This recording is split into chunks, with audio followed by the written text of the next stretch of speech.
Chapter 1589 Silhouettes, End of Arc.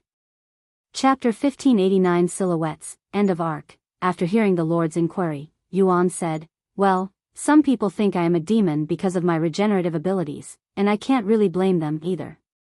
"A demon, huh? That's quite troublesome." The Lord mumbled with a frown. "It's fine for now since they don't know my identity, but it won't stay like that forever." "Is that so? How about your progress finding the Dragon Spiral Mountain?" the Lord then asked. Yuan's eyes widened after being reminded of the Dragon Spiral Mountain, the one that existed within the 9 heavens. "I actually forgot about that," Yuan said. In order to travel to the 9 heavens with his real body, he must find and activate the teleporter, which exists in a second Dragon Spiral Mountain somewhere between the 4th heaven and the 7th heaven. "I might need to make a second trip to the Pavilion of Knowledge," he muttered. "Even if you find it, I would be surprised if the gate is still functional," the Lord suddenly said. "What makes you think that?" "I would be hard-pressed to believe the Celestial Emperor hadn't tampered with it since it might affect his plans. After all, we would be able to travel there with our real bodies, and I am not sure if that's part of the Celestial Emperor's plans." "That makes sense," Yuan mumbled. "I guess we'll find out once I go there. By the way, why are there 2 Dragon Spiral Mountains, and what are their purposes?" "They were created before the Divine Heaven became the 9 heavens, correct? There are actually 3 Dragon Spiral Mountains in existence, and they were created to honor the Dragons of Origins, each representing a Dragon of Origin. The one we're on right now was heavily damaged during the Divide and used to be much bigger and grander. The second one was completely destroyed after a certain incident long before the Divide. The third one should be safe, but as I said, I wouldn't be surprised if the Celestial Emperor did something with it. Oh, in case you're interested, our Dragon Spiral Mountain is meant to honor the Dragon Ancestor. The Great One's mountain was the one that got demolished. The last one is for Dragon Goddess Yeo. Anyway, other than being used to honor the Dragons of Origins, they were also used as a means of travel by the beast clans, mostly dragon clans. The Divine Heaven was an unfathomably vast world before the Divide, so these teleporters were important for travel back then." Yuan nodded and said, "Makes sense. The 9 heavens is still massive even though it's split into 9 different realms. There are teleport formations in almost every city nowadays, too." "Sometime later. Anyway, I will update you when I find the Dragon Spiral Mountain," Yuan said to the Lord before returning home. After dinner, as they walked back to their room, Yuxiang suddenly stopped in front of their room and turned to look at Yuan, who was right behind her. "Lulu?" Yuan raised an eyebrow. "I heard what Yuro said a few days ago, she said. About it being unfair to Meixiu that only I get to share a room with you despite both of us being your partner."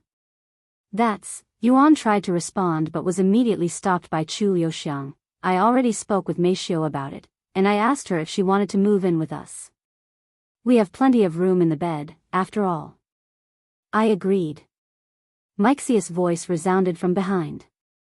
Yuan turned around to see Meixiu approaching them with a resolute expression on her slightly rosy face. "Is that so?" Yuan mumbled with a smile on his face. "As for my old room, we can use it for, for when we want to do more than just sleep together." Yuxiang, who was much bolder, finished Meixiu's sentence. "Are you okay with that?" Meixiu asked Yuan. He quickly nodded, "Of course. Why wouldn't I?" That night, Meixiu moved most of her belongings into Yuan's room, and the 3 of them slept together. Meixiu and Yuxiang decided to continue their training since they were close to a breakthrough. The next day, they logged into Cultivation online together. Meixiu and Yuxiang decided to continue their training since they were close to a breakthrough. Yuan prepared to revisit the Pavilion of Knowledge to ask about the Dragon Spiral Mountain. However, before he could go anywhere, a familiar figure appeared before him. How did you find me?" Yuan asked the tall and bulky figure in front of him. "As a commander, I have the location of every faction member below me at my palms," Kelan calmly explained. "Did you just come back from your world?" "I have been waiting here for a few days now." "Yes. Yuan was a little speechless since this was the first time he was greeted in such a manner. Since you know him from Earth, it's safe to assume you're not cursed. Kelan nodded. I am from the upper heavens, after all. Anyway, what you up to now? Why does it sound like you'll be following me? Yuan asked with raised eyebrows.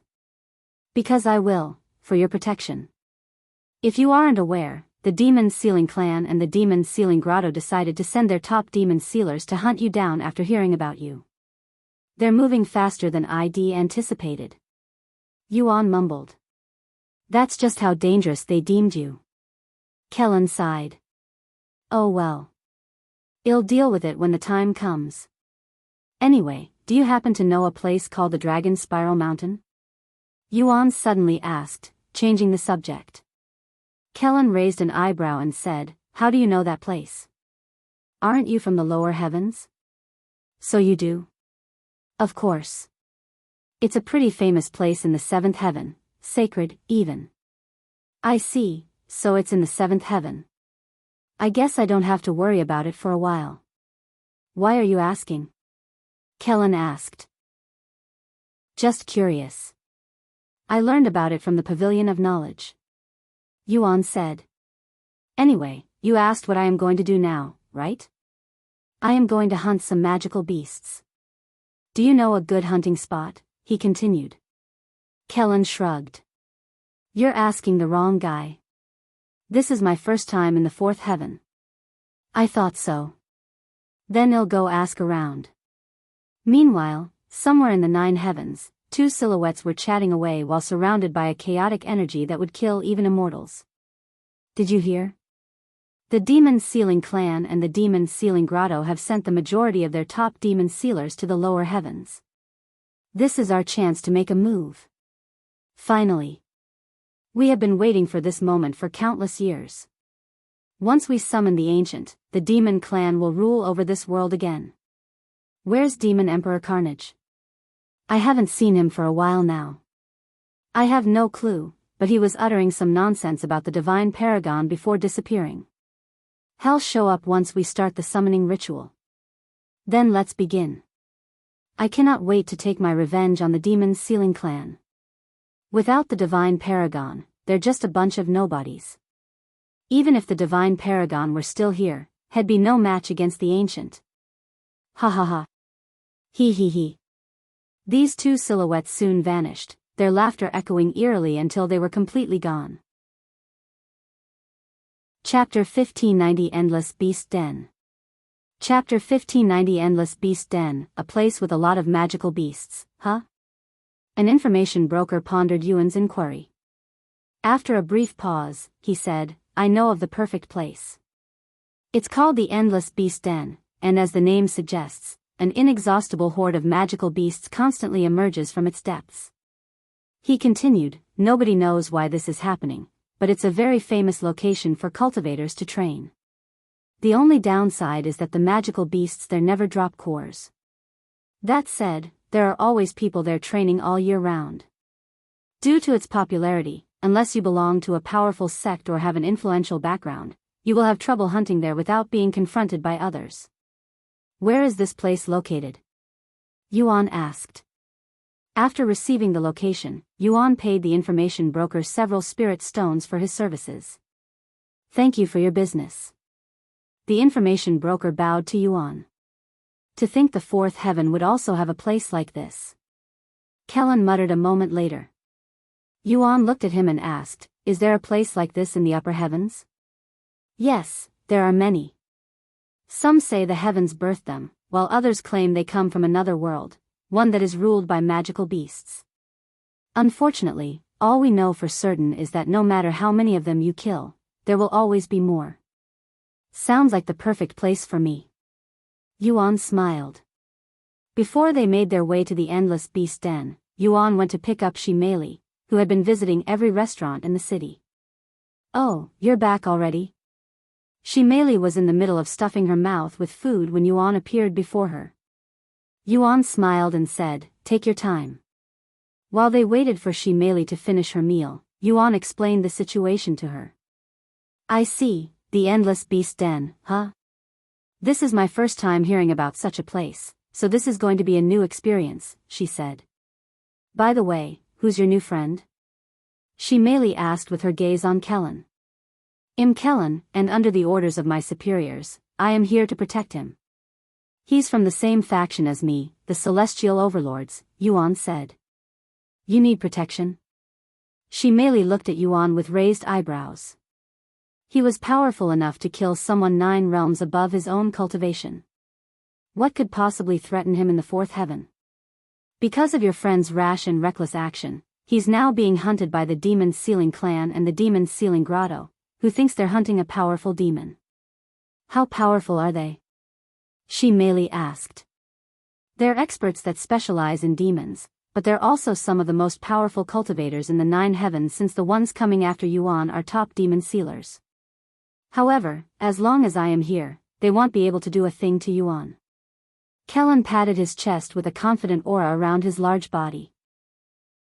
Yuan stared at Kelan with a pondering expression. After a moment of silence, he asked, I have been wondering about this for a while now, but you're unusually large. Are you related to giants or something? Kelan's eyes widened with surprise after hearing Yuan's question, and he immediately responded, You know about giants? Why do you look so surprised? Are they supposed to be a secret or something? Yuan asked. No, but their race went extinct countless years ago, and barely anyone remembers them anymore, even in the upper heavens. You're also the first one to ask me such a question. Everyone else just assumes my size is due to a unique physique. So you're a giant. Kelan didn't immediately respond and appeared to be pondering whether he should tell the truth or not. Eventually, he sighed, I'm not a giant, but I do have giant blood flowing through my veins. Huh? How does that work? Just like how some humans inject themselves with the blood of a beast to gain unique powers, I was injected with giant blood, Kelan said. One of the main reasons humans hunted dragons in the past was to harvest their powerful bloodlines to use for themselves. Giants went extinct countless years ago, right? How did you acquire their blood? She merely asked, her eyes filled with interest, as this was her first time learning about the existence of giants. Though they may have gone extinct, remnants of their blood still exist, albeit in extreme rarity. In fact, you're more likely to encounter dragon blood than giant blood in these times, Kelan remarked. My family happened to have some in their possession, and it was used on me due to my high compatibility. Anyway, enough about me. Tell me more about yourself and your world, Yuan. Kelan looked at him. Sure, but I have one more question. The superior who told you to protect me, was it seen nearby? Kelan nodded, yes, but it was also a request from Celestial Overlord Su. I see. Yuan proceeded to introduce himself from scratch. Sometime later, the 3 of them left the restaurant and made their way to the Endless Beast Denver. After traveling for several days straight and using multiple teleporters, they finally arrived at the Howling Mountain Valley. In this region, a dozen mountains pierced the clouds, and loud howling echoed from every direction. There's a lot of magical beasts here, all right, Kelan said after sweeping the place with his divine sense. Yuan quickly located the Endless Beast Den with his divine sense and flew straight there. The Endless Beast Den was a vast cave nestled within one of these mountains, from which magical beasts constantly emerged. Right outside the Endless Beast Den lay a spacious, suspiciously empty expanse of land. It seemed as if someone had purposefully cleared the area to create a training ground. Moreover, there were already several hundred people there, all of them engaged in fights with magical beasts. Chapter 1591 Endless Beast Den, 2. Chapter 1591 Endless Beast Den, 2. After arriving at the Endless Beast Den, Yuan silently observed the scenery from the sky. Despite the presence of hundreds of people, most wore similar robes, indicating they belonged to the same sect. The rest exuded a confident and arrogant aura, suggesting they hailed from influential backgrounds. Most of these people were between the Spirit Lord and Spirit King, with only a few in the Spirit Emperor realm. There was a single Spirit Sovereign at the scene, but he was not training and appeared to be overseeing the disciples to ensure their safety. The Spirit Sovereign cultivator turned to look at Yuan once he noticed their presence. First-level Spirit Emperor at such a young age. Not to mention that tall man beside him. He must come from an influential background. The Spirit Sovereign immediately recognized Kelan as Yuan's bodyguard due to his unfathomable aura, even though his cultivation was restricted to the peak of Spirit Enlightenment. The strongest beast here is only at the peak of Spirit King. What could you possibly gain from fighting them? At your current level of strength, it wouldn't matter even if you killed 1,000,000 of them. Kelan said to Yuan. Yuan retrieved the starry abyss and said, I am going to strengthen my soul weapon. Of course, this wasn't his only reason for being there. Meixiu then spoke, I am also going down there. This will be good training for me. She was bored of training alone inside a confined space, and there are some things you can only learn through real experience. How long do you plan on staying here? Kelan asked. Who knows? Until I am satisfied, I guess. Yuan and Meixiu descended to the ground and started their hunting the next moment. As for Kelan, he decided to take a look around the fourth heaven. His divine sense was powerful enough to cover the entire fourth heaven, so he could watch over Yuan no matter where he was. The only reason he decided to follow Yuan around was to chat, but now, with Yuan busy training, he decided to do some exploring. With that said, he made sure not to travel too far. The area outside the endless beast den was divided into 3 zones: the outer area, where there were the fewest beasts, the middle area, where the number of beasts was moderate, and the zone closest to the cave, which was filled to the brim with beasts. Meixiu went to the outer area to warm up. Meanwhile, Yuan headed straight to the zone closest to the cave. He landed right outside the entrance, where dozens of powerful beasts were gathered. Yuan's sudden appearance surprised the few who were training near him. They wanted to call him out, but before they could even open their mouths, Yuan slew all of the magical beasts around him, killing each of them with a single strike. After snapping out of their daze, they called out to him, Hey! Who do you think you are? We have this spot reserved for 30 days. Without looking at them, Yuan said, Don't worry, it'll leave enough for you guys. That's not the point. We paid a fortune for this spot. Yuan finally turned to look at them and said, Someone owns this place? Who did you pay? The 3 grand sects has joint ownership of this place. You're not allowed to train here unless you're a disciple of their sect or pay for a spot, one of them explained. Hearing this, Yuan looked around and asked, Are we inside their sect right now? No. Then do they own this land? I don't think so. So they're making people pay to hunt wild magical beasts in a territory that they don't even own. What kind of nonsense is that? Well, I am not going to play by their rules. If they have an issue, they can come to deal with me themselves. Even as they conversed, magical beasts continued to emerge from the endless beast den. Yuan returned to killing magical beasts shortly after without giving the others any more attention. The spirit sovereign overseeing the place frowned when he saw this. Had initially thought Yuan already had permission to train there, but after hearing their conversation, that was clearly not the case. And seeing that Kelan had disappeared somewhere, the spirit sovereign decided to approach Yuan. Young man, if you do not have permission to train here, I must ask you and your friend to leave. And who are you? Yuan asked without stopping his movement. I am Elder Hao of the Grand Spring Sect, one of the 3 grand sects that holds authority in this area. So what? Are you here to ask me for money? Elder Hao sneered and said, I don't like your attitude. We don't need your money.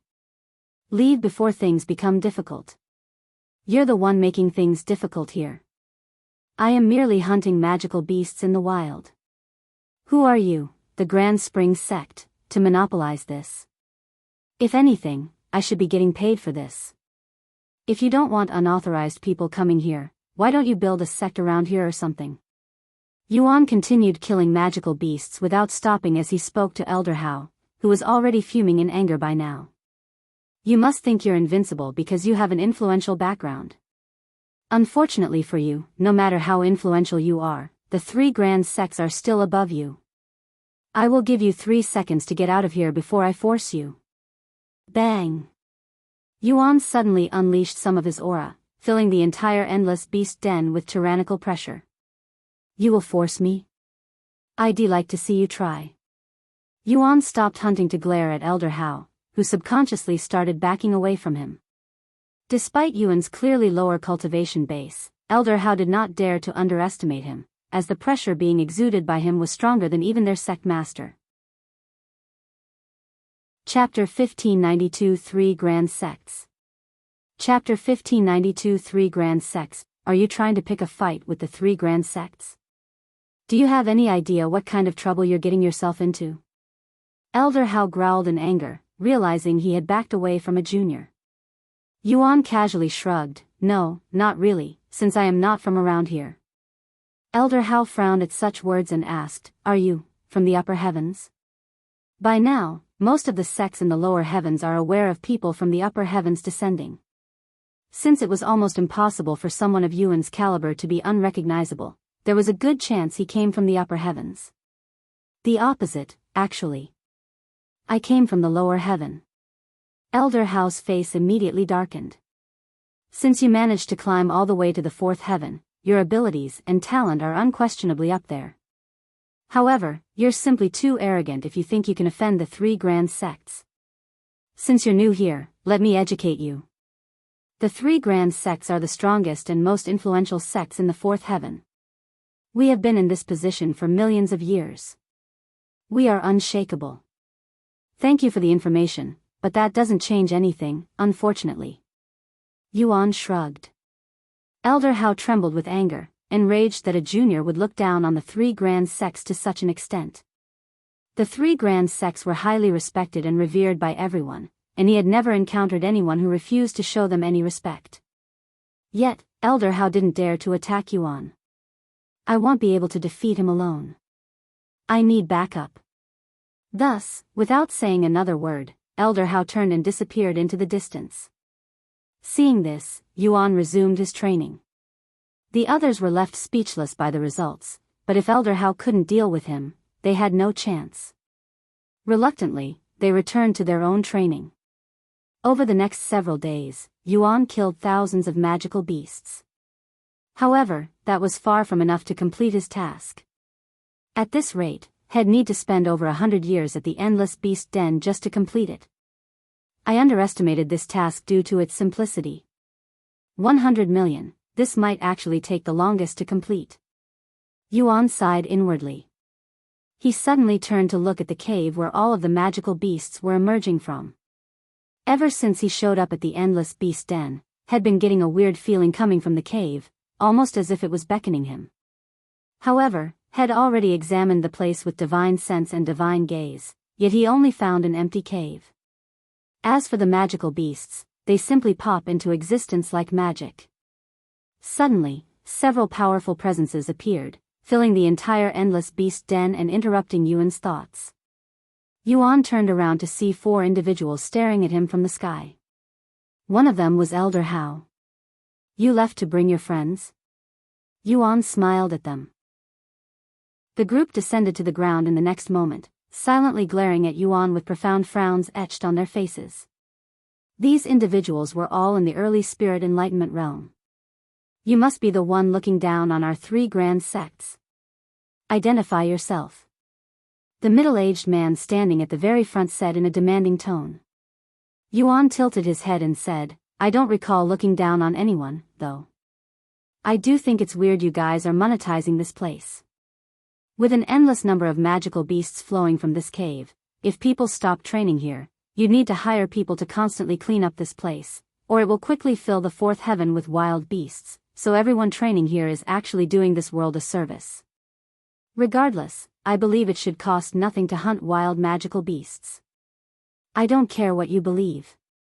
You will regret offending the 3 grand sects. The middle-aged man sneered. Yuan raised an eyebrow and asked, and how are you going to do that? By ganging up on me? I don't think it will look good on the 3 grand sects if people hear that you'd ganged up on a junior. Who said we're going to gang up on you? I alone am enough to deal with a brat like you, the middle-aged man said as he released his cultivation.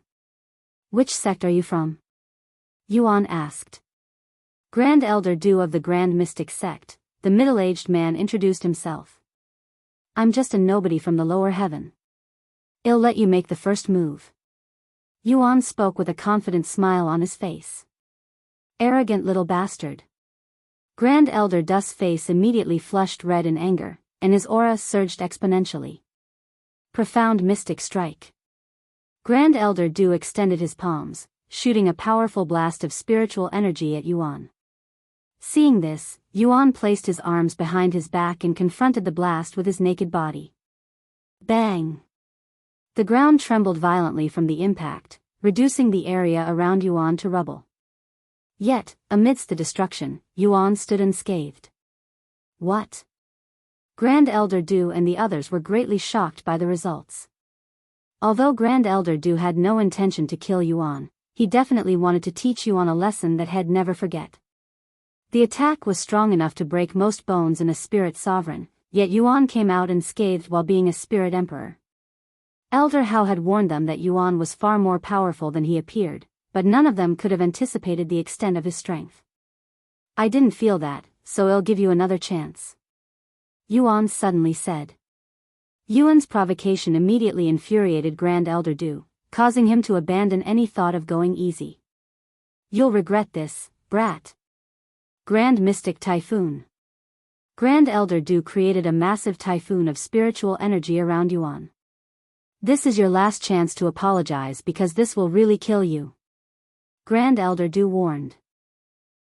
Despite Yuan's arrogant behavior, he admired Yuan's talents and didn't want to destroy them in such a fashion. Chapter 1593 Rift. Chapter 1593 Rift. Whoa. Run away. If you're caught up in that, you're dead. Grand Elder Du's Grand Mystic Typhoon was strong enough to kill every entity there, and not wanting to get caught up in their mess, the people at the Endless Beast Den began running away. We've only been here a few days, and he's already angered someone? He's really talented in that regard, as well. She merely chuckled slightly before returning to her training. She had no doubt that Yuan would be able to handle a few spirit sovereigns alone and was not worried for his safety in the slightest. Don't force my hand, young man. This is your final warning. Grand Elder Du warned Yuan for the final time. If you're that worried for me, why even bother attacking me in the first place? Just get this over with so I can return to my training. Yuan said, sounding a little bored. What a pity.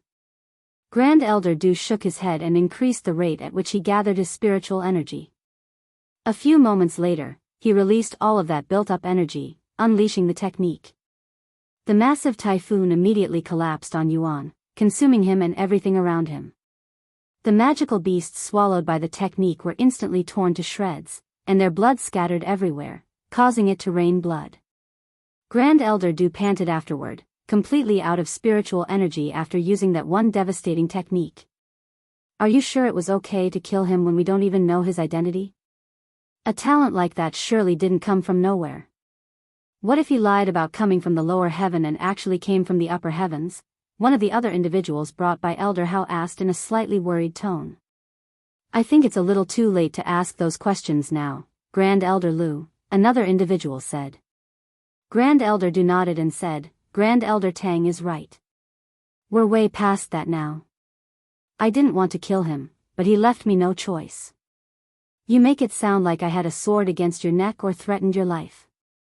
A familiar voice suddenly resounded. What? That's impossible. Grand Elder Du exclaimed after hearing Yuan's voice, shouting so loud that his saliva went everywhere. Whoosh! As if cut by a sword, the typhoon suddenly split perfectly in half. Once the typhoon dispersed, Yuan could be seen standing in his original location without so much as a single blemish on his body. Why, you must have used a life-saving treasure. There's no other explanation. Grand Elder Du cried out loud, not daring to believe that Yuan had endured his most powerful technique with his bare body. Without responding, Yuan suddenly took a step forward and disappeared into thin air. When he reappeared, he was standing right in front of Grand Elder Du with a domineering aura around him. Before Grand Elder Du could even respond, Yuan swung his arm, backhanding Grand Elder Du in the face and sending him flying. Seeing this, the other two and Elder Hao immediately went into a combative stance. Yuan glanced at them and said, I will only attack those who attack me first, so if you wish for me to attack you, let me know. Otherwise, I'm going to resume my training. Grand Elder Lu and Grand Elder Tang exchanged glances with each other. They were all Grand Elders, second to the sect masters of the 3 grand sects. They had never been disrespected in such a manner, much less threatened by a junior. They were both spirit sovereigns, an entire realm above Yuan in terms of cultivation. Logically speaking, they should be able to deal with him without even breaking a sweat. Yet, neither of them felt like they could defeat him. As for Elder Hao, if he thought he could defeat Yuan, he wouldn't have requested help from 3 experts. If you're not going to do anything, I will resume my training now. Don't worry, I will make sure I don't bother the others while I am training as long as they don't bother me, and I will leave as soon as I am satisfied. After uttering such words, Yuan turned around and continued hunting magical beasts without a care in the world, leaving the Grand Elder speechless. Maybe we should just leave him alone. It's not like he's bothering anyone. Grand Elder Lu mumbled. Huh? You want to let him go after he spat on our faces? If we don't do anything, the 3 grand sects will become a laughingstock once news begins spreading. Grand Elder Tang looked at her with wide eyes. Grand Elder Lu turned to look at Grand Elder Du, who was lying on the ground unconscious several miles away after receiving Yuan's slap. Let's attack him together. I bet he's only acting tough. Grand Elder Tang said with a serious frown on his face. But I only came here to spectate. Grand Elder Lu sighed. Do you have any idea how much our images will hurt if we back down now? Not only will we be forfeiting to a junior, but we even allowed him to disrespect the 3 grand sects. I'd be surprised if we remain Grand Elders if we leave without doing anything. Grand Elder Lu clenched her teeth after hearing Grand Elder Tang's persuasion, but she couldn't refute his words. All right, let's attack him together. She eventually agreed. Grand Elder Tang nodded in acknowledgement. The next moment, their aura began surging when they started gathering spiritual energy for their technique. Yuan noticed what they were trying to do, but he simply ignored them and continued his training, acting as if they weren't even there. His indifference and blatant lack of respect infuriated the Grand Elders, causing their aura to skyrocket. The Grand Elders unleashed their techniques simultaneously a moment later, and their combined techniques crashed into Yuan and the Endless Beast Denver. The impact violently shook the ground, causing a powerful earthquake. Additionally, the mountain with the Endless Beast Den exploded. The entire place became dead silent as everyone stared at the destruction with wide eyes. The only individual who wasn't paying attention was Meixiu, who was still focused on her target. Suddenly, a powerful wind with a vacuum effect emerged, drawing in the dust and rubble. Once all of the dust was gone, everyone could see that a rift had appeared where the Endless Beast Den once existed. What is that? Grand Elder Lu asked. No idea, but that wasn't there a moment ago. Grand Elder Tang said. Anyway, where did that brat go? Did we vaporize him? Wait, there's no more magical beasts appearing. Elder Hao suddenly noticed this. What? Is it because we destroyed the mountain? Grand Elder Lu immediately began panicking. That's not possible. This isn't the first time the Endless Beast Den has been blown up, and the beasts continue to appear despite that. Grand Elder Tang quickly said. Yuan. Meixiu suddenly halted her training when she noticed that Yuan's presence had suddenly disappeared. When she saw the rift, she immediately thought Yuan had entered it and quickly approached it. However, before she could get close, the rift closed, vanishing into thin air. Chapter 1594 Yuan's Disappearance. Chapter 1594 Yuan's disappearance. After realizing that Yuan had completely disappeared, Meixiu immediately transformed and approached Grand Elder Lu, who was stunned by her transformation. You bastards! What did you do to him? Where did you take him? Meixiu grabbed the stunned Grand Elder Lu by the collar of her robes and roared, disregarding the difference in their cultivation. It's a dragon. The people there were incredibly excited to see someone from the dragon clan there, as dragons were incredibly rare within the fourth heaven. W8. We aren't responsible for the rift. Grand Elder Lu exclaimed, clearly nervous about Shimei's identity. Bullshit. You were the ones who attacked him. Shimei refused to believe that they were not responsible for Yuan's disappearance. Please let her go. Although we attacked him, we didn't create that rift. Grand Elder Tang grabbed Shimei's wrist and spoke with a deep frown. I swear on my soul that we didn't purposefully create that rift. This is the first time I've seen or heard of anything like that, too. Grand Elder Lu shouted. However, Shimei refused to let her go. Suddenly, another voice resounded, let her go. They're not responsible. Shimei turned around to see Kelan descending toward them. Che. Shimei reluctantly released Grand Elder Lu, who quickly stepped back. Who are you? Grand Elder Tang asked Kelan with a worried frown. Just by Kelan's formidable aura alone, he could tell that he was not someone they could offend. Kelan, who made a swift return after noticing Yuan's presence had disappeared, revealed his faction symbol and said, I am Kelan from the faction Celestial Overlords. The Celestial Overlords. The Grand Elders were greatly bewildered by this information. Although the Celestial Overlords primarily operated within the upper heavens, their reputation and influence were immense enough to reach the fourth heavens. What the hell is such a big shot doing in the fourth heaven? And he's even a commander. Grand Elder Tang cried inwardly. As mighty and influential as the three grand sects were, they were no different than ants before the Celestial Overlords. With just a single command, even someone at the rank of commander like Kelan could wipe out the three grand sects, and nobody would even question them. That was how powerful the Celestial Overlords were. This humble junior greets the commander. Please forgive my earlier disrespect. Grand Elder Tang quickly bowed, his tone laden with reverence. Grand Elder Lu immediately followed suit, mirroring his deference. Seeing that Kelan hadn't responded, Grand Elder Tang quickly continued, please let me explain. Kelan immediately interrupted, you don't need to explain anything. I have been watching from the beginning, so I understand the situation fully. Do you know why Yuan disappeared? If he was taken by the rift, where did it take him? Shimei urgently asked Kelan, her voice filled with desperation. That young man has connections with the Celestial Overlords? We're doomed. Elder Hao cried inwardly after connecting the dots. Kelan looked at Shimei and responded, I don't know where he was taken, but I have some speculations.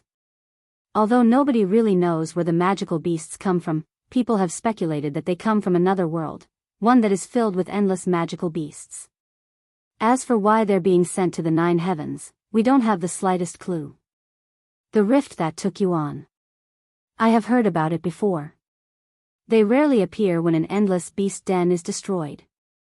Many people have entered such a rift to explore the unknown and find out where the magical beasts are coming from, but nobody has returned so far, and people eventually stopped entering them. What? Nobody has managed to return? Are you certain about that? But Yuan. Shimei didn't dare to finish her sentence. Kelan understood what Shimei was trying to say and gritted his teeth in anger. He was tasked to protect Yuan and failed miserably so quickly. I'll need to contact my superiors. Maybe they will know what to do. Kelan eventually said. Why your superiors? The Grand Elders swallowed nervously after hearing such words. The only ones ranking above a commander are overlords and celestial overlords. Should an individual of such stature descend to the fourth heaven, it would undoubtedly provoke an immense commotion. What should I do? Shimei asked. Just stay here and wait for my return. Who knows? Maybe Yuan will return while I am away. Kelan said before disappearing into the horizon. I must contact my sect leader. Grand Elder Tang exclaimed, his entire being soaked in sweat. Me, too. Grand Elder Lu said. Shortly after the two Grand Elders left the scene, Grand Elder Du woke up from his slumber. Seeing this, Elder Hao immediately rushed to his side. What happened to me? Where am I? Grand Elder Du looked at his surroundings with a dazed face. Grand Elder Du quickly came to his senses and jumped up. Where's that little bastard? Grand Elder. We have an emergency. Elder Hao cried out loud once he reached Grand Elder Dust's side. Huh? Elder Hao? What's the matter? We need to return to the sect and speak with the sect leader. Why? What happened? I don't have the time to explain. We need to leave immediately. Elder Hao didn't say anything else and flew away. Grand Elder Du looked around but couldn't see either Yuan or the other two Grand Elders. They must have dealt with that little bastard and left already. With that in mind, he also left the scene shortly after. The people training at the Endless Beast Den had to stop their training because no more magical beasts spawned, not to mention their situation. In the blink of an eye, the Endless Beast Den was devoid of people, falling completely silent for the first time in thousands of years. Meanwhile, after being sucked in by the rift, Yuan found himself in an unfamiliar territory. Where am I? He muttered in a dazed voice as he surveyed his surroundings. Chapter 1595 A Foreign World. Chapter 1595 A Foreign World. After quickly surveying his surroundings, Yuan found himself in the middle of a wilderness filled with oddly shaped, tall trees unlike any he had ever seen before. The sky was an ominous orange with a hint of red, and not a single cloud marred its expanse. A unique and unmistakable stench of blood filled the air, reminiscent of the battlefield during his time as the evil god. However, it was not the scent of human blood but that of beasts. Beastly howls echoed from every direction. In fact, Yuan could sense tens of thousands of magical beasts in the area. Their strength varied greatly, ranging from the level of spirit apprentice to the divine realm. Brother Yuan, where are we? Xiaohua came out of his dantian and asked, her face filled with curiosity and worry. I have no clue. Yuan shook his head. Yuning's voice resounded a moment later, young master. I don't know where we are, but this place is so massive that my divine sense cannot see all of it. Moreover, I could not find a single human being. This place is filled to the brim with magical beasts. Also, it appears that many powerful magical beasts are quickly approaching our direction, and they all seem frenzied, like starved beasts. After a moment of silence, Yuan looked at Xiaohua and said, Xiaohua, return to my dantian for now. She nodded and immediately returned to his dantian before asking, what about you? This is just my guess, but I think they are likely drawn by my scent, the scent of a human, a rarity in this place that seems to be filled with magical beasts, Yuan speculated. You're right about that. An unfamiliar voice suddenly resounded behind Yuan, startling him. What? Like a startled cat, Yuan instantly leaped away and readied himself for combat. However, his eyebrows arched in surprise upon seeing the individual who had just spoken. Standing right where he had just been was a little girl who appeared even younger than Xiaohua. She had pitch-black hair that cascaded down her back like a waterfall, reaching the ground. Her eyes were clear and filled with intrigue. Yet, despite her human appearance, she exuded an aura that felt anything but human. Moreover, she was completely naked. When did she get there? No, how long has she been there? Even now, despite looking at her with my very eyes, I cannot sense her presence, almost as if I am staring at a ghost, Yuning exclaimed in a shocked voice. Yuan narrowed his eyes on the little girl. He also failed to sense her presence, even at this very moment. Fortunately, she didn't appear to be a threat to them for the time being. Who are you? Yuan decided to ask her. Are you sure you want to worry about me right now? You'll be dead in a few moments once the others arrive, she said. Yuan gritted his teeth. The magical beasts approaching them were all in the divine realm.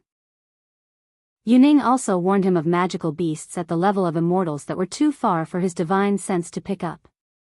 Since they're here because of my scent. Yuan's aura suddenly surged, and his body began to transform. The little girl's eyes widened with awe as Yuan entered his dragon form.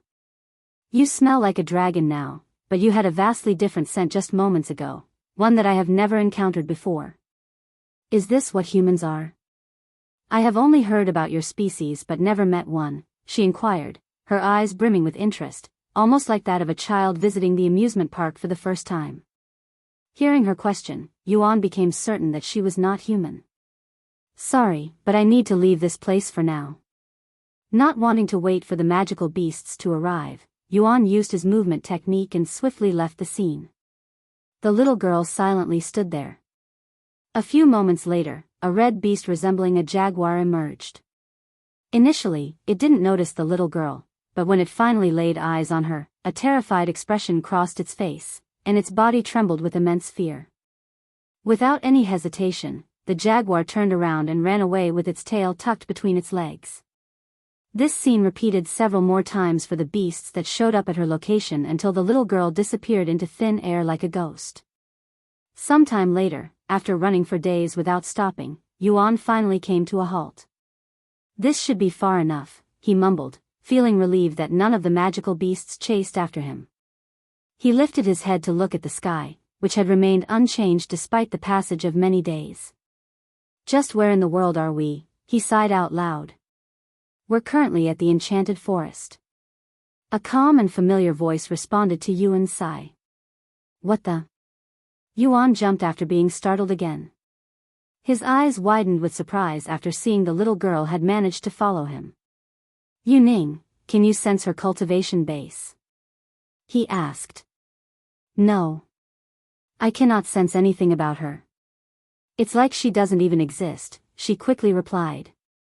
After a moment of silence, Yuan asked the little girl, Enchanted Forest, where is that in the 9 heavens? The little girl slightly tilted her head and said, 9 heavens? I don't know of that place. We're not even in the 9 heavens.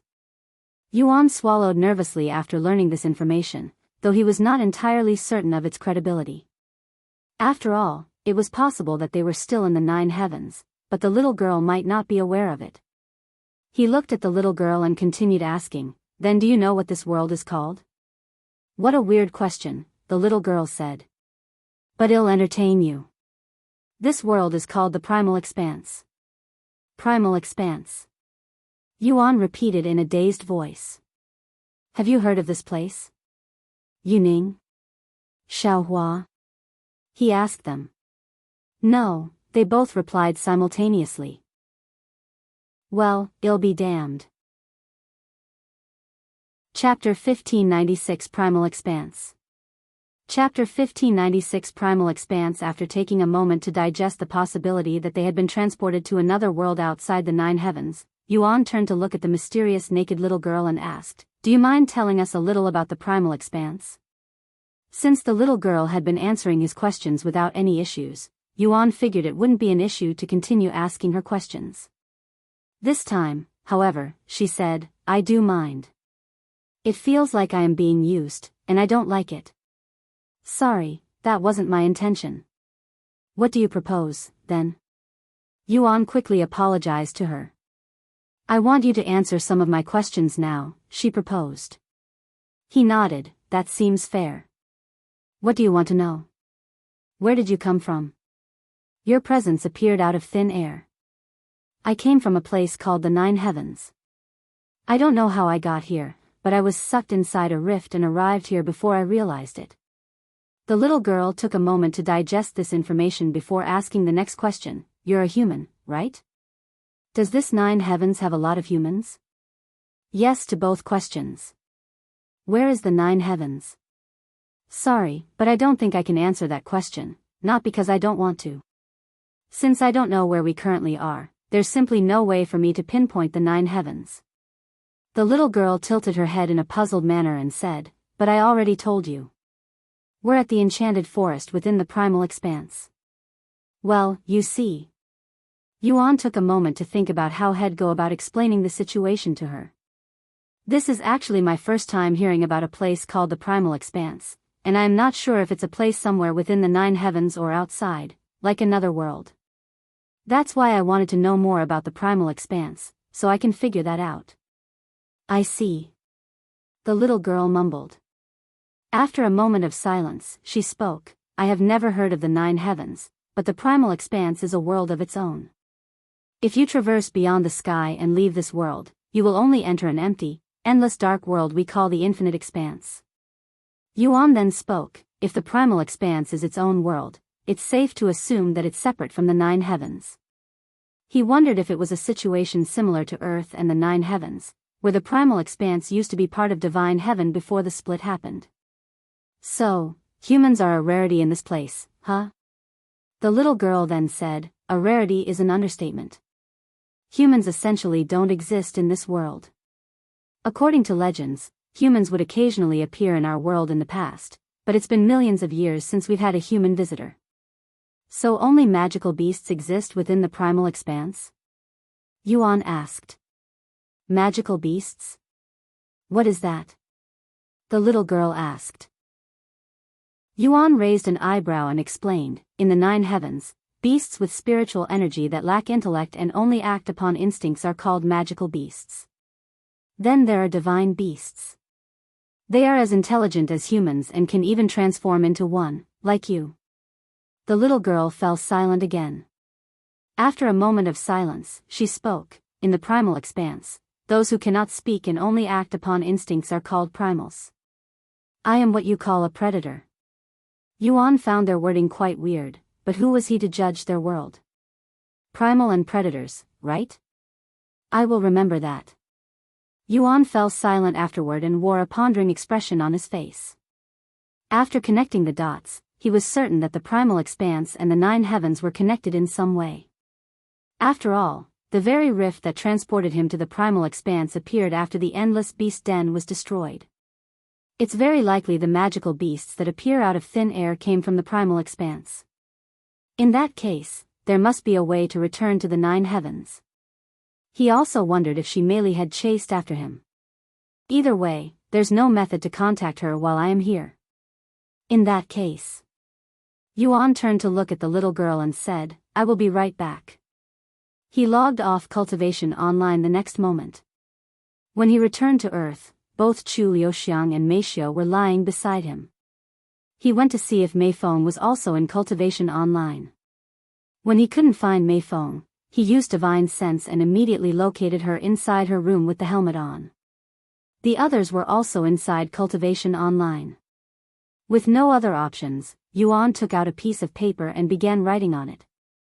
Once he was finished, he placed the paper beside the bed and returned to Cultivation Online. Where did you go just now? Your presence completely disappeared. How did you do it? Yuan was bombarded with questions the moment he returned to Cultivation Online. If she's questioning it, it's safe to assume the Celestial Emperor's curse has no influence here, or her cultivation is simply that strong. I'll answer your questions, but can you put on some clothes first? Even if you aren't human, it doesn't feel right when I look at you. After all, the little girl looked even younger than Xiaohua. He hadn't mentioned it until now because he wasn't comfortable enough with her to make such demands, as it could offend her, who wasn't human. Clothes? What is that? She asked. Yuan pointed at his own robes and said, these are clothes, something you wear on your body to cover your skin. Oh, those? I don't have any. And why should I wear them? I don't want to feel restricted, she quickly rejected.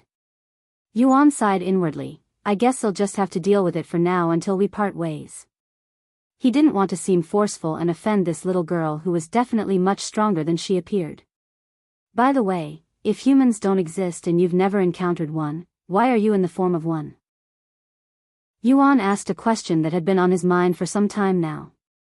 It's a popular thing to do amongst predators, but I only took this form shortly after your appearance since I figured it would be easier to have a conversation with you, she said. Is this why she somewhat resembles Xiaohua? Yuan wondered inwardly. Chapter 1597 Weird Spiritual Energy. Chapter 1597 Weird Spiritual Energy. By the way, my name's Yuan. What should I call you? Yuan said suddenly, recalling that he hadn't introduced himself. You can call me Yingzi, she said. So they also have names here, huh? Yuan mused to himself. Given that names are primarily a human custom, he assumed that entities in this world might not follow such practices. However, after thinking about it for a moment, he realized it wasn't that weird for them to have names since some of them also wear clothes. They must have learned a thing or two from the humans who have traversed this world in the past. do you know what happened to the humans that came to this world before? Yuan decided to ask. Most of them were killed and consumed, Yingzi responded without an ounce of pity in her tone. She continued, as for those that survived, they were enslaved by predators and studied. Yuan shuddered at this information. So there's a possibility that some humans may still exist in this world, he inquired. Yingzi pondered for a moment before nodding. It's possible, but very unlikely. The last human to appear was several million years ago, and humans cannot live that long. If they're an immortal, they should be able to survive that long, though, Yuan said. However, before Yingzi even responded, Xiaohua's voice resounded inside his head, "Be brother Yuan.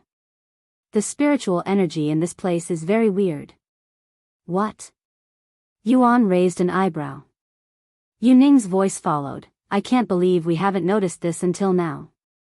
While the spiritual energy in this world may seem normal at a glance, it is actually incredibly difficult to absorb." Yuan also hadn't noticed this change since their bizarre situation had completely occupied his mind. If Xiaohua hadn't mentioned it, he probably wouldn't have noticed until much later. However, when Yuan tried to absorb the spiritual energy around him to experiment, he didn't notice any difference. Huh? Are you sure? I am absorbing it just fine, nor do I feel any difference when compared to the 9 heavens. Seriously.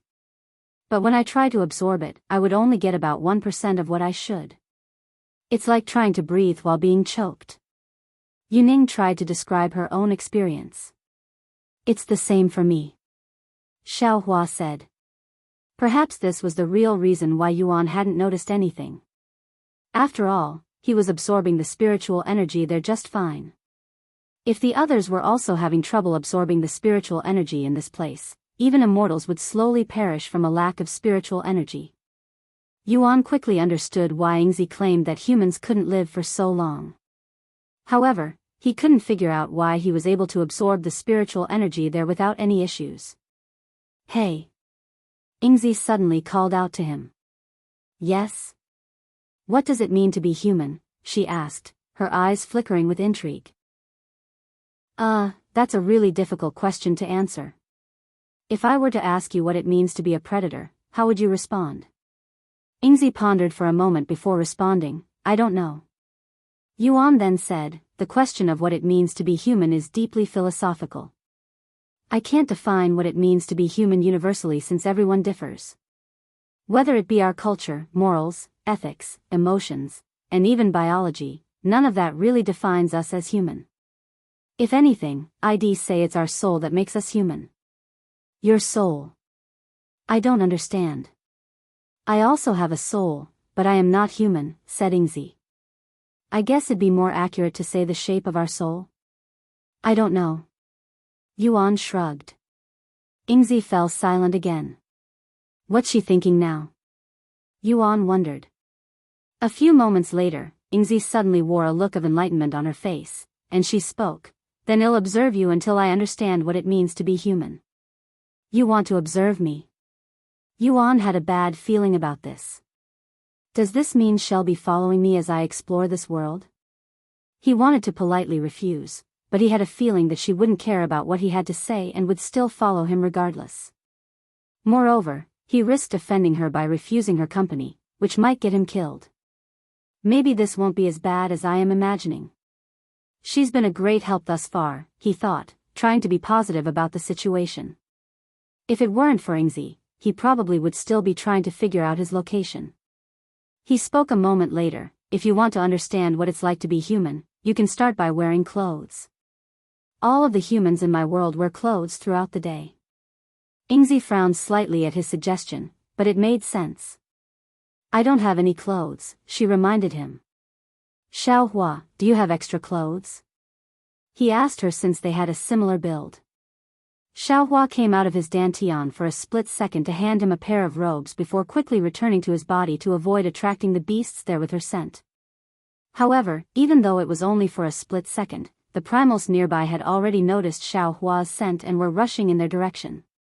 Seeing this, Yuan quickly handed the clothes to Yingzi and said, Here, you can wear this. Come find me when you're done. Without explaining further, Yuan turned around and left the scene. Yingzi stared at the black robes in her grasp with a profound expression on her face. After spending several minutes staring at it, she reluctantly started wearing it. While Yingzi struggled to figure out how to wear the clothes, numerous primals arrived at the scene, drawn by Xiaohua's lingering scent. However, their excitement quickly turned to terror as they noticed Yingzi's presence, and they swiftly departed. Once she had managed to dress herself, Yingzi looked in the direction Yuan had gone and began chasing after him. If you find any errors, ads pop up, ads redirect, broken links, non-standard content, etc.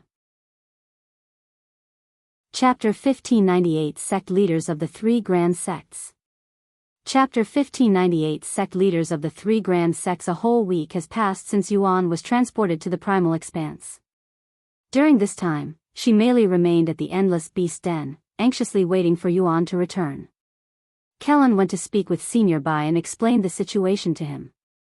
Unsurprisingly, Senior Bai was extremely upset to hear this news. Forgive me, Senior Bai. I have failed my mission. Kelan lowered his head and apologized. Senior Bai didn't respond for a long time before sighing, You're not at fault. I doubt I would be able to prevent it even if I were right beside him. Also, nobody could have expected a rift to appear. Follow me. Are we going to? Kelan swallowed nervously and asked.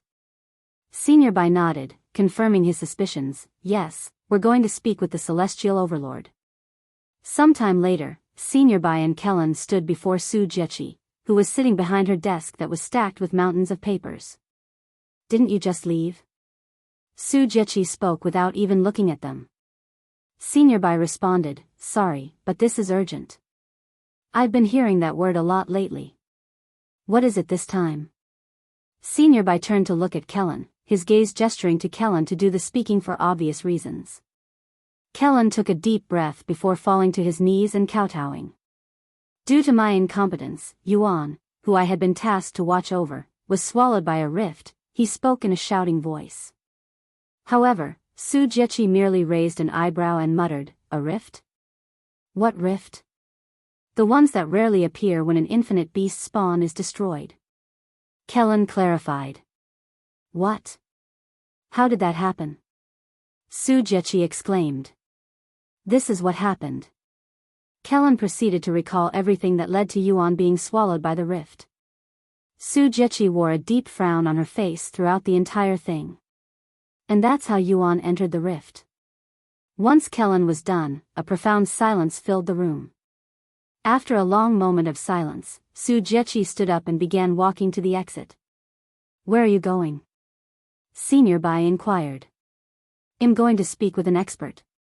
Then, I am going to head down to the fourth heaven, she said. Don't take this the wrong way, but even if we go down there, what can we do? Nobody has ever returned from the other side. Senior Bai shook his head. Su Jiechi halted her movement after hearing his words. A moment later, she walked out of the room without responding.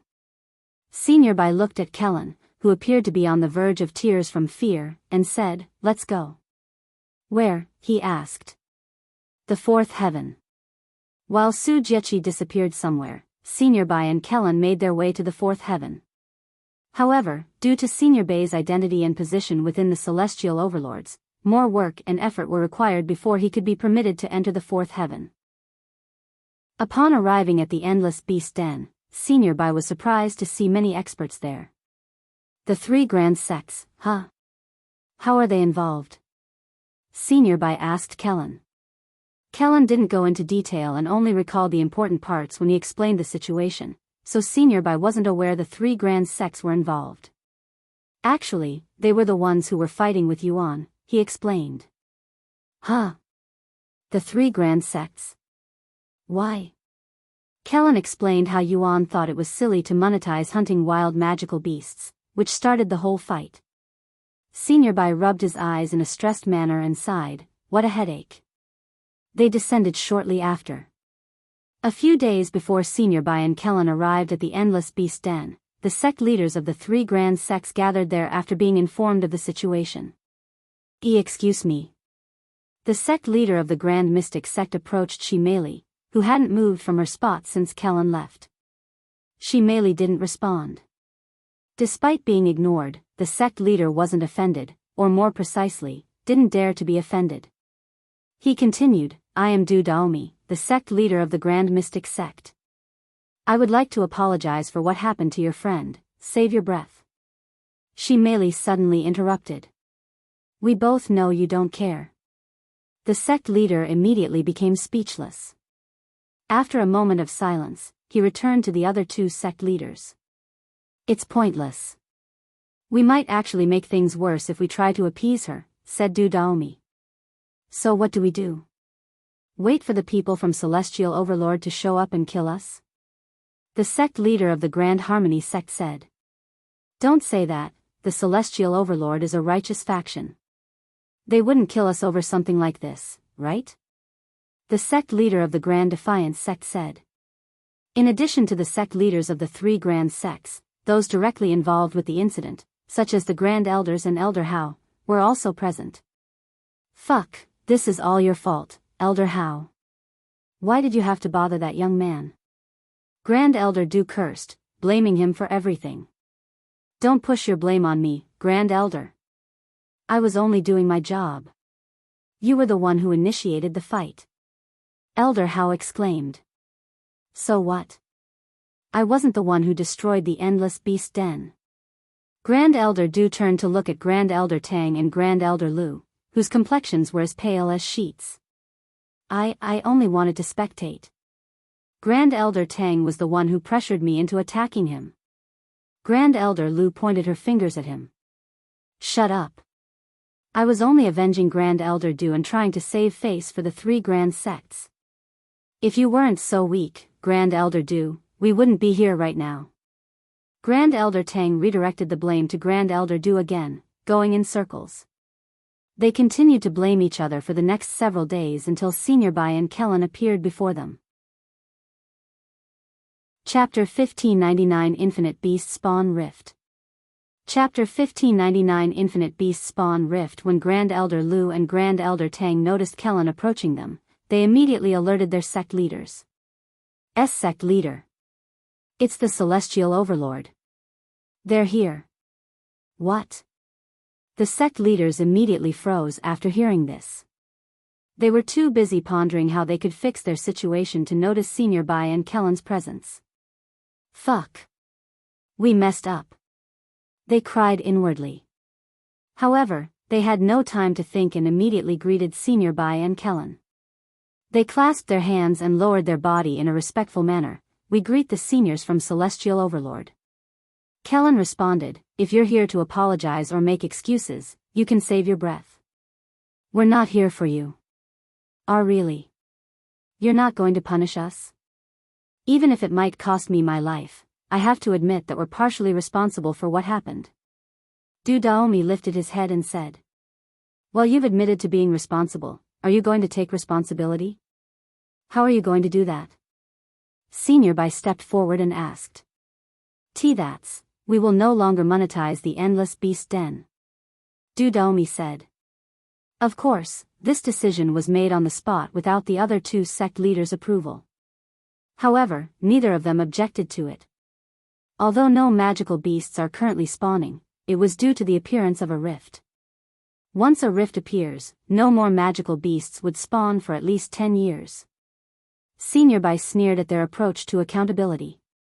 Despite what happened to Yuan, he could not bring himself to place the blame squarely on the three Grand Sects. If the rift hadn't appeared, what they did would only qualify as a skirmish since they wouldn't have been able to hurt Yuan, much less kill him.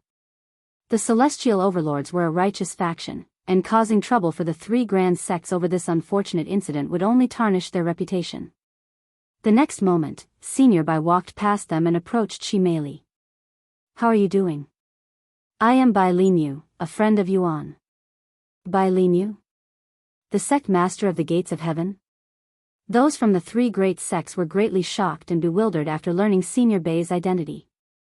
Senior Bai was a prominent figure not only in the upper heavens but also revered in the lower heavens for his virtue. To ascend the ranks of the Celestial Overlords, one must accumulate good karma through acts of righteousness, so one could imagine how much Senior Bai had done to reach his rank of overlord. Furthermore, Senior Bai was the sect leader of the Gates of Heaven, a top-tier sect that spanned across the 5th heaven, 7th heaven, and supreme heaven. Not many sects from the upper heavens establish branches in the lower heavens due to resource constraints, but those that do are considered the elite of the elite. Bai. Are you the owner of the myriad of techniques? She merely asked, as she recalled Yuan mentioning him to her before. Yes, you're correct. Senior Bai nodded with a friendly smile on his face. I see. After a moment of silence, she merely continued, please tell me you know a way to save Yuan. The smile on Senior Bai's face immediately disappeared, replaced with a perplexed expression. Unfortunately, nobody has ever returned after entering the rift. However, my superior is currently seeking an expert's help, so there might still be hope. For now, we can only wait for my superior to show up. Those from the 3 grand sects felt their hearts skip a beat after hearing this information. Senior Bai was an overlord of celestial overlords, so only a celestial overlord would qualify to be his supervisor.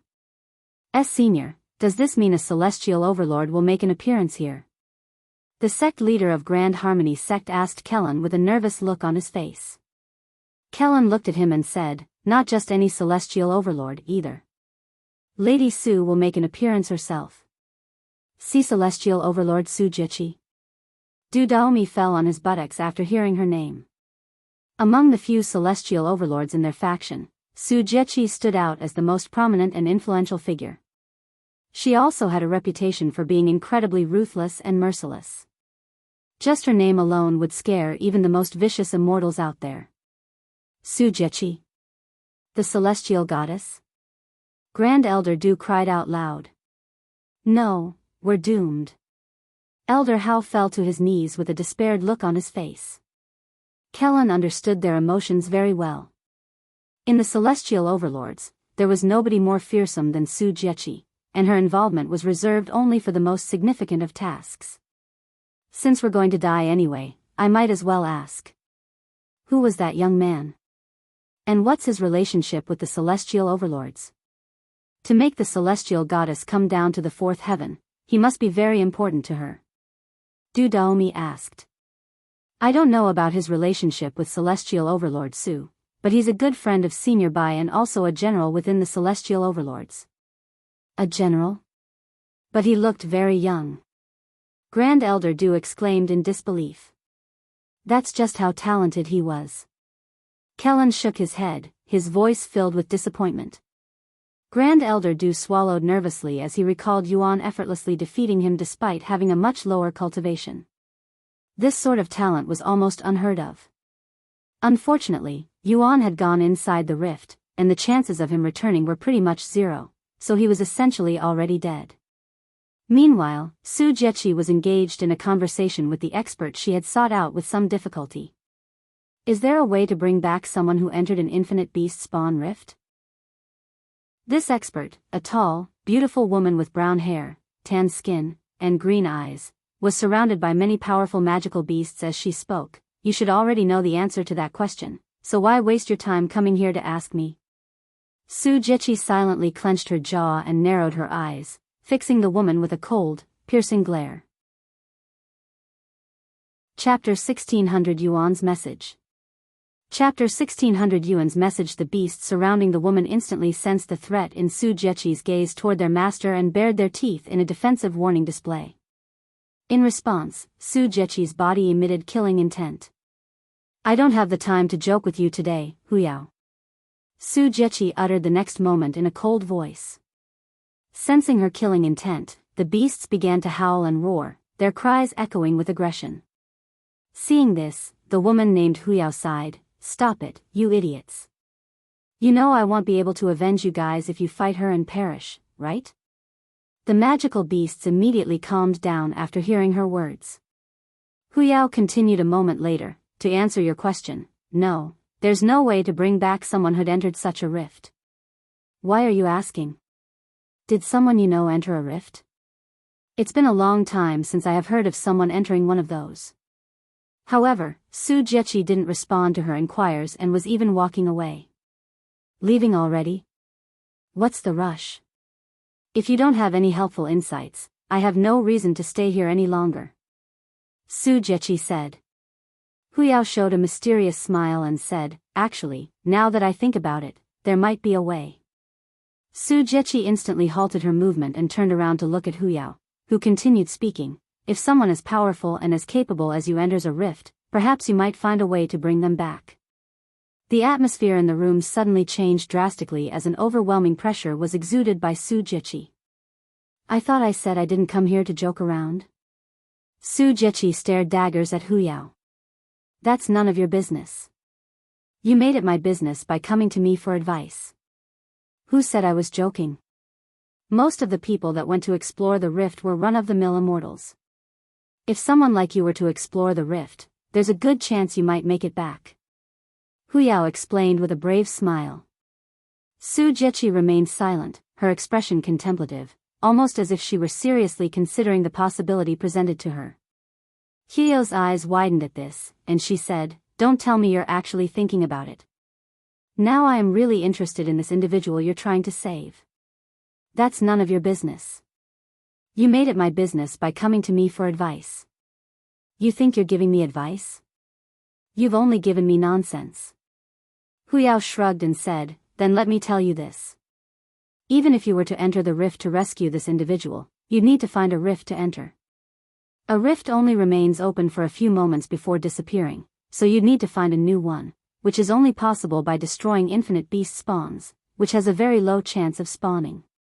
Once an infinite beast spawn is destroyed, you will need to wait at least a decade before you get another chance, and the last time a rift opened up was several thousand years ago. I have no intention of entering the rift, but thanks for nothing. Su Jiechi left shortly after.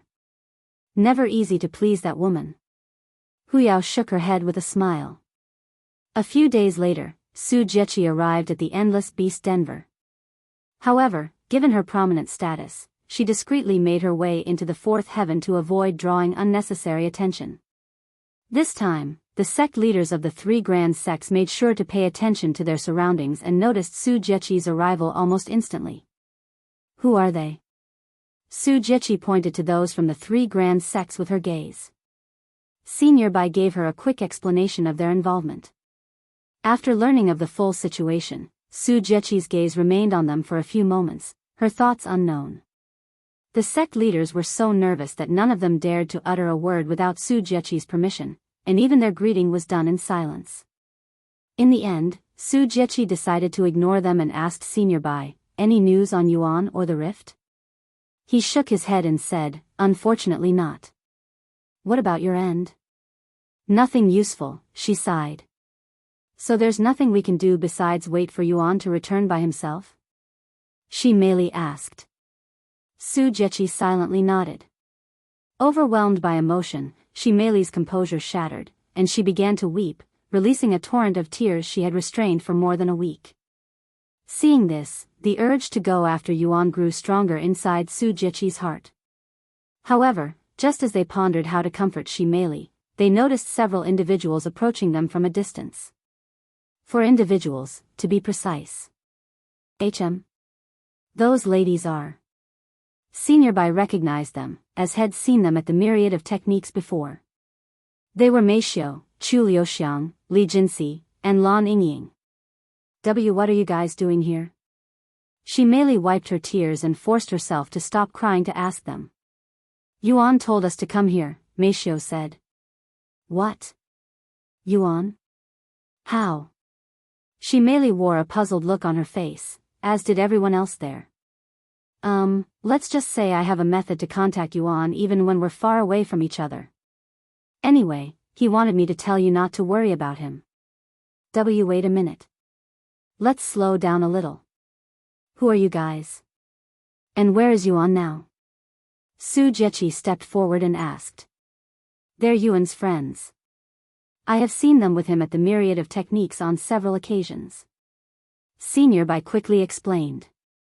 Meixiu nodded and said, but who are you? We were only expecting Mei. She logged out of Cultivation Online several days after Yuan wrote the note. After reading it, she gathered the others and rushed to the Endless Beast Den to explain the situation to Meixiu. However, only Meixiu was mentioned in Yuan's note, and they weren't acquainted with anyone else there. This may be our first time meeting like this, but I have seen you guys before with Yuan at the myriad of techniques, which I own. Senior Bai said. They're from his faction, and they came here after what happened to Yuan. Meixiu further explained. I see. Anyway, hurry up and tell us about Yuan. Is he okay? What's his situation like? Su Jieqi inquired in an impatient manner. Chapter 1601 A Forgotten Rumor. Chapter 1601 A Forgotten Rumor. According to Yuan, he was taken to a place called the Primal Expanse after going through the rift, said Meixiu after Su Jieqi's impatient inquiry into Yuan's situation. Primal Expanse? Where is that? I have never heard of this place before. Senior Bai mumbled out loud. Su Jieqi looked at Kelan with a questioning gaze. Seeing this, Kelan shook his head and said, No, I haven't heard of this place, either. Primal Expanse. However, Meixiu's face was ponderous, almost as if she was trying to recall something. Su Jieqi noticed this and quickly asked, You have heard of it? I think I have heard of it, but I don't remember where or when. She sighed. Meixiu then spoke. This is what Yuan said. The Primal Expanse appears to be its own world that exists outside the 9 heavens, and there are no humans here, only magical beasts they call primals and predators. Upon hearing this, a spark of recognition flickered in Meixiu's mind, prompting her to exclaim, I remember now. I recall reading about it in an ancient scroll owned by my father when I was very young. It claimed that magical beasts and divine beasts didn't simply come into existence but actually traveled to the 9 heavens from another world called Primal Expanse. When I asked my father about it, he said it was a rumor that was once popular during the primordial era but has since faded into obscurity and forgotten by most people. Su Jieqi wore a serious look on her face as she digested this information. She turned to look at Meixiu and asked, Did Yuan say anything else about this place? No. But he said that he'd give me an update once he explores the world a little longer. He also said he's safe and to not worry about him and that he will definitely return to the 9 heavens as soon as possible. I'm relieved to hear that he's safe for now, but he still needs to find a way back to the 9 heavens.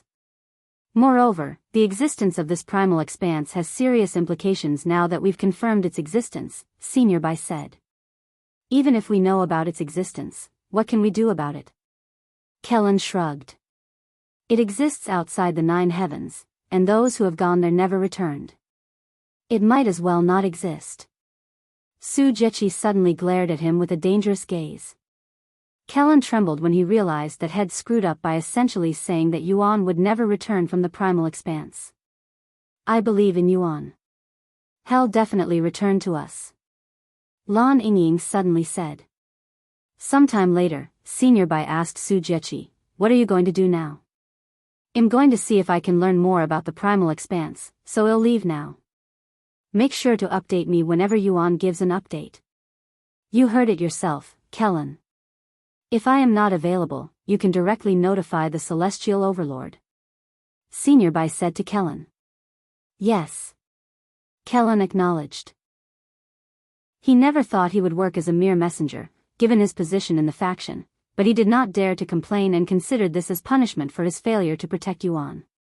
Senior Bai and Su Jieqi left the scene and returned to the upper heavens shortly later. What now?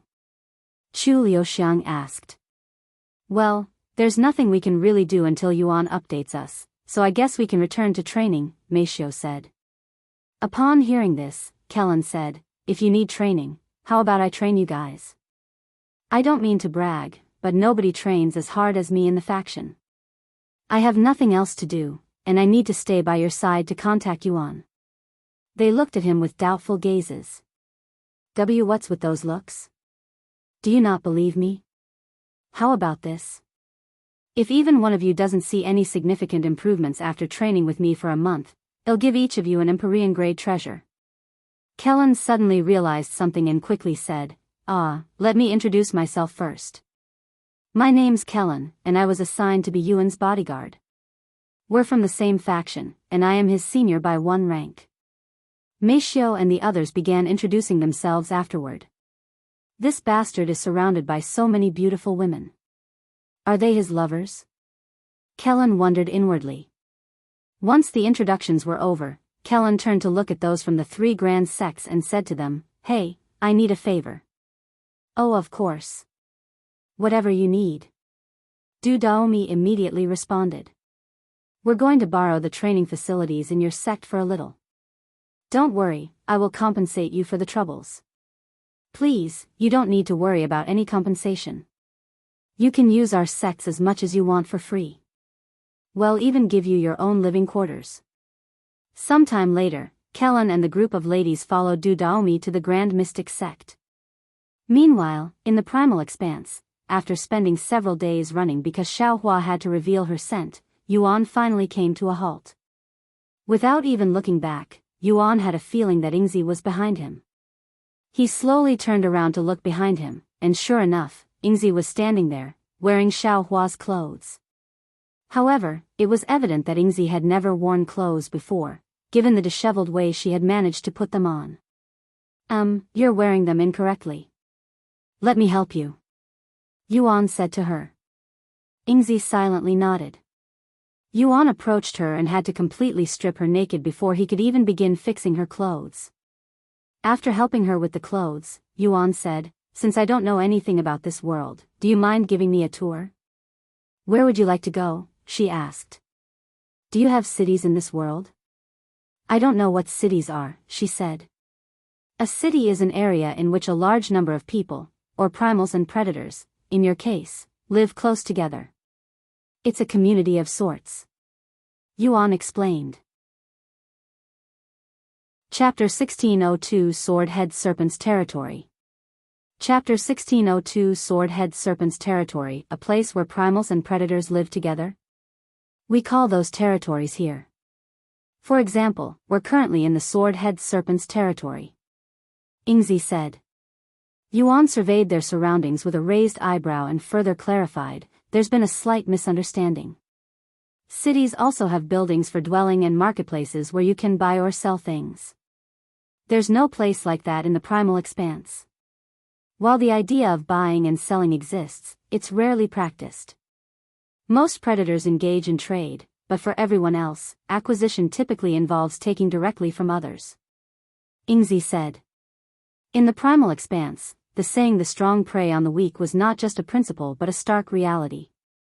Here, if someone desired something, they simply took it by force. And since trading was the norm, there was no need for currencies in this world. Yuan pondered for a moment before asking, "Then, do you know a way to leave this place?" "I don't understand." "I am trying to return to my own world," he clarified. "I am not sure that's even possible." Yingzi shook her head. "There has to be a way. In my world, we have these specific areas where magical beasts, primals spawn endlessly, and I believe they came from this world. The fact that I managed to travel to this world proves that our worlds are connected in some way. Even if you say that, I have no clue. However, I may know someone who does. Can you take me to them? In exchange for something." "What do you want?" "Something from your world." "Do you have anything specific in mind?" Yuan asked. "No, not really." Yuan pondered for a moment before retrieving several things from his spatial ring. The first item was a spirit stone. He didn't know if they existed in the Primal Expanse and wanted to find out. He also took out several divine-grade treasures and some random pills. Lastly, he took out some food, mostly meat skewers that he had saved up for occasions. "Is there anything you want?" Yingzi inspected all of the items with great interest. Her eyes were essentially sparkling with excitement. "What is this?"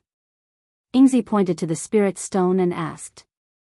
"It's a spirit stone. We, humans, use it to cultivate by absorbing the spiritual energy contained inside. We also use it as a currency to buy things." "What about these things?" "They smell very nice." Yingzi pointed to the meat skewers next. "They're meat skewers. This one is made from beef. This one is from chicken. This one is made from lamb. Yingzi's gaze danced back and forth between the spirit stone and meat skewers without giving the treasures even a single glance. After a moment of pondering, she pointed to the meat skewers and said, "I want these." Yuan nodded and handed her 12 sticks, 4 of each flavor. Yingzi accepted the skewers with a smile on her face. This was Yuan's first time seeing any real emotion on her face. However, the unique and rich aroma of the skewers quickly permeated the area, alerting the primals nearby. Since skewers were unknown in the primal expanse, their enticing aroma was as novel and irresistible as the scent of humans, sending the primals into a frenzy. When Yuan noticed this, he immediately said to Yingzi, "Can you quickly finish eating before the others arrive?" However, Yingzi shook her head and said, "No, I will slowly savor this food at my own pace. If anyone dares to steal from me, I will kill them." Yingzi's presence was still non-existent, so the nearby primals could only smell Yuan and the skewers. Dragons were at the top of the food chain in the primal expanse, so primals instinctively avoided them. Thus, no one dared to approach Yuan despite his relatively low cultivation level. However, this caution was abandoned once they caught the enticing scent of the meat skewers. Yuan wanted to run away, but he also wanted to see Yingzi's prowess. In the end, he decided to stay with her. A few moments later, the first primal to appear before them resembled a colossal elephant as large as a mountain, its brown skin adorned with red spots across its body. Just its size alone was menacing enough, but its strength was also at the divine sovereign level. Yet, when its gaze landed on Yingzi, who wasn't even looking at it, the massive creature's body trembled, and a deep sense of fear flickered in its eyes. After a loud trumpet-like roar, the elephant turned around and stomped away faster than it approached them. What the? Yuan was surprised by the primal's reaction. The elephant-like primal's reaction to Yingzi was puzzling, as she wasn't exuding any presence or aura of danger that could explain why such a formidable creature would flee from her. This hinted at unseen powers within Yingzi that Yuan did not yet comprehend. The next several primals that appeared reacted similarly to the first. Each time their gaze landed on Yingzi, they displayed an intense reaction of fear, quickly turning and fleeing as if their lives depended on it. As for Yingzi, she didn't even bother looking at the primals that showed up and continued to enjoy the skewers in her grasp at her own place. Many minutes later, when Yingzi reached her last skewer, Yuan suddenly sensed an unfathomable presence appear, and it was quickly approaching them. What a powerful presence! This primal must be at a level that rivals an immortal. Yuan cried inwardly. When he turned to investigate the presence, he saw a massive black snake, even larger than the elephant, with a horn shaped like a sword protruding from its head. "Is that the sword-head serpent?" Yuan asked Yingzi. "Looks like it," she calmly confirmed. "Will you be fine against it?" Yingzi didn't respond, as she was busy chewing the meat in her mouth. The sword-head serpent arrived shortly later. However, unlike the other primals, it did not immediately run away after seeing Yingzi. Although it still showed fear in its gaze, it refused to run away for some reason. Chapter 1603 Chaotic Essence. Chapter 1603 Chaotic Essence. After silently staring at Yingzi for several moments, the sword-head serpent spoke, "If you value your life, leave behind that meat and get out of my territory." Having a territory named after oneself signifies dominion over that area, and entering another's domain without permission typically invites conflict. Should the sword-head serpent flee from an unwelcome guest in its own territory, it would risk becoming a laughingstock, vulnerable to attacks from others who might perceive it as weak. This was why the sword-head serpent refused to flee despite its fear of Yingzi. Driven by the need to protect its territory and maintain its pride and honor, it was prepared to face even death rather than show weakness and risk losing the territory that it had ruled for many decades. In response to the sword-head serpent's threat, Yingzi simply glanced at it. Her look alone sent an unfathomable wave of fear coursing through the sword-head serpent, paralyzing it with dread. However, the sword-head serpent somehow managed to shake off the fear and moved to strike Yingzi. Seeing the sword-head serpent approach, Yingzi pointed at it with her empty skewer sticks. In the next instant, the serpent froze completely as a massive black spike emerged from the ground, or, more precisely, from its own shadow, impaling its body with lethal precision. The life in the sword-head serpent's eyes vanished instantly, and its lifeless body thudded heavily to the ground, sending a resounding echo through the area. Yuan was left speechless by how effortlessly Yingzi had disposed of the sword-head serpent, which would rival the strength of an immortal in the 9 heavens. She's much more fearsome than I'd expected, he swallowed inwardly. Once she finished all of the skewers, Yingzi said, okay, I'll bring you to that individual now. Follow me. Yingzi suddenly disappeared into thin air. Huh? Yuan's eyes widened with shock. He wasn't even able to follow her movement, much less follow her in person. Yingzi returned a few moments later and asked him, what's wrong? Why aren't you following me? You're too fast for me. I couldn't even see your movements, let alone follow you, he sighed. Can you slow down a little? If we travel at your pace, it'll take centuries to reach our destination, she said. Centuries? How massive is this place? Yuan was dumbfounded to hear this. Very. Yuan sighed, is there no other way? Asking me to travel at your speed is unreasonable and, quite frankly, impossible. I can help you, but I want that shiny object you call Spirit Stone, Yingzi said. Deal. Yuan immediately retrieved the biggest and shiniest Spirit Stone in his possession before handing it to her. Yingzi played around with the Spirit Stone for a few minutes before tossing it inside her shadow. The ability to manipulate shadow, huh? Yuan thought to himself. Okay, let's go. Yingzi suddenly enveloped Yuan with a mysterious energy before bringing him with her. The method she used was similar to using chi manipulation to move something or someone. They were moving so fast that Yuan only saw a blurred background as they traveled. Yingzi, what's this weird energy you're using? It feels like spiritual energy, but it's clearly not. Yuan asked. You mean chaotic essence? It's what we use to cultivate, she explained. There are 2 types of essence in this world. Chaotic essence and pure essence. There isn't much pure essence, but that doesn't matter since we can only cultivate chaotic essence. Yuan wondered if this was the reason why Yuning and Xiaohua claimed they couldn't cultivate properly. Pure essence must be spiritual energy. However, this world lacks spiritual energy, and humans cannot absorb chaotic essence. It's almost like the 9 heavens but inverted. In that case, chaotic essence might be something like impurity for us. It didn't take long for Yuan to understand the power sources of Primal Expanse. By the way, how long will it take to arrive at our destination now? He asked a moment later. About half a year, she calmly responded. Half a year? Yuan cried out loud. He had never anticipated that reaching their destination would take so long. At this rate, he might be stuck in the Primal Expanse for much longer than he had desired. Yet, there was nothing he could do.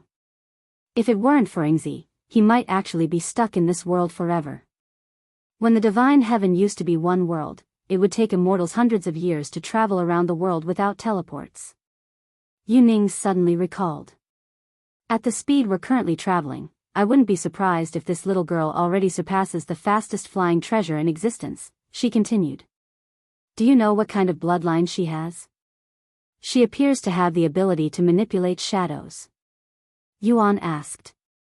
I know of several bloodlines that can control shadows to a certain extent, and from what I've seen so far, it doesn't rule out any of them. I'll let you know once I lower the candidates. Alright. What about chaotic essence? Do you know anything similar to that in the 9 heavens? Yuning pondered for a moment before responding. There are several areas in the divine heaven where cultivators are unable to cultivate due to the chaotic spiritual energy, such as the primordial chaos. I have never been to these places myself, so I cannot confirm firsthand, but according to what I've heard from those who have experienced it, it's similar to what I am experiencing in this world. How come I am able to absorb this chaotic essence? He wondered inwardly. Yuan tried to absorb the spiritual energy there again, and sure enough, his body absorbed everything without any issue. As for the quality of the energy, it was incomparably better than the 4th heaven. Half a year, huh? What should I do in the meantime? Yuan began pondering how he should spend the next half a year. Chapter 1604 Training with Kelan. Chapter 1604 Training with Kelan. While Yuan journeyed through the primal expanse with Yingzi, Su Jieqi was traversing the 9 heavens, gathering more information about the primal expanse.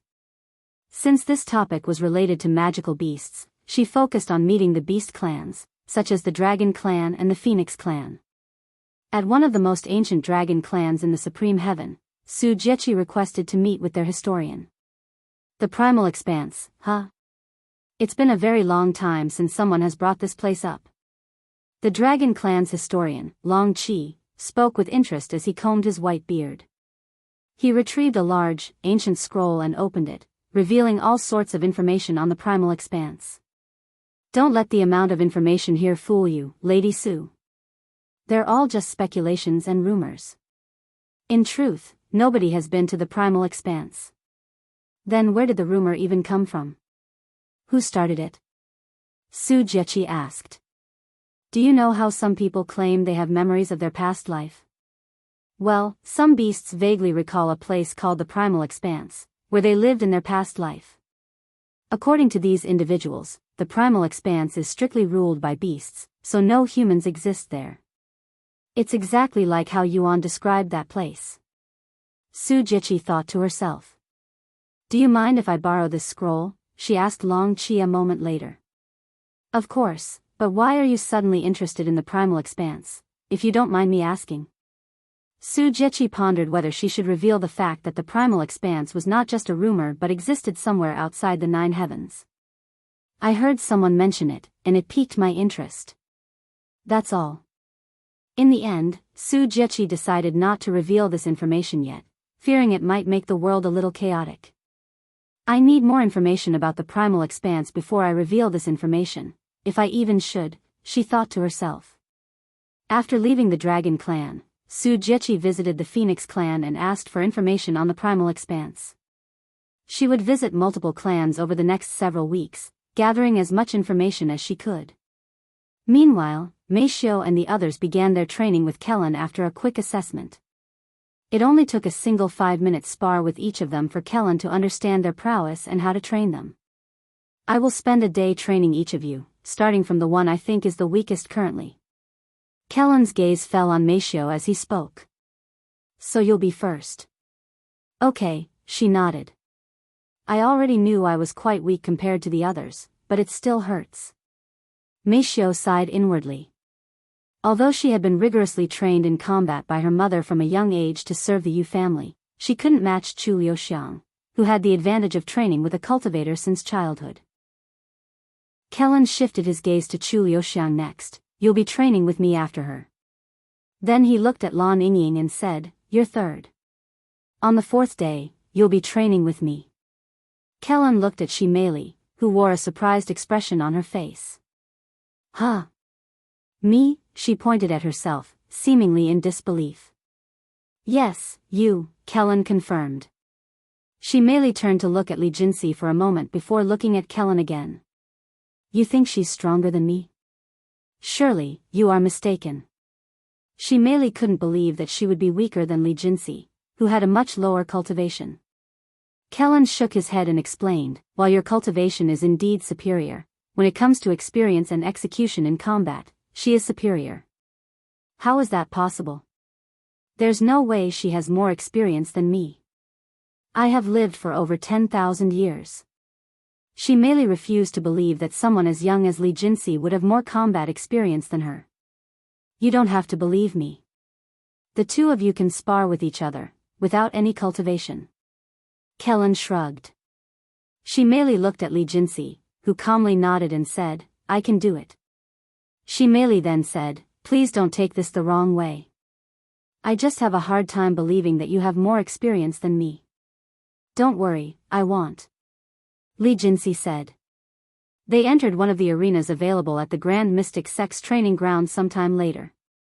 For this spar, you are not allowed to use your cultivation or techniques, so you'll be limited to just your weapon and the basics. Movement techniques are allowed. Good luck. Meixiu said to her. You too. While Meixiu and Li Jinsi fought each other, Yuan asked Yingzi to stop for a little so he could write a note for Meixiu. Where did you go just now? You never gave me an answer. Yingzi questioned him. It's a little complicated. Yuan wasn't sure how to explain cultivation online in a way that she would understand. He pointed at his body and said, You see this body? It's actually not my real body but a part of my soul. My real body is somewhere far, far away, and I have the ability to return to my real body whenever I want. Whenever I return to my real body, this one will disappear until I return. Do you understand? Yingzi took a moment to understand his words. Eventually, she nodded and said, I understand. Where is your real body? Is it in the 9 heavens? No, it's actually outside the 9 heavens, sort of like the Primal Expanse. However, that world is much smaller. If this isn't your real body, why do you need to find a way to leave the Primal Expanse? Can't you just create another body? Yingzi then asked. Even if this isn't my real body, it's still part of my soul, which is arguably even more valuable than my physical body, so I can't just abandon it, Yuan said. Is that so? They resumed their journey shortly after. If you find any errors, ads pop up, ads redirect, broken links, non-standard content, etc. Chapter 1605 Meixiu's Training. Chapter 1605 Meixiu's Training. This is ridiculous. She merely cried inwardly as she desperately defended herself against Li Jinxi's endless assault. It'd only been several minutes since they started their spar, yet she was already pushed into a corner. She merely had never anticipated that someone other than Yuan could possess such outrageous talents. Wow. Li Jinxi's growth has been tremendous lately. What kind of training did she undergo in seclusion? Yuxiang muttered, her voice filled with awe. Despite having trained for the same amount of time, Li Jinxi's progress had far outstripped her own. Her experience doesn't match her age, but I can say the same thing about Yuan and many other geniuses out there, Kelan said. In this world, there are 3 types of talent. Those who are gifted just enough to be above the average, those who stand above the majority as true geniuses, and then we have monsters that defy logic. Li Jinxi's talent would enter the monster category. As for Yuan, I believe he is a separate kind of monster, the type that dominates over other monsters. Many minutes later, Li Jinxi barely secured her victory against Shimeli. You're very strong. Other than 2 other people, you're the 3rd person ever to push me this far. Li Jinxi said afterward, her body soaked in sweat. Besides Yuan, who is the other individual? Shimeli asked as she lay on the arena with a dazed look on her face. She's our mentor. Li Jinxi said as she turned to look at Meixiu and Yuxiang. After a moment of silence, Shimeli released a deep sigh and said, I admit defeat. You're definitely better than me when it comes to fighting experience. I apologize for looking down on you. Li Jinxi extended her hand and smiled, it's okay. Shimeli accepted the hand and was pulled back to her feet. We will begin our training tomorrow, Kelan said to them before dismissing them a moment later. Everyone returned to their own living quarter, which was provided by the Grand Mystic Sect. Meixiu logged off after returning to her room.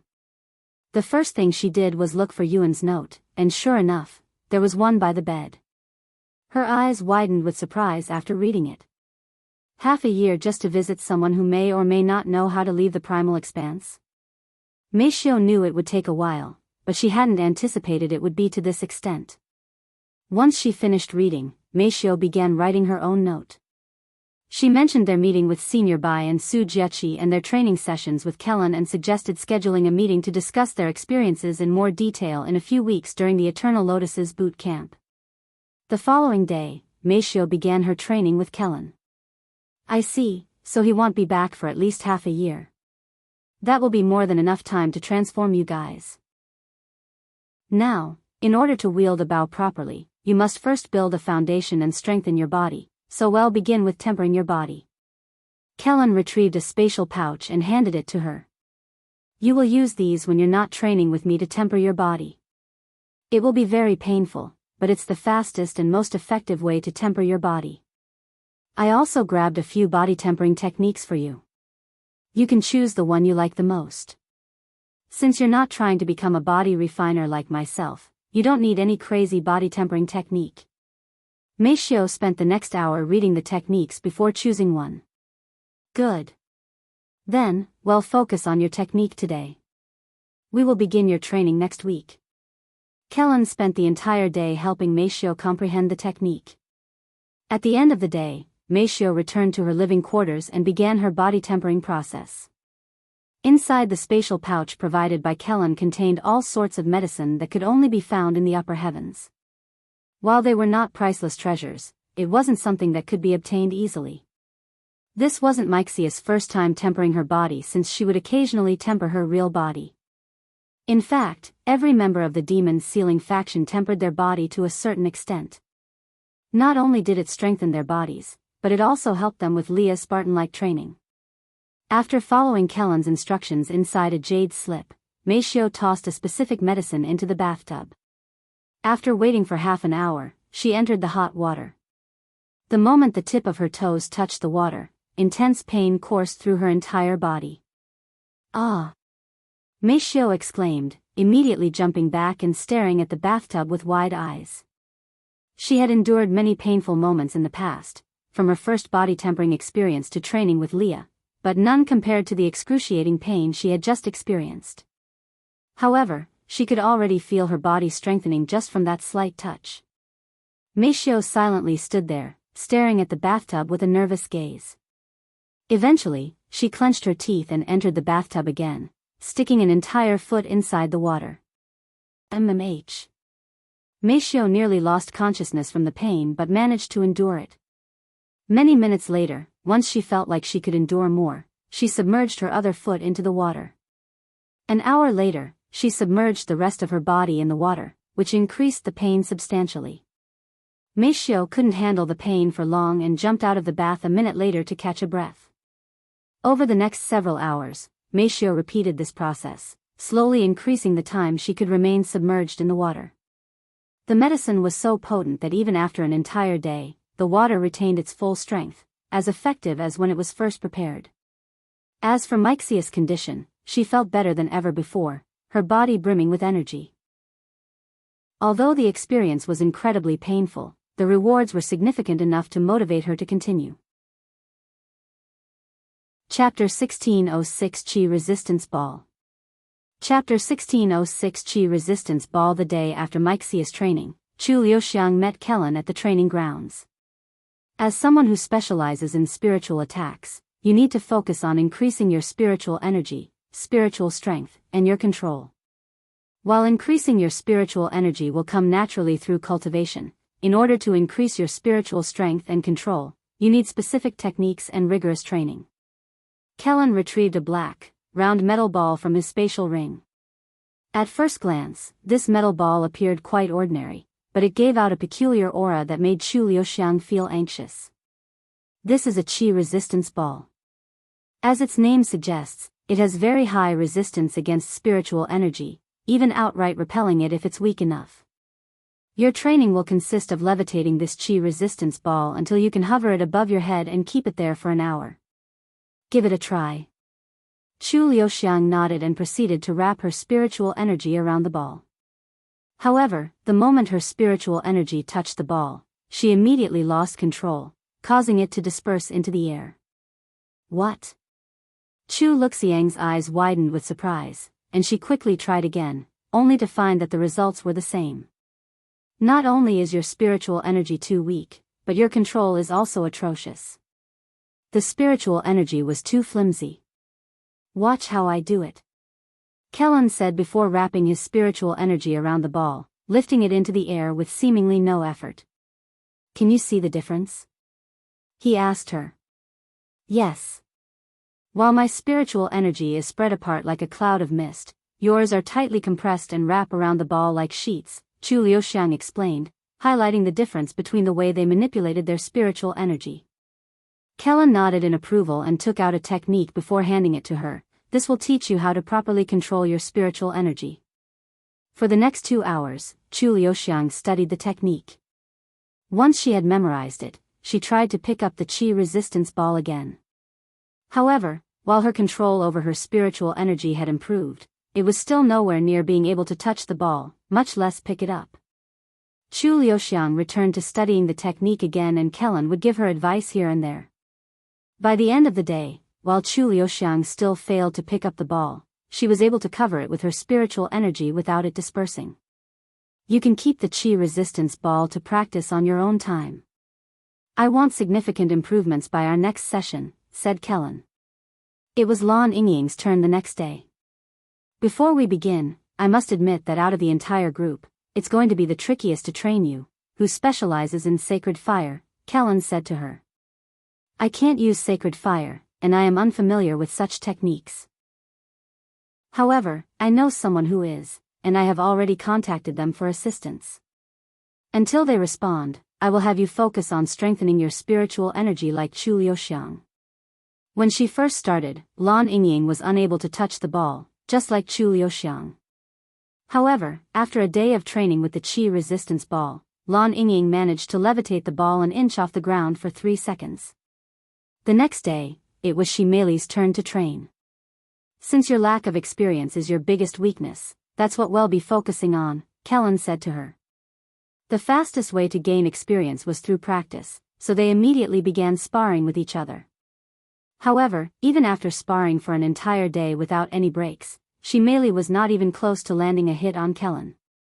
It felt like she was fighting a ghost, one that could anticipate all of her movements and perfectly avoid them. After spending an entire day analyzing your style, I understand why you're lacking in experience despite having 10,000 years of experience. Your fighting style is outdated, Kelan said at the end of their training. Oh, outdated? How is that even possible? Meili said. Typically, in the cultivation world, the older something is, the more valued it tends to be. This is why ancient treasures and techniques are highly sought after. Not everything improves with age. In some areas, modern knowledge surpasses the old, your fighting style being one of them. Meili was left speechless, unable to refute Kelan's point. The style she had learned was indeed ancient, dating back millions of years to when the Shi family first entered seclusion. And within such isolation, advancements tend to occur at a much slower pace. It's not going to be easy to adjust your fighting style, considering you've spent thousands of years honing it and engraving its movements into your muscle memory. But once you manage to do so, you'll see a significant increase in performance, Kelan explained. I will find you a new style that resembles your current style in a few days. We can start your real training next week. Li Jinzi showed up the next day for her training. Frankly, your techniques are impeccable, and I have no criticisms there. However, it's clear that your body is struggling to keep up with your movements, Kelan said. He continued, in order to narrow the gap between your abilities and your bonus limits, you will focus on tempering your body, much like Meixiu. However, you will need to push even further than her, perhaps 2 steps further. It's going to be painful, but once you've achieved a physique that can handle your abilities, your prowess will skyrocket to unimaginable levels. Will it be enough to beat Yuan? Li Jinzi suddenly asked an unexpected question. That's... Kelan was caught off guard by such a question and didn't know how to respond for a moment. I'll be honest with you. The chances of catching up to him are near zero, much less defeating him. However, nothing is impossible in this world. With enough luck and dedication, even a cripple can even surpass a god. That's good enough for me, Li Jinzi said with an eager smile. Sometime later, Kelan spent several hours sparring with her before sending her home with a bunch of body-tempering medicine, but they were several times more potent than the ones he gave Meixiu. Chapter 1607 The Real Boot Camp. Chapter 1607 The Real Boot Camp. In the blink of an eye, several weeks have passed since Yuan entered the Primal Expanse, and his group started training with Kelan. Well, return in 3 days. Meixiu notified Kelan of their absence due to Eternal Lotus's boot camp. That's fine. Make sure to pass on my message to Yuan. Kelan nodded in acknowledgement.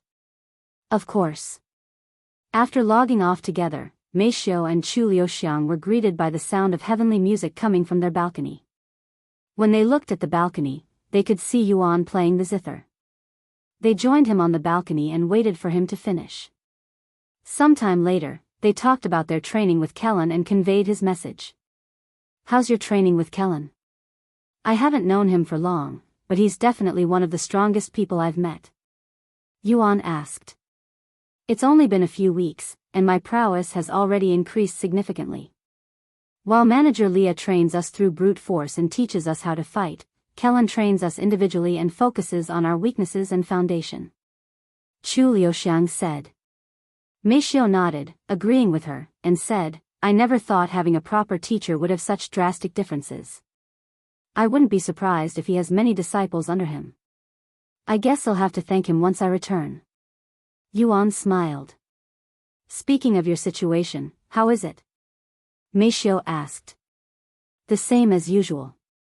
We've been traveling at a speed that even I cannot comprehend without any rest, but we're still many months away from our destination. The Primal Expanse is unfathomably massive. Kelan has a message for you. He said that Lady Su is currently researching the Primal Expanse and would you like to learn as much about it as you can?" He nodded. "I was already planning on doing that. Although the Primal Expanse exists outside the 9 heavens, it is still connected to them in some way." Sometime later, the Demon's Sealing faction made their way to the Eternal Lotus's residence. When they arrived, around 90% of their members were standing in a formation, waiting for their arrival. "There's more people here than I expected," Wang Ming commented after he saw this. Had only expected half of them after what they experienced last time. The Eternal Lotus's members trembled after seeing Wang Ming and the others smile. "Even if the majority of you quit after today, I applaud you for showing up and giving it a chance despite what you experienced during the trial," Shi Lang said to them. "What you will experience in the next 3 days will be much harsher than the trial, but you will definitely become much stronger," Wang Bingbing said. The group swallowed nervously at such words, and many of them had regretful expressions on their faces. After the introductions, they were split into smaller groups again to make training more effective. However, Yuan did not participate and only watched as a spectator.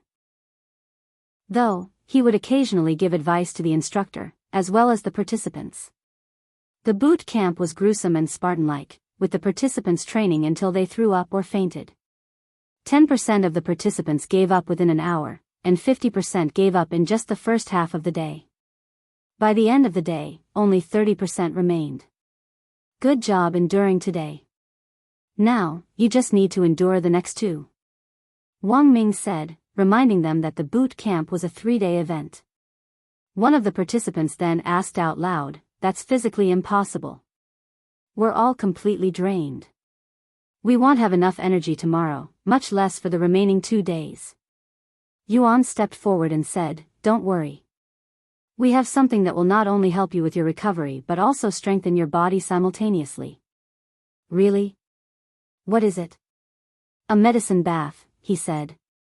"There's a public hot spring available on the Dragon Spiral Mountain. I have already reserved the whole place, too." "A hot spring?" The participants were excited upon hearing this. After giving them some time to recover enough energy to walk, they descended the mountain until they reached the lower area, where the hot spring was located. An old lady was waiting for them outside when they arrived. "Welcome to the Dragon Hot Spring, young Master Yuan." The old lady bowed to him respectfully. The hot spring was divided into 2 sections, one for males and another for females, each spacious enough to comfortably accommodate 1,000 people. As the exhausted participants submerged themselves in the medicinally enhanced waters, they felt the exhaustion swiftly drain from their bodies. "Wow! What kind of magical water is this? I have never felt anything like this before. All of my exhaustion went away like smoke. How is that possible?" The participants couldn't believe the hot spring's potent effect. "If I had known there was a place like this here, I would have come here every day." However, Wang Bingbing said, "Actually, this is just a normal hot spring, so you wouldn't get to experience this if you come here at another time. This medicine bath was specifically prepared for you by Yuan." Meanwhile, at the male's side, Wang Ming asked, "What kind of medicine did you put in here, Yuan?" I would like to bathe in this once in a while. Medicine? I didn't put any medicine in here, he calmly said. Huh? Then what did you put in here? I fused my spiritual energy with the water, so you're bathing in my spiritual energy, he revealed. What? Everyone there looked at him with wide eyes. You can do such a thing with spiritual energy? I didn't know that. Shi Lang muttered. The concept is similar to transferring your spiritual energy to another individual to replenish their energy. However, in this case, since there isn't any method to contain the spiritual energy, you will need to constantly fuse your spiritual energy with the water, or it'll quickly lose effect. In other words, only you can do something like this. Wu Zhao said. Once you increase your cultivation, you can also do it. However, unless someone does it for you, it wouldn't benefit you. Yuan explained. Chapter 1608 The Real Boot Camp, 2. Chapter 1608 The Real Boot Camp, 2. The members of Eternal Lotuses soaked in the hot spring for 2 hours. By the time they emerged, not only had all traces of their exhaustion vanished, but they also felt stronger than they had at the start of the day. When they returned to their residence, those who had quit or didn't participate in the boot camp were absolutely bewildered to see them so energetic. What the hell? Why do you all look so energetic? You spent the entire day training at their boot camp, right? I was only there for 4 hours, but I am still exhausted. Of course, we were exhausted. However, they had us bathe in a medicine bath at the Dragon Hot Spring, relieving us of all exhaustion in just 2 hours. It not only made our exhaustion disappear, it even strengthened our bodies and boosted our cultivation. Dragon Hot Spring? There's a hot spring here? What? Such a place exists? I'm going to go bathe there right now. Since the members that bathed in Yuan's spiritual energy weren't aware of the hot spring's true nature, they didn't stop the other members from rushing to the Dragon Hot Spring. When these members arrived at the hot spring and soaked in the water, they were baffled when they were still exhausted and nothing was happening. Were they messing with us because we didn't participate in the boot camp? This is just a normal hot spring. Surely, they can't be that petty. They called it a medicine bath, right? Perhaps they'd already absorbed all of the medicine. Someone there made a sound judgment. I guess the medicine bath is only a privilege for those who endured that hellish training. These members quickly left the hot spring after realizing that it had lost its healing effects, and most of them contemplated on giving the boot camp another chance. Later that night, the Demons Sealing faction had dinner together.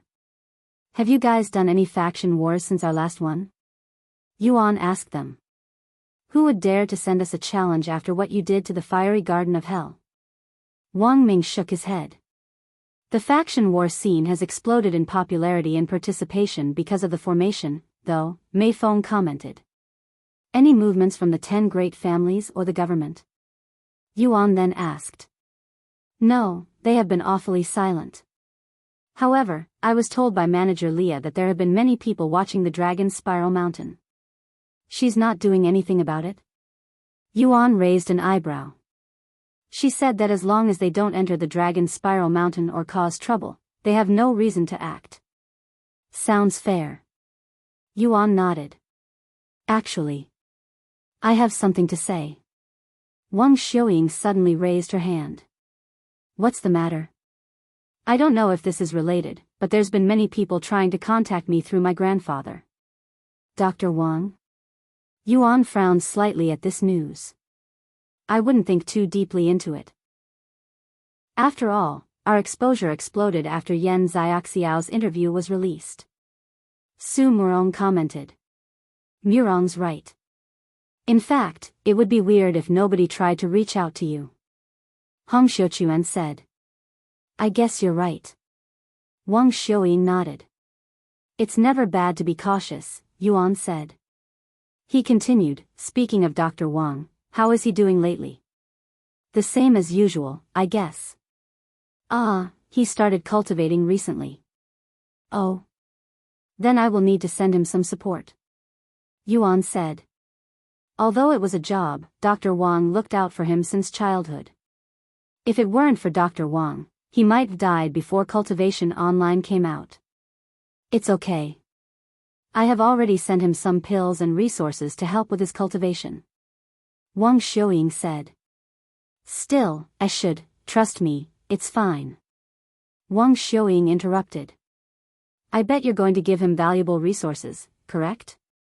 His cultivation is too low to even use them. You can help him once he increases his cultivation a little more, okay? If you say so. Yuan nodded. Later that night, Yuan and Meixiu spent the night together in Meixiu's old room while Yuxiang slept alone. After spending several hours passionately embracing each other, Yuan commented on her physique at the end. I can tell that you've been training really hard. Your body is incomparably sturdier than before. Huh? Is my body that hard? Meixiu began panicking, worried that she had tempered her body too much. Yuan chuckled and said, I didn't mean literally. Your body is still very soft and pleasing to touch, so there's no need to worry. Meixiu blushed at such words. The next day, when the Demon Sealing faction arrived for the second day of boot camp, they were pleasantly surprised to find that many of the participants who had quit the previous day had returned, ready to continue their training. What happened? What made you change your heart? Shi Lang asked them.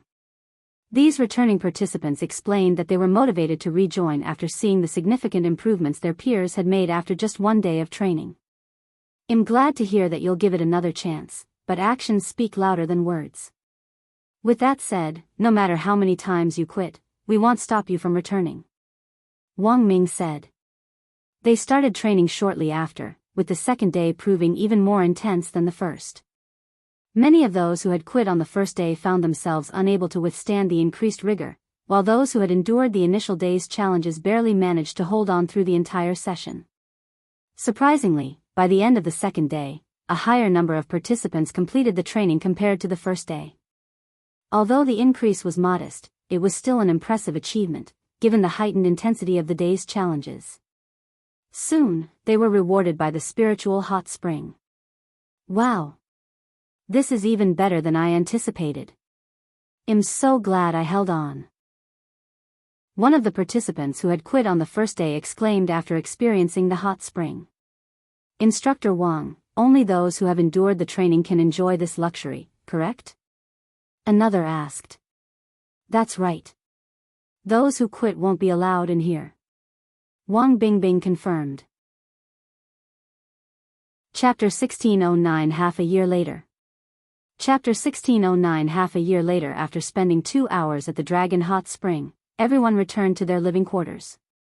Only 2 days have passed since they started training, but the members of Eternal Lotuses who didn't quit were already experiencing tremendous growth. All had at least 2 breakthroughs, while some even had 4 breakthroughs.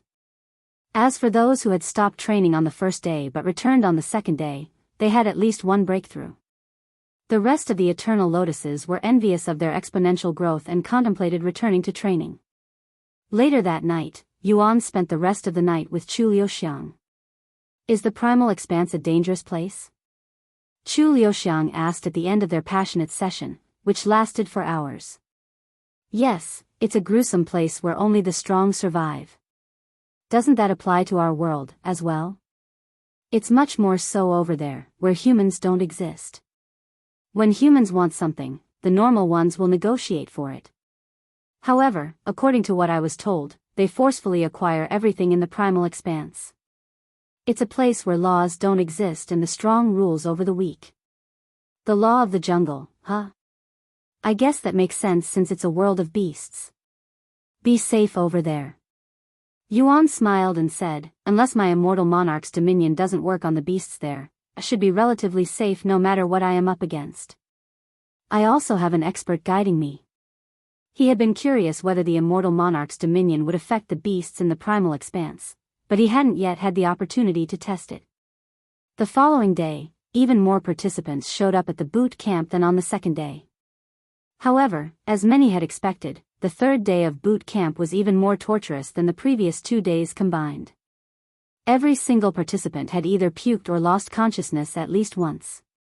Fortunately for them, the training ended earlier than anticipated, and they were rewarded with a 4-hour spiritual bath. Good work, everyone. Well, come back next month for the next boot camp session. The next day, everyone from the Demon's Ceiling faction except Feng and Yuan went to the mountain's peak to train with Leah. Where have the three of you been lately? You haven't been showing up to training. Leah asked Meixiu, Yuxiang, and Li Jinsi, who had spent most of their time training with Kelan. Meixiu explained the situation to Leah, who said afterward, I understand. Let me see how much you've improved through your new trainer. If it's good enough, you won't need to attend my training any longer. The following hour, Meixiu and the other two had a sparring session with Leah, who was quickly surprised by their drastic improvements. Heavens! Who's training them? They've improved so much that they're almost unrecognizable. Wang Ming exclaimed. In just a month, Meixiu and Yuxiang, who had consistently ranked at the bottom, experienced a dramatic rise, propelling them to the top of their power ranking. Meanwhile, Li Jinsi, who was already at the pinnacle of the rankings, found her lead expanding even further as the gap between her and the others became more pronounced. Who's your teacher? Leah asked them afterward. He's Yuan's bodyguard. We're being trained by him while Yuan is away, Yuxiang explained. Yuan has a bodyguard? Leah raised her eyebrows at this information. She never expected someone as monstrous as him would need protection. It's a little complicated. Whatever, I don't really care. Anyway, the three of you no longer need to attend my training since that person is much more capable than me. Leah said a moment later. Yes. Thank you for everything so far. They bowed to her. Shit, we really need to ascend to the fourth heaven and train with them now. Wang Ming muttered out loud. Hearing this, Leah turned to him and said, That's actually a great idea. Not only would you improve faster with that person, but I would no longer need to waste my time training you. Although it may seem like Leah was upset, she genuinely wanted the best for them. Meanwhile, Yuan continued his journey with Yingzi.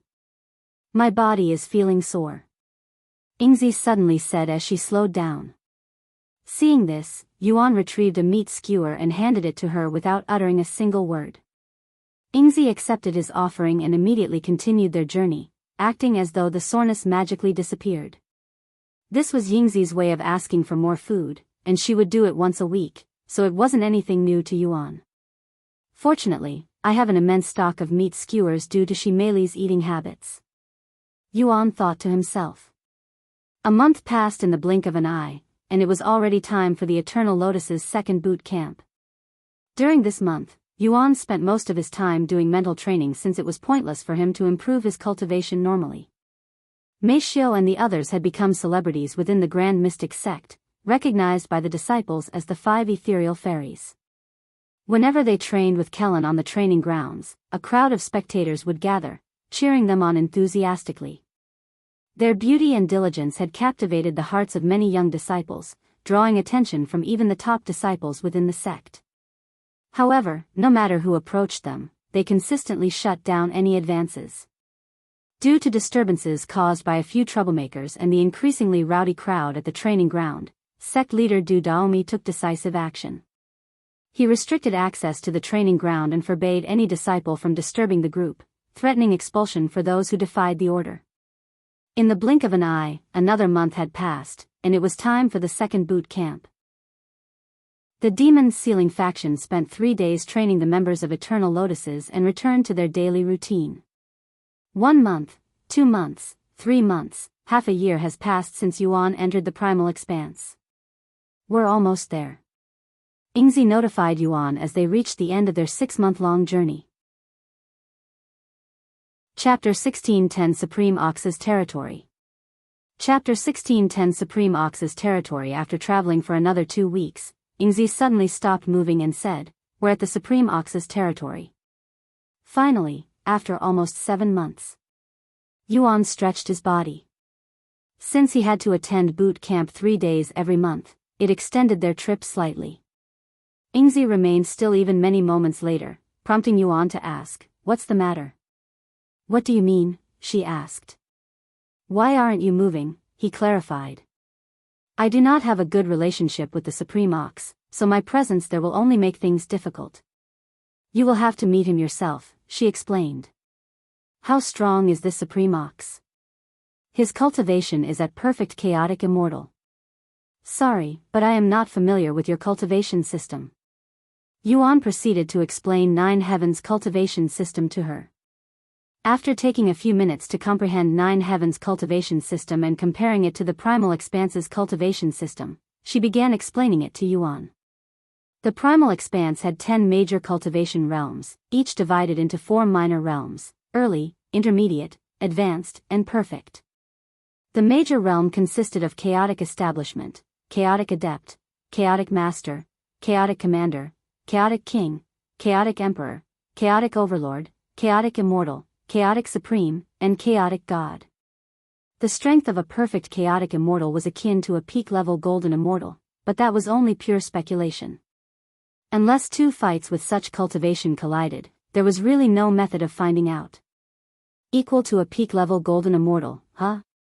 I won't be able to defeat them if we were to fight for whatever reason suddenly, and I don't want to expose my trump card so soon.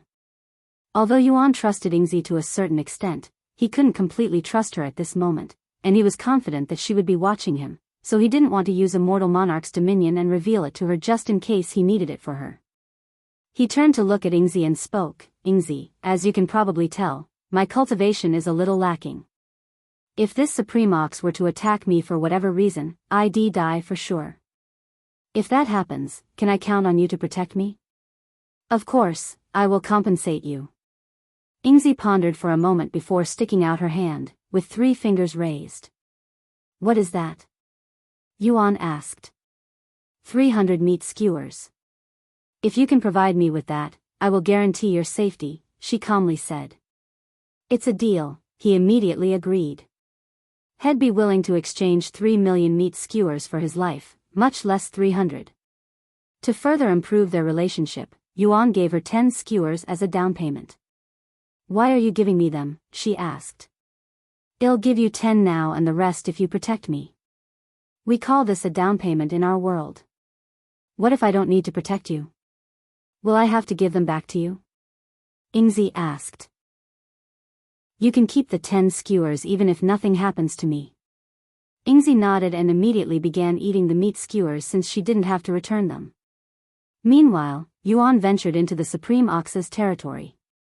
This domain was a vast, rocky plain, offering a stark contrast to the environment of the sword-head serpent's territory.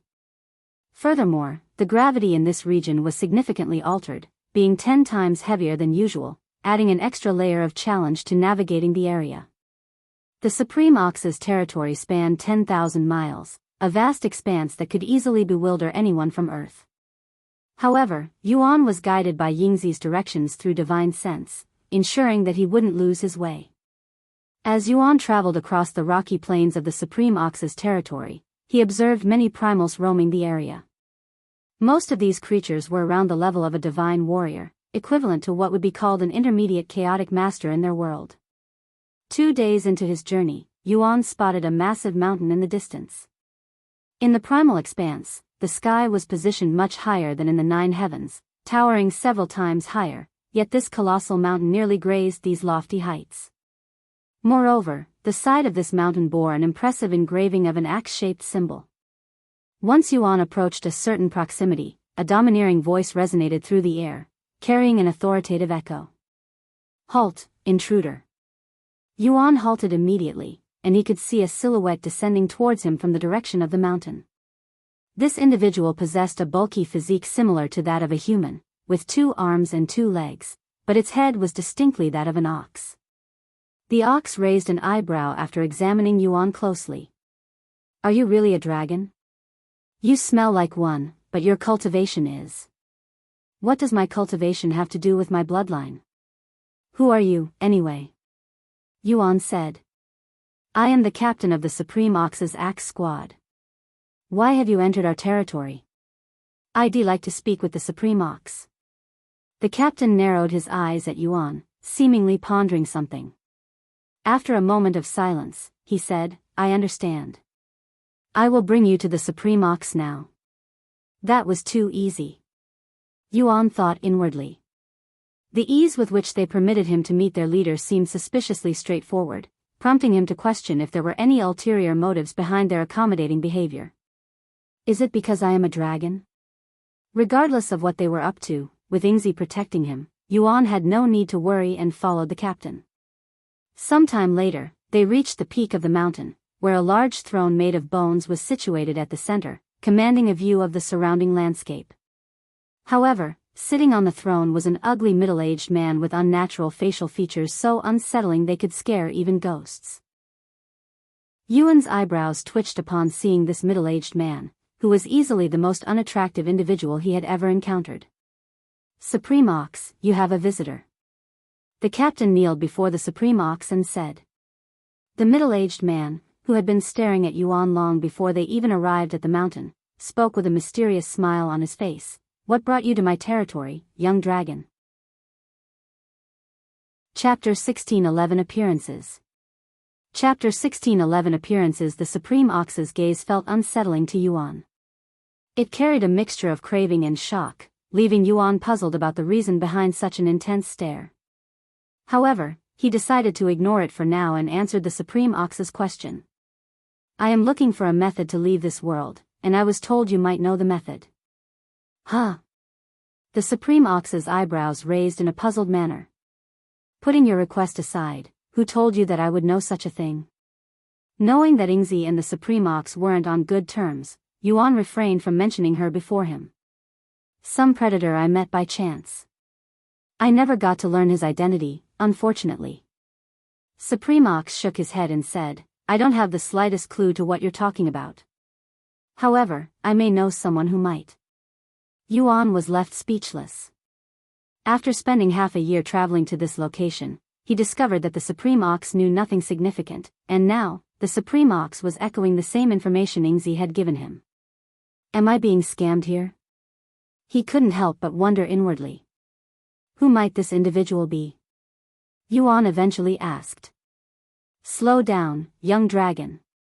You may carry the bloodline of dragons, but that doesn't mean you can make free requests in my territory. I will provide you with the information you seek if you're willing to do me a favor. What is this favor? It's quite simple. Allow me to let me borrow your appearance for 10,000 years. Huh? Yuan was bewildered by such an odd favor. Since you're a dragon, I'm sure you have no lack of beautiful appearances like the one you're currently wearing, so lend it to me for a bit. Don't be stingy, it's only 10,000 years. Yuan's eyes widened at the Supreme Ox's weird wording. No lack of appearances? Like the one I'm wearing? What nonsense is this? Why do you want my appearance? Yuan decided to ask. Are you seriously asking me that? Look at me. I'm heinous compared to you. Yuan was speechless. At this moment, Yingzi's voice resounded inside his head, in the Primal Expanse. Due to a lack of humans and our understanding of them, primals like trading appearances. How does that even work? Are you asking me to take off my skin like we do with clothes? We can't do that. It's not like that. If you agree to let the Supreme Ox borrow your appearance, he will simply copy your appearance and use it for himself. Also, you won't be allowed to use your appearance for 10,000 years if you agree. Why would they choose to borrow appearances? Can't they simply craft their own, tailored to their liking? He struggled to grasp the rationale behind adopting another's visage when the possibility of creating a unique one existed. That's easier said than done. With a lack of humans, there are only so many authentic appearances to go around. Also, it is an unspoken rule to never copy another's appearance without permission, even if you change some of the features. Once Yuan thought about it, Yingzi was right. Even humans would have difficulties if told to create a human appearance without any reference, since it cannot resemble another's appearance too much less the beasts within Primal Expanse, where humans don't exist. How valuable are appearances in this world? Yuan continued asking. It greatly varies depending on the available features. Of course, the good-looking ones will be worth more. I have never seen anyone with your quality of appearance, so it should be worth a fortune. Yingzi said. Thanks for the information. What's wrong, young dragon? Why aren't you saying anything? Supremox asked with a nervous smile on his face. Seeing this, Yuan smiled coldly and said, "You want to borrow my appearance in exchange for some information that may not even be reliable? Are you looking down on me, Supremox?" The Supremox sucked his teeth after hearing Yuan's words. He was clearly trying to take advantage of Yuan due to his seemingly young age and low cultivation base. Fine. I won't ask to borrow it, but allow me to use your appearance as a reference, at the very least. You're still asking for too much. Yuan shook his head. Supremox frowned and muttered in a cold voice, "Don't try to push your luck too far, young dragon. The other predators may be afraid of the dragon bloodline, but we don't fear you." The atmosphere suddenly stiffened, and Yuan could sense many powerful entities in the vicinity announcing their presence, almost as if they were threatening him. Yuan remained calm and said, "Are you sure you want to threaten me? You might have to spend the rest of your life in that appearance." Before the Supremox could speak, Yuan continued, "I was going to say that while my appearance isn't for sale or rent, I have plenty of high-quality appearances available, but if you don't want them, that's fine." As someone with countless encounters with humans, he had an unlimited supply of human appearances to bargain with in this primal expanse. W8. Supremox quickly said. He raised his hand and made a gesture. In the following moment, all of the surrounding presences disappeared. "I apologize for my subordinates' unruly behavior. They are too easily agitated. Anyway, what other appearances do you have? May I see them?" Yuan retrieved an appearance-altering pill and swallowed it, transforming himself into a middle-aged man with somewhat handsome features. Supremox's face brightened with excitement the moment he saw Yuan's disguise, even standing up from his seat. "That one. I want that one," he hastily said. 10,000, no, 7,000 years. I'll give you the information if you will lend it to me for 7,000 years. Yuan calmly nodded, "Deal." The Supremox didn't waste any time and immediately copied every little detail of Yuan's new appearance, taking it for himself. Chapter 1612 Snowy Fox Mountain. Chapter 1612 Snowy Fox Mountain. After the transaction, Yuan returned to his original appearance and asked, "So, who is this individual who might have the information I want?"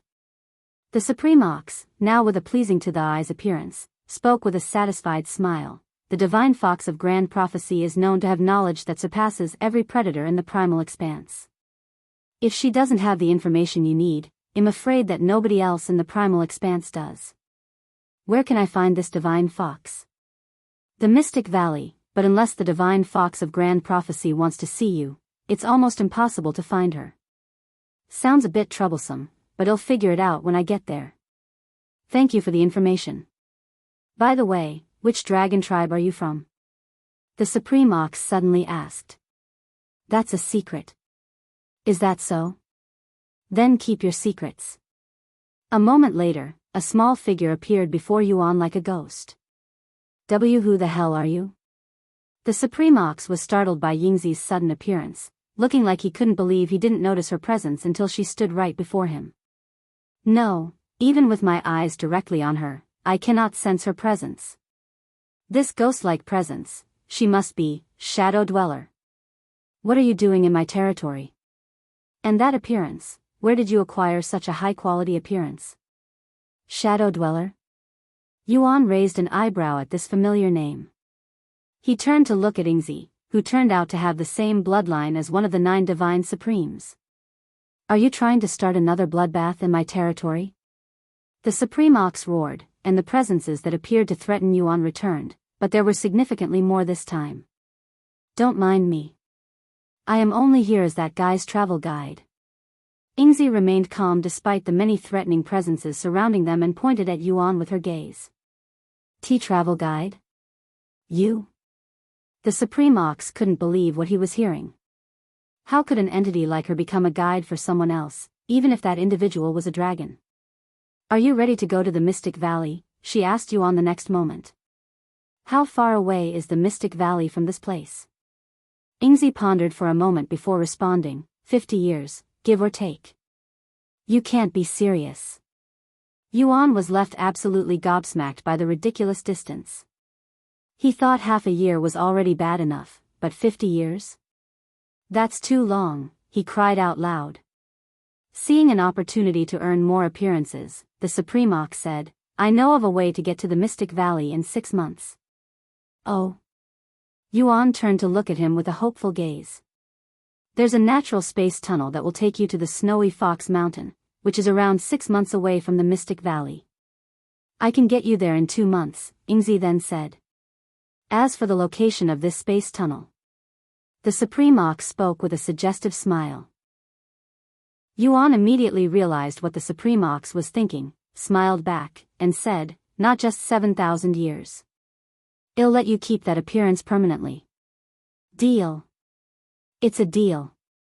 The Supreme Ox excitedly agreed. The Supreme Ox proceeded to retrieve a medallion made from a piece of bone and tossed it to Yuan. Since the space tunnel is within my territory, you will need to show that to the guards there.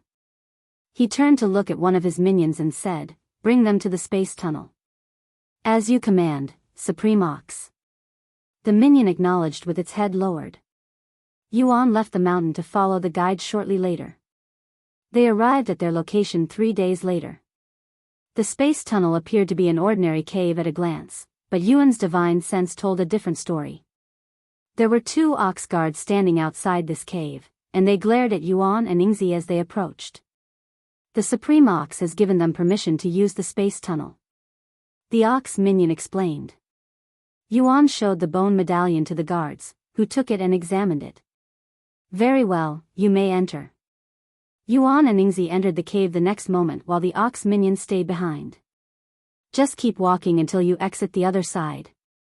The ox guard said. The cave was dimly illuminated by the mysterious purple rocks sticking out of the walls around them. There was also a weird energy that filled the cave. This energy felt similar to the energy from teleport formations that Yuan was familiar with, but it was slightly different, and it only got more intense as they walked deeper into the cave. After walking for several days straight, Yuan could finally see the end of the cave. His steps hastened as they approached the glowing white light. When they finally exited the cave, Yuan was greeted by a white mountain range in snow so deep it reached his waist. As for Yingzi, her entire body was submerged in snow, leaving only her head visible. 50 meat skewers. Yingzi suddenly said. Traveling in this terrain is a pain, so it will cost you more. Sure. Do you want them now or later? The skewers will quickly get cold in this weather.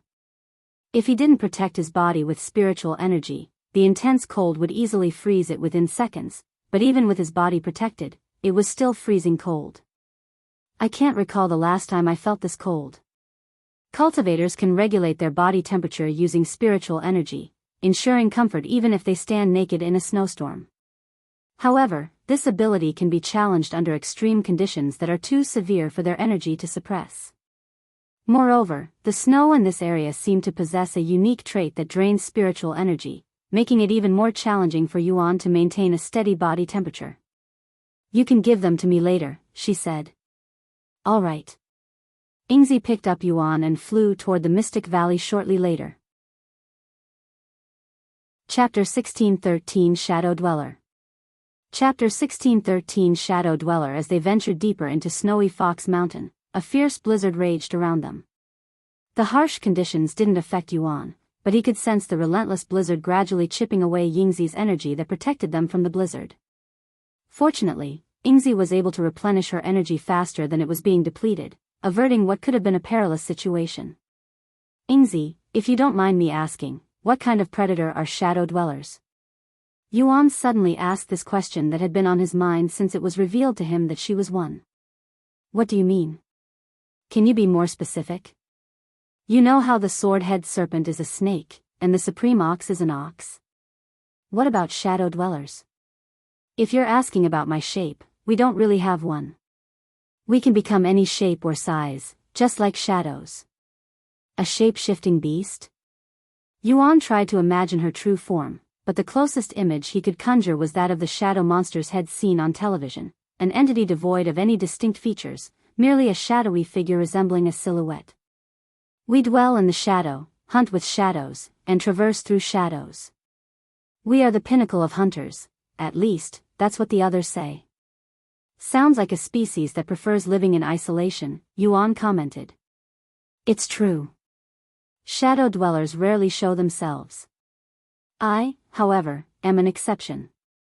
I prefer traversing the world and experiencing new things.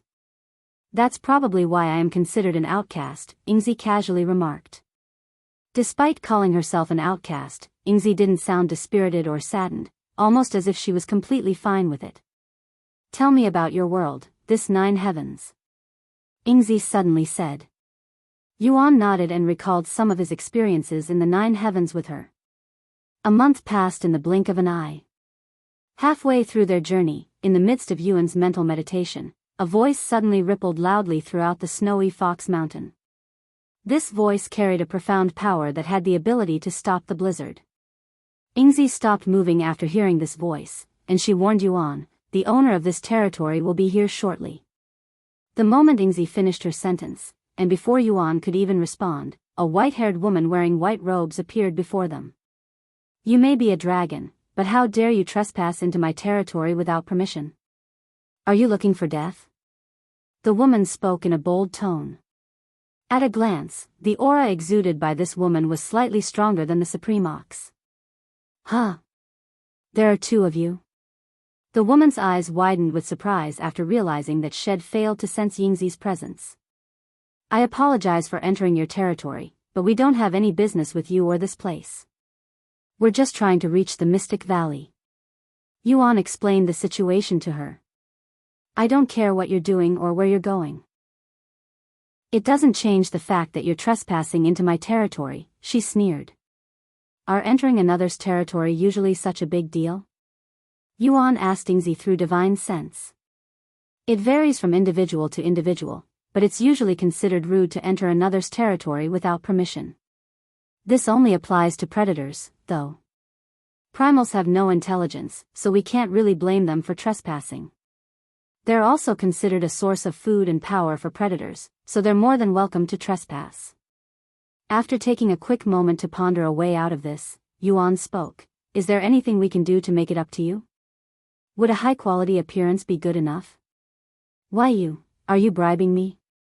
The woman wore a bewildered expression on her ordinary face. Killing intent surged from her the following moment. I don't care who you are or what you have to offer. Nobody bribes me. Noticing the woman was preparing to strike, Yuan quickly swallowed an appearance-altering pill and transformed himself into a beautiful woman. He also ensured the appearance had white hair, reflecting the woman's current appearance. The woman, previously trembling with anger, suddenly froze. Her enraged expression shifted to one of bewilderment, as if she had just witnessed a miracle. Why you're willing to give me that appearance? She asked in a low voice. Yuan nodded and said, if you're willing to overlook our trespass and let us continue our journey without any further issues, I'll let you keep it. The woman lowered her head to hide her face while she pondered whether she should accept his offer. If I accept his offer, my pride will. Forget it. I must get my hands on that appearance, no matter the cost. It didn't take long for the woman to make up her mind. It's a deal. She swiftly mimicked Yuan's appearance and then flew away immediately afterward, not uttering another word. They continued their journey shortly later, and the blizzard never returned. After another month, they finally arrived at their destination. Before reaching the Mystic Valley, they had to cross an ocean whose surface suddenly began to glow, casting a shimmering light across the expansive waters. So this is the Mystic Valley, huh? It's a beautiful place. Yuan commented after seeing the glamorous scenery before him. The Mystic Valley was draped in blue and purple trees, lending the area an exotic ambience. Additionally, these trees bore glowing fruits that illuminated the entire valley, casting a light reminiscent of street stalls glowing softly in the night. Moreover, a long river that flowed into the glowing ocean bisected the valley, contributing to its mystical atmosphere. The water in this river also glowed, further enhancing the otherworldly aura of the place. Do you know where we can find the divine fox of grand prophecy? Yuan asked Yingzi after he finished admiring the place. Yingzi shook her head and replied, no, but the Mystic Valley is a relatively small place, and one could fully explore it in just a few months. If we search every nook and cranny, we should eventually find her. Chapter 1614 Mystic Valley. Chapter 1614 Mystic Valley. Shortly after their arrival, Yuan and Yingzi started looking around the Mystic Valley, using their eyes and divine sense to search for the divine fox of grand prophecy. I want 5 meat skewers now. Yingzi extended her hand and said. Yuan acknowledged her request and retrieved 5 skewers before giving them to her. The moment the meat skewers emerged from his spatial ring, releasing their unique aroma into the air, all of the primals within a 100-mile radius detected the scent and charged in their direction. Sensing the incoming danger, Yingzi released a burst of her aura. The instant the primals detected her powerful presence, they abruptly turned and fled in the opposite direction, not halting their frantic escape even hundreds of miles later. This was Yuan's first time experiencing Yingzi's presence. It was chaotic and unlike anything he had previously encountered.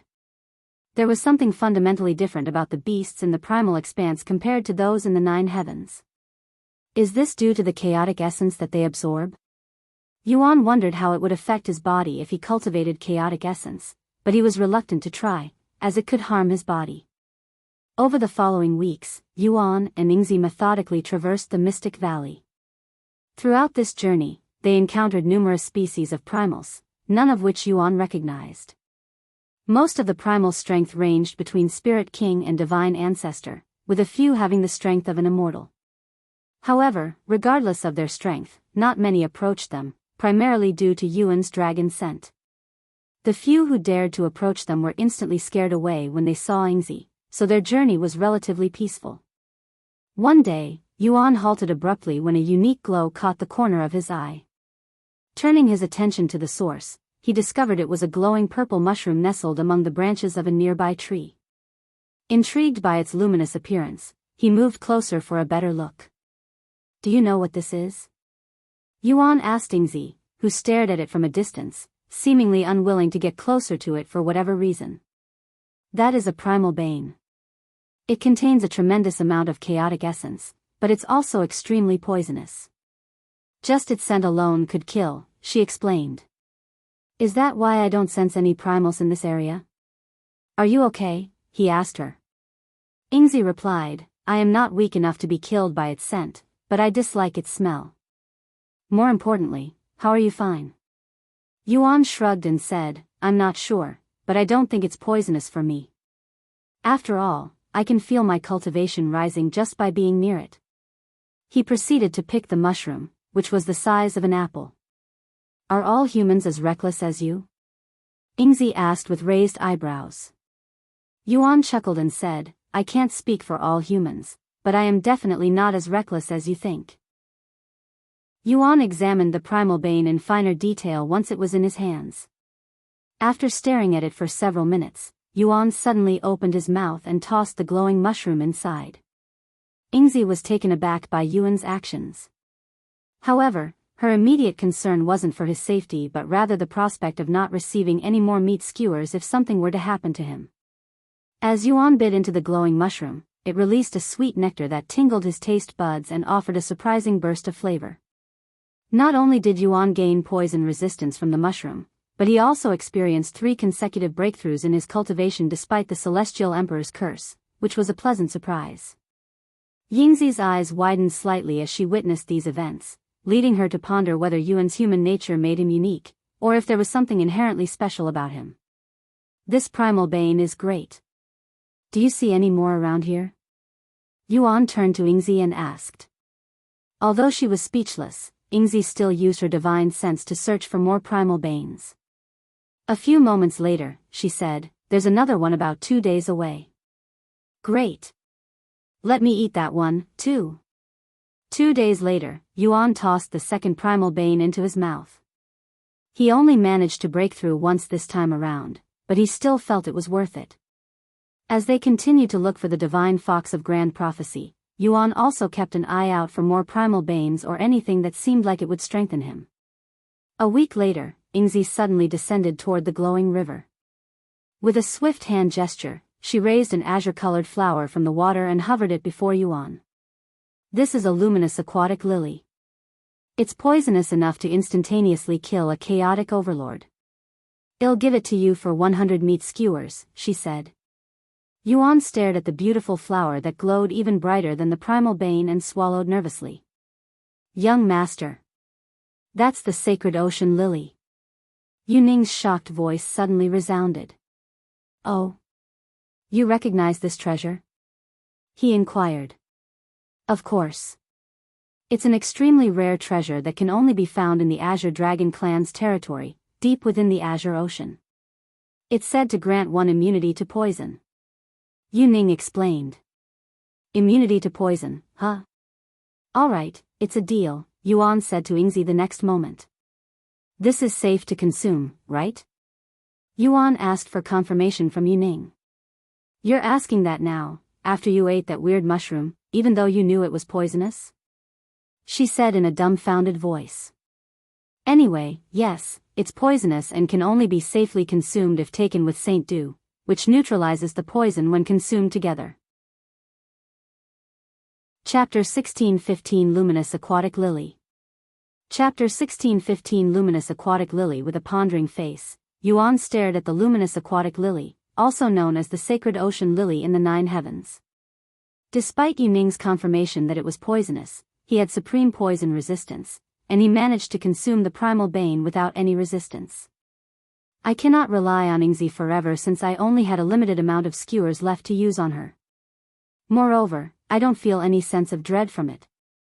He considered whether to consume the luminous aquatic lily immediately or wait until he had obtained the Saint Dew to safely neutralize its poisonous effects. Aren't you going to eat it? Yingzi suddenly asked him. After hearing Yingzi's words, Yuan quickly made up his mind. Without any hesitation, he tossed the entire flower into his mouth the very next second. Young master? Yuning exclaimed in a shocked voice after seeing his actions. Shed just told him that it was poisonous, so why would he do something so foolish? Upon consuming the luminous aquatic lily, Yuan felt an immense burst of energy surge through his body, so powerful that it threatened to cause his body to explode. Recognizing the urgency, he quickly found a place to sit down and focus on cultivating to control the overwhelming energy. Since the luminous aquatic lily had thrived in an environment rich with chaotic essence, consuming it began to alter Yuan's aura. Gradually, his aura grew more chaotic, beginning to resemble that of the residents of the Primal Expanse, marking a significant transformation in his energy. Although the Primal Bane also contained a lot of chaotic essence, it was not enough to affect Yuan. The luminous aquatic lily, however, was at least 50 times more potent than the Primal Bane. Yuan's cultivation soared in the following moments. In the blink of an eye, Yuan's cultivation base surged to the peak of the Spirit Emperor level, then began to stabilize.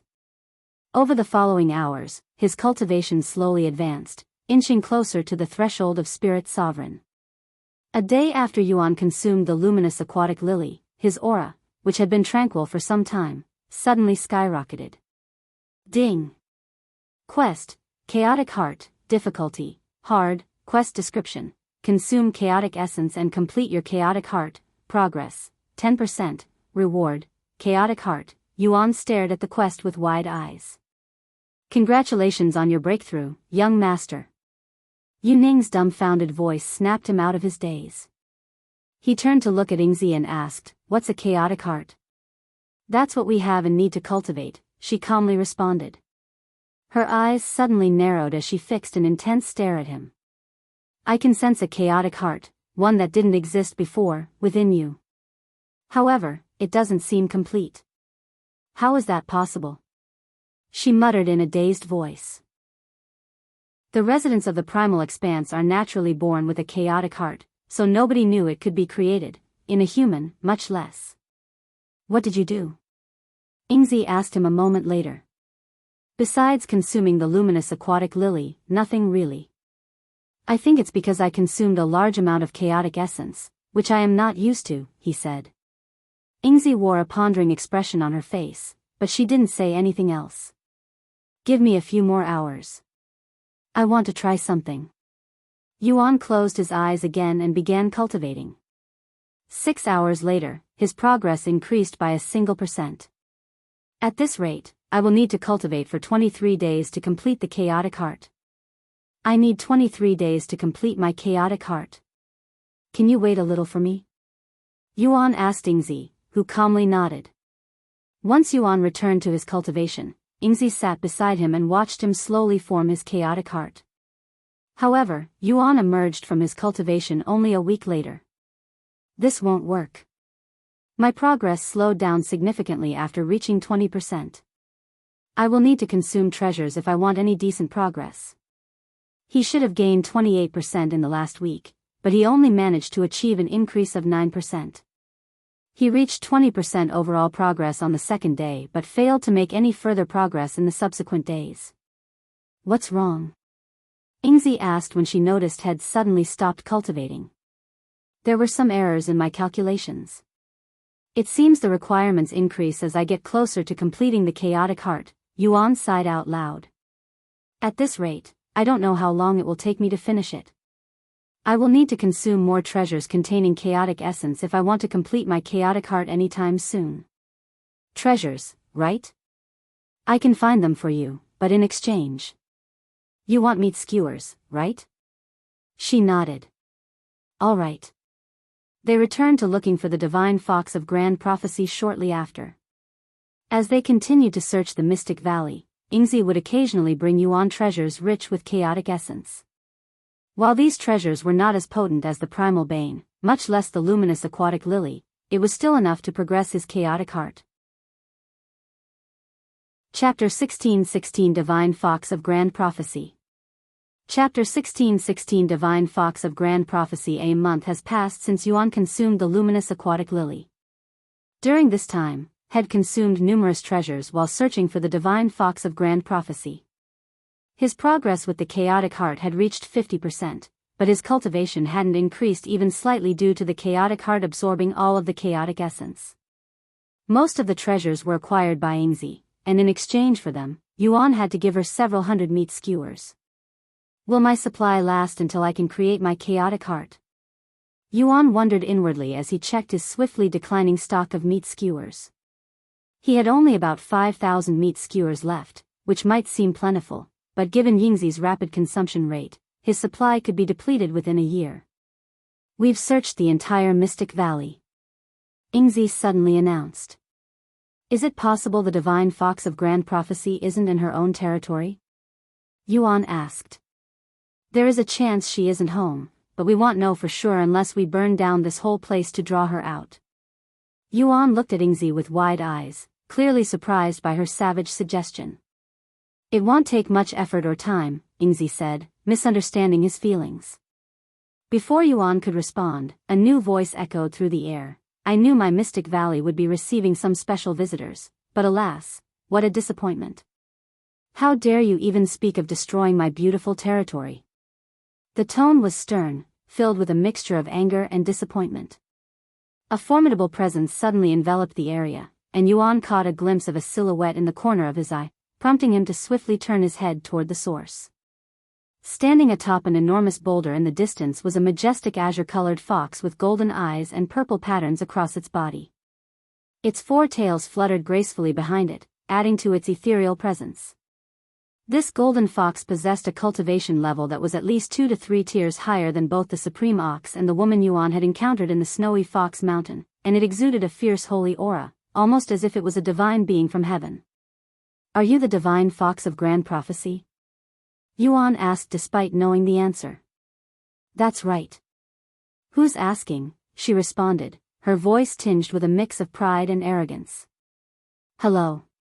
My name is Yuan, and I came here for your help. My help? That's a good joke, considering you were just talking about destroying my territory to lure me out, she coldly sneered. What? I'm sure she was just joking out of frustration since we couldn't find you even after searching the whole Mystic Valley. The Divine Fox of Grand Prophecy narrowed her eyes and sneered, Yes, I saw how you stole and consumed all of the treasures in my territory. Yuan's eyes widened at her accusation. It had never occurred to him that gathering natural treasures in the wild could be considered stealing.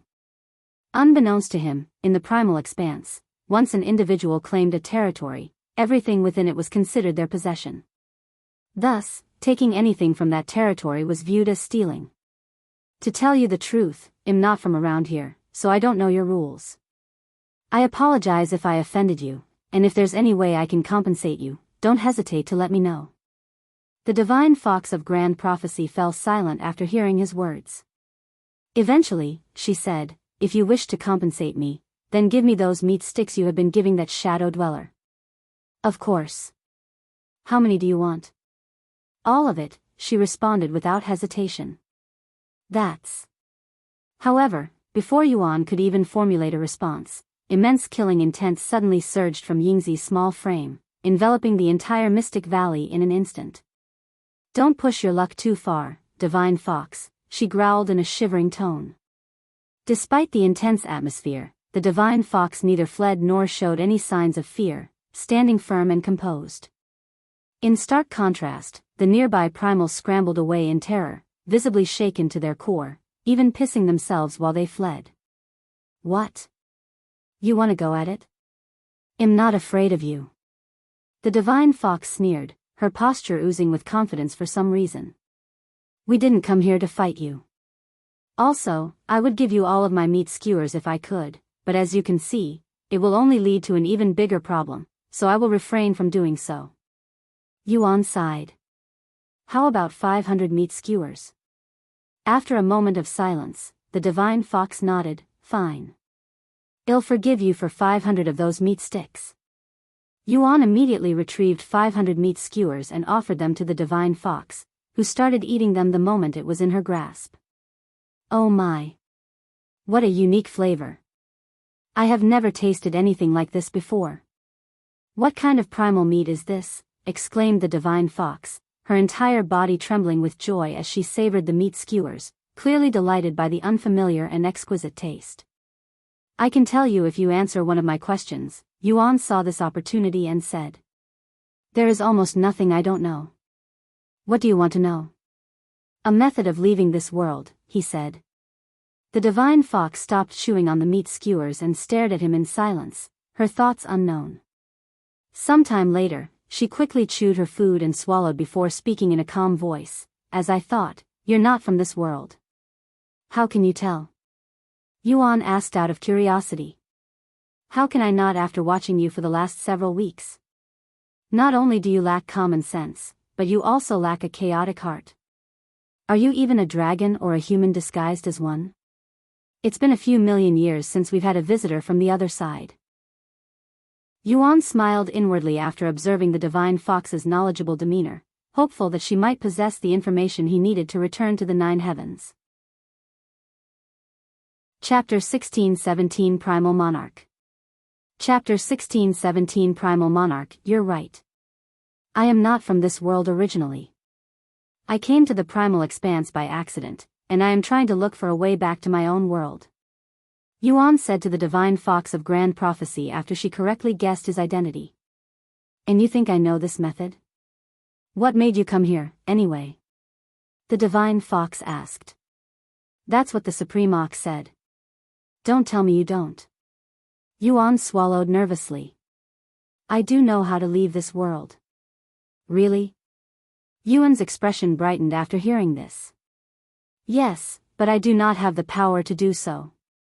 If you want to leave this world, you will need to find someone else. Not this again. Yuan muttered in disbelief. He had already spent a year in the Primal Expanse, with most of that time devoted to searching for someone who could help him escape this realm. This was now the third time he was being directed to find another individual who might be able to assist him. The repeated dead ends were becoming increasingly frustrating, but there was nothing he could do but continue following these leads. Seeing Yuan's disappointed face, the divine fox elaborated, you probably don't know this, but the Primal Expanse has a master, one true ruler that governs every primal and predator in existence.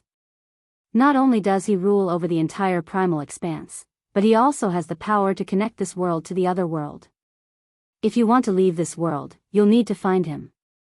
Who is this individual? Yuan asked. Some call him the one true monarch while others call him the Primal Monarch or Monarch of Primals. Primal Monarch. Yuan repeated in a mumbling voice. Although this should have been his first time hearing of this individual, Yuan couldn't shake a sense of familiarity, as if he somehow already knew or was connected to them in some way. Where can I find him? Yuan then asked. The divine fox pointed the skewers in her hand at him and said, So, what kind of meat is this?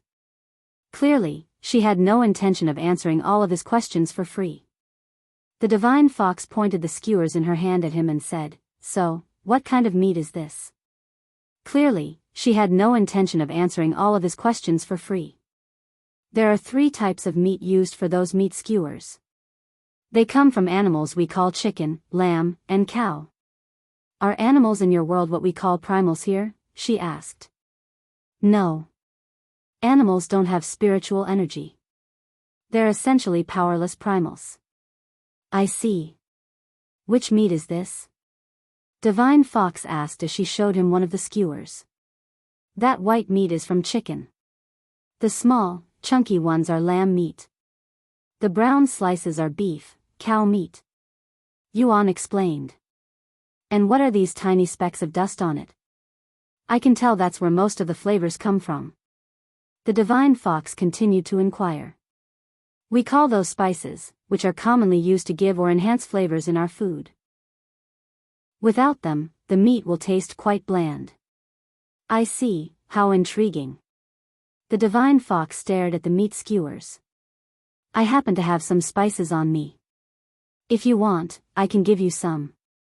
Yuan suddenly retrieved several bottles of spices, mainly salt, sugar, garlic, and crushed pepper. Oh. The divine fox's gaze suddenly brightened. Of course, it's not for free. If you want to find the primal monarch, it's impossible. He's not an individual you can just seek out. Like me, he will only appear before you if he chooses to do so. If he doesn't want you to find him, you will spend the rest of your life trying. What? Then how am I? The divine fox interrupted. Of course, I can help you give you a better chance of finding him. With my divination, I can locate his proximity. Whether or not you will be able to find him is entirely up to your luck and fate. However, for my abilities to work on the primal monarch, I will need to use a tremendous amount of chaotic essence, more than what I currently have, so you'll need to supply me with the rest. This is also why I can only give you his proximity, as I lack the power to do anything more. Yuan tossed the spices to the divine fox of grand prophecy after receiving her answer. So, what would it cost to have you help me find him? Yuan asked the following moment. It'll be severely weakened after using my ability on the primal monarch, so it'll cost you more than just some spices or food. The divine fox said. I have an annoying neighbor who's always been a pain in my butt and consistently trying to scheme against me. I want you to get rid of them for me, she said. If this individual is so strong that even you cannot get rid of them, what hope do I have? Yuan asked. They're not particularly strong. I would have no issue dealing with someone at their level in ordinary circumstances, but this one has a special background, so I am unable to harm them without putting myself at risk. With that being said, they still have the strength of a perfect chaotic king, way above what you can handle at your current level. Perfect chaotic king, so around divine sovereign, huh? I think I can manage. Yuan said. Huh? You're barely a perfect chaotic adept. There's no way you can defeat someone 3 major realms stronger than yourself. In the first place, I never expected you to do the work, but your little friend here. The divine fox of grand prophecies gaze stared at Xianxia as she spoke. Yuan smiled and said, I have my ways. Whatever. I don't care how you deal with that bastard as long as you get rid of him. Once you do that, I'll divine the primal monarch's location for you. Also, don't forget about the extra chaotic essence. I need a treasure that will temporarily boost my strength, or it won't work, and coincidentally, that annoying bastard has something like that in his possession. If you find any errors, ads pop up, ads redirect, broken links, non-standard content, etc. Chapter 1618 Starfire Dragon. Chapter 1618 Starfire Dragon. So, who is this primal that you want to get rid of? Yuan asked. Not a primal. He's a predator. The divine fox corrected him. He has a dragon bloodline, a real one. Dragon bloodline, huh? Is that why you cannot attack him? He's from the Divine Dragon Sanctuary, one of the top powers in the Primal Expanse. If I attack him and offend them, they could easily destroy me and my territory. However, you're a different story. Even if you kill him, it won't affect you once you leave this place. Yuan raised an eyebrow and said, but you were expecting Yingzi to kill him, and she is a resident of this world. Divine Fox of Grand Propeki looked at Yingzi and sneered, you know nothing about shadow dwellers. With their ability to hide their presence completely, she can traverse the Primal Expanse without worry, even with the entire world hunting her. Even if she's completely invisible, it doesn't make it okay to use her like that. Also, I don't have to kill your neighbor, only get rid of him, right? The Divine Fox of Grand Prophecy became silent to ponder. A moment later, she spoke, I would prefer it if you killed him, but if you can't, just make sure he never returns. Sounds good. Then I'll go visit him now. Yuan said. What about me? Yingzi asked. I don't think I'll need your help this time, but you can come with me just in case.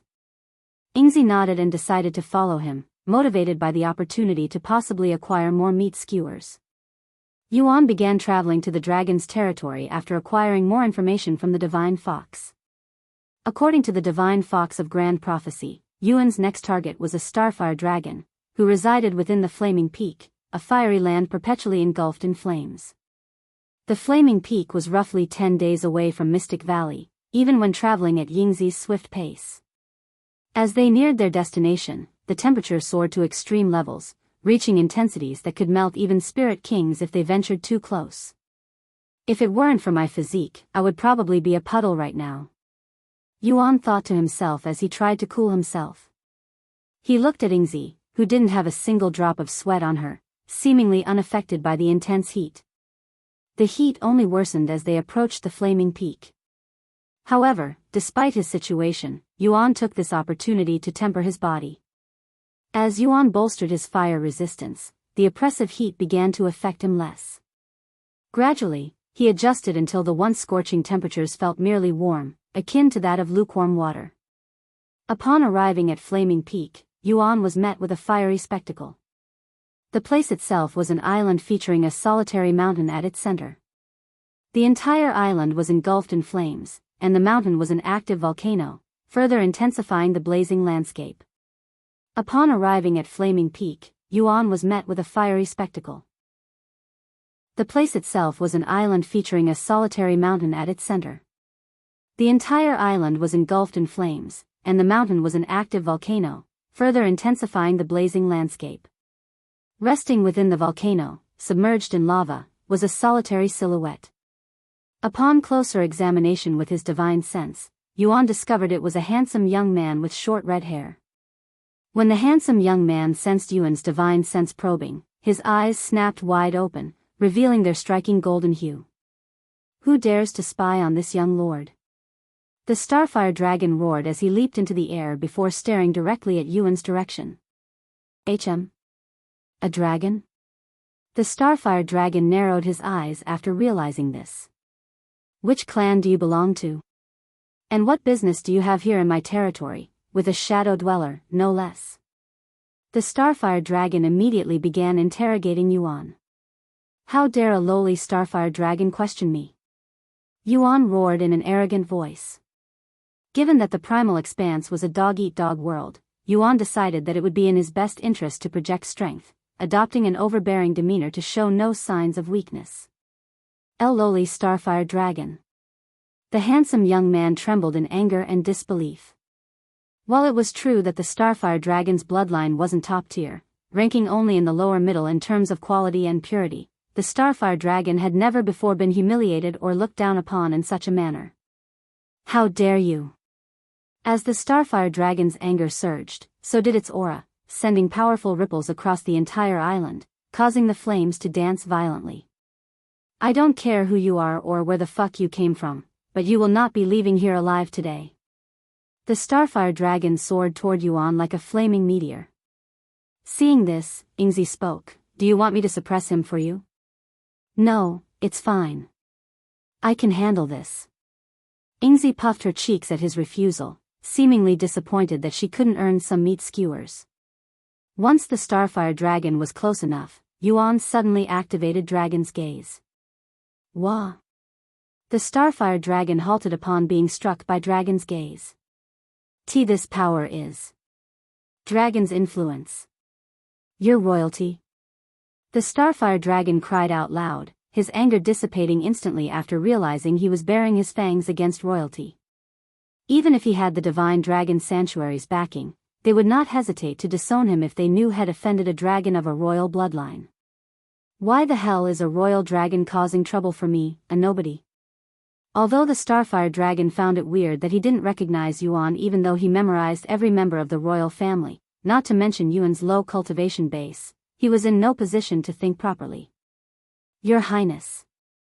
This is a misunderstanding. Please tell me why you are here. The Starfire dragon lowered his head and said.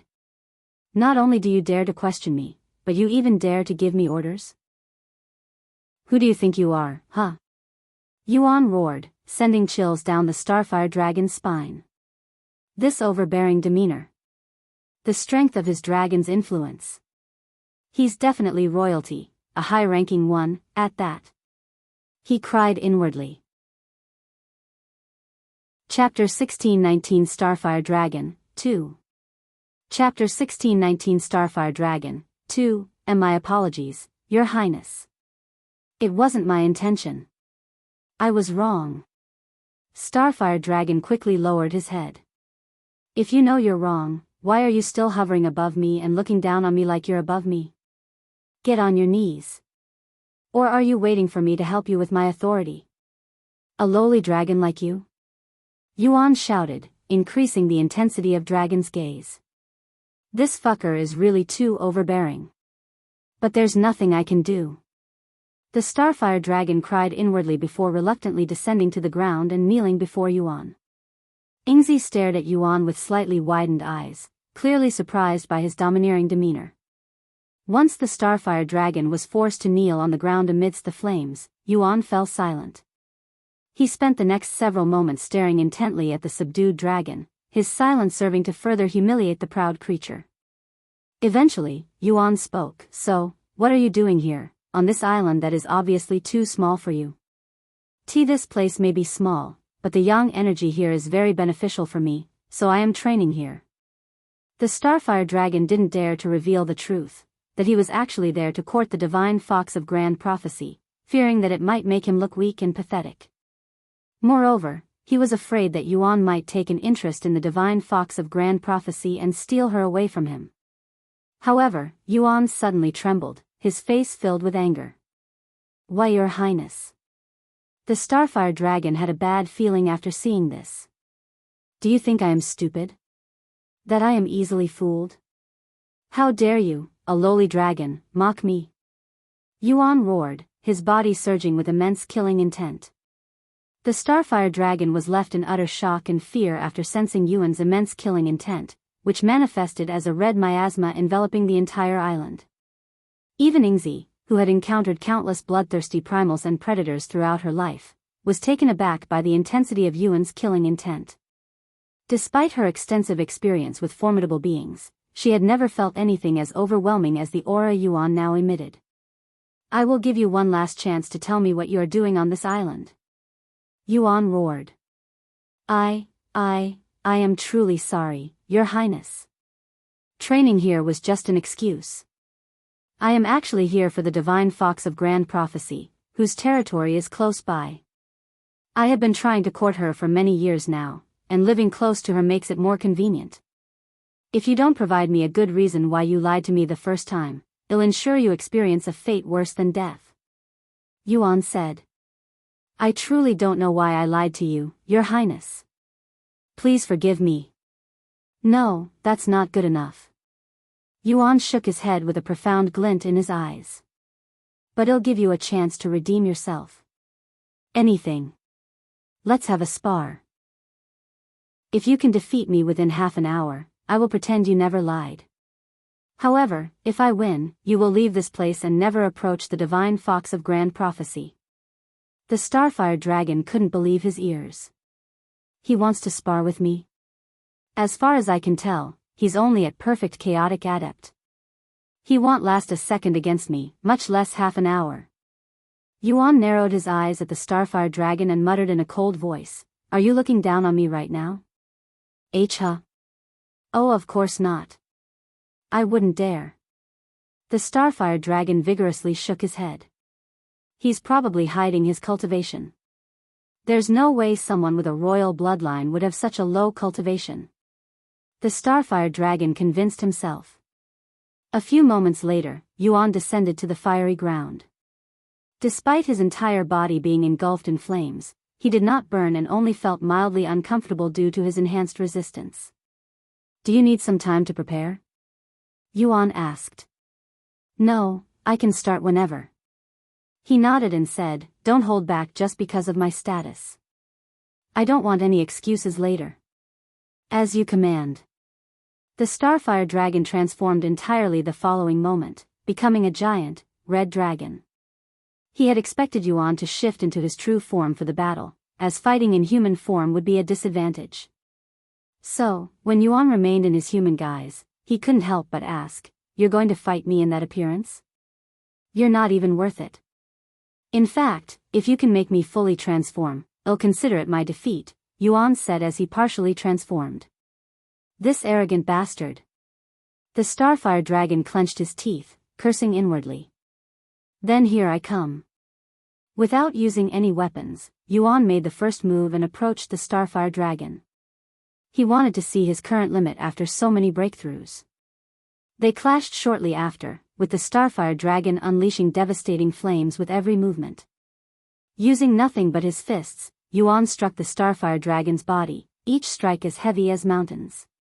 Fuck. How does he exude so much power with that cultivation? It doesn't make any sense. However, as strong as it seemed, Yuan's punches were only strong enough to inflict superficial damage on the Starfire dragon. Not only were the differences in their cultivation too vast, but the Starfire dragon's body was unfathomably durable. Does he really intend to fight me while only partially transformed with that level of cultivation? The Starfire dragon was in disbelief, but he was also filled with anger. "Royalty or not, I will teach you a lesson for underestimating me." The Starfire dragon opened its mouth and unleashed a massive ball of flames, its size rivaling that of the entire island itself. The air around it shimmered with intense heat as the colossal fireball gathered energy. "Let's see if you still refuse to fully transform after this." Starfire Meteor. The Starfire dragon released the attack shortly after, hurling the massive ball of flames at Yuan. Chapter 1620 Starfire Dragon, 3. Chapter 1620 Starfire Dragon, 3. Long before the Starfire dragon's fiery attack even reached him, Yuan could feel his skin being scorched by the intense heat radiating from the massive ball of flames. Despite the dangerous situation, he refused to move away, seeming intent on blocking the attack with his bare body. He can't be serious, right? The Starfire dragon muttered in a dazed voice. After the Starfire dragon unleashed his attack, he began to fear the possibility of actually killing Yuan. Unsure, he glanced at Yingzi, searching for any sign of concern. Noting her nonchalant demeanor, he sighed in relief, thinking, "I doubt she would actually let me kill him. I need to push him to fully transform, no matter the cost." With this resolution, he continued his fiery assault. As the Starfire meteor neared, about to make an impact, Yuan wrapped his arm in enhanced sword aura and flicked it toward the massive ball of flames. The heat was intense enough to incinerate his arm completely, yet he sliced the meteor in half, and his burned arm fully recovered a few seconds later. What is that sharp energy? Yingzi's eyes widened with interest after seeing sword aura for the first time. The Starfire dragon was just as shocked and puzzled as Yingzi, as had never heard of anything like that before. What is that weird energy? And what is with that ridiculous regenerative ability? My flames have a unique property that greatly reduces healing. Why isn't it working on him? Unbeknownst to the Starfire dragon, his flames actually reduced Yuan's healing ability. Otherwise, it wouldn't have taken him a few seconds to heal but instantly. Not bad, Yuan examined his arm, which appeared completely healed on the surface. Despite this, a lingering burning sensation remained. What kind of dragon bloodline does he have? I don't know of any bloodlines with such a powerful healing ability, not to mention that weird energy he used to split my fire. Let's see if you can cut this. The Starfire dragon soared into the air, spreading his wings wide. As he did so, tens of thousands of small fireballs materialized, raining down upon Yuan like a fiery meteor shower. In response, Yuan cloaked his entire body in enhanced sword aura, transforming himself into a blur as he charged directly toward the Starfire dragon, undeterred by the onslaught of flames. As Yuan charged forward, his enhanced sword aura sliced through the barrage of fireballs, annihilating anything it touched. However, the intense heat from the fireballs penetrated his aura, inflicting direct damage on his body. Despite this, Yuan's form, now completely charred, continued to advance resolutely towards the Starfire dragon. What the fuck? The Starfire dragon was left terrified by Yuan's unrelenting will and persistence. He always thought dragons with royal bloodline were mentally weak and disliked pain, but Yuan appeared to be the complete opposite of the rumors. In the midst of Starfire dragon's shock, Yuan arrived before him and swung his arm, unleashing a powerful sword light. The Starfire dragon hastily snapped out of his daze to avoid the sword light, but he failed and ended up having one of his wings severed. He unleashed a thunderous roar, echoing through the air with such ferocity that he seemed to have entered a state of frenzy. I don't care anymore. The Starfire dragon suddenly curled his body into a tight ball, and a red, ominous light began radiating from him, signaling the buildup of a potentially devastating attack. Need my help? You might die from this. Yingzi suddenly said. Yuan shook his head with a smile, it'll be fine. Not wanting to get caught up in the blast, Yingzi distanced herself from the battlefield. Starfire. The light suddenly intensified, and a fiery aura enveloped the Starfire dragon. Burst. The Starfire dragon erupted in a colossal explosion, his flames rapidly expanding to envelop the entire island in a mere blink of an eye, turning the surroundings into a sea of fire, including the ocean. The ferocious fire from the Starfire dragon's explosion obliterated everything it touched, leaving nothing behind. Yuan was completely engulfed by the flames. The explosion maintained its intensity, with a massive ball of fire resembling the sun hanging in the air for several moments before it gradually began to dissipate. The Starfire dragon, completely exhausted of chaotic essence, fell directly into the ocean afterward. Yingzi looked around for Yuan, but he was nowhere to be seen, almost as if he had been erased from existence. Suddenly, as if he had materialized out of thin air, Yuan's body quickly recovered until there was not a single burn left on his body. Seeing this, Yingzi began doubting whether Yuan was a human or a monster. What kind of dragon are you? Starfire dragon muttered in a low voice as he stared at Yuan with a defeated look on his face. I have never seen or heard of an indestructible dragon before. Even the shadow dragons, rumored to be as indestructible as shadow dwellers, would have perished just now. That's none of your business. Anyway, it's your defeat, so you'll never show your face before the divine fox of grand prophecy again as punishment. If I find out that you've broken our agreement, I will slaughter your entire bloodline. Do you understand? Of course, Your Highness. I swear upon my bloodline that I will never approach the divine fox of grand prophecy again. Yuan nodded and suddenly retrieved a pill before tossing it into the dragon's mouth. What did you just feed me? The Starfire dragon was instantly alarmed. Relax. That will recover your injuries, Yuan said. Sure enough, the Starfire dragon's exhaustion was quickly lifted, and within minutes, he was full of energy, almost as if they had never fought. What a miracle treasure. Thank you, Your Highness. The Starfire dragon returned to his human appearance and bowed to Yuan. I'm tired of seeing your face. Scram. Yuan coldly sneered. Yes. The Starfire dragon didn't dare to linger and immediately flew away as if his life depended on it. Chapter 1621 Ranked Territories. Chapter 1621 Ranked Territories. It feels like I am forgetting something. Yuan muttered to himself shortly after the Starfire dragon left the scene. Whatever. It's too late to worry about that now. Sometime later, Yingzi brought Yuan with her back to the Mystic Valley. Do all humans have regenerative abilities like that? Yingzi asked him as they traveled. No, they don't. I have an ability that allows me to regenerate that quickly. Can this ability be taught? I don't think so, since it requires you to eat something dangerous. While humans are incapable of consuming demon cores, Yuan wondered if beasts in the Primal Expanse have such capability, since the chaotic essence in their world was similar to the energy found within demon cores. Once they returned to the Mystic Valley, the divine fox of Grand Prophecy appeared before them with a weird expression on her face. She had watched their interaction with the Starfire dragon and was left speechless by the results. Are you really human?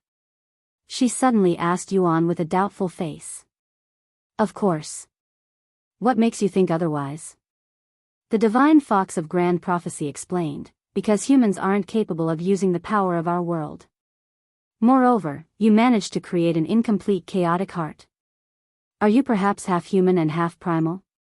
The divine fox of Grand Prophecy had always suspected Yuan's identity since the very beginning, but due to so many confusing factors, it was nearly impossible to confirm anything about him.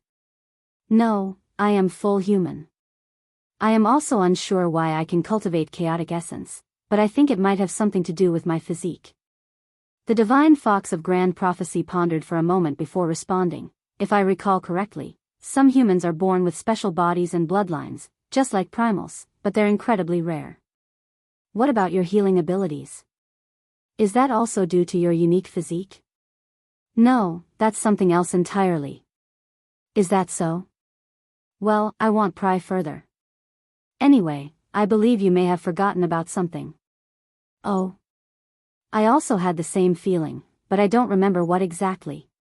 You were supposed to acquire a treasure that will allow me to use more chaotic essence than I currently contain, and the Starfire dragon had something like that, but you let him go without it. Ah, right. I remember now. With that said, I was only going to do that if I killed him, which I didn't.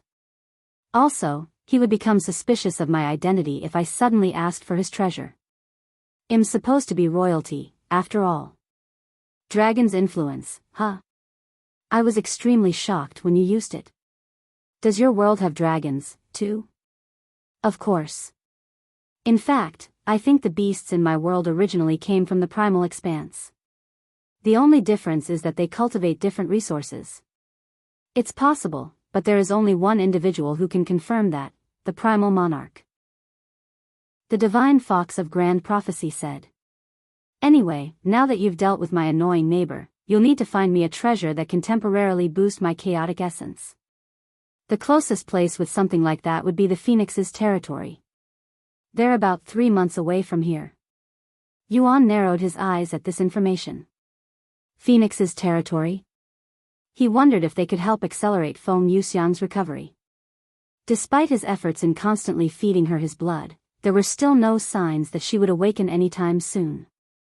Yes, but there is a slight problem. The phoenixes in this world aren't kind to dragons. In fact, they detest each other to the point where they will attack each other on sight. I'm afraid you won't get near them, much less acquire their treasure. You call that a slight problem? Yuan said with a raised eyebrow. The divine fox of Grand Prophecy shrugged and said, then you'll have to visit the divine dragon sanctuary. They're pretty far from here, but there is a space tunnel nearby that will shorten the trip to 2 years, from 200 years. Yuan shook his head and said, no, they'll visit the Phoenix's territory. I have some business with them, regardless of the treasure. Are you sure? Even the Shadow Dweller won't be able to protect you there. The divine fox said as she shifted her gaze to Yingzi. While Yingzi was undoubtedly powerful, she was not among the most powerful beings in the Primal Expanse. As a matter of fact, she was far from it. Yuan looked at Yingzi and asked her, I never asked you, but how strong are you? Due to her unique existence, it was impossible to determine Yingzi's cultivation base unless she disclosed it herself. Early Chaotic Emperor, she calmly revealed. Only early Chaotic Emperor? Yuan was a little surprised to hear that she was only slightly stronger than the Starfire dragon in terms of cultivation, as she had been incredibly confident throughout their journey. The Starfire dragon had a cultivation equivalent of divine sovereign in the 9 heavens, so Yingzi would only be as strong as a divine ancestor. You shouldn't underestimate a shadow dweller because, just like you, they're far more powerful in reality due to their unique abilities to control shadows. The divine fox of grand prophecy said.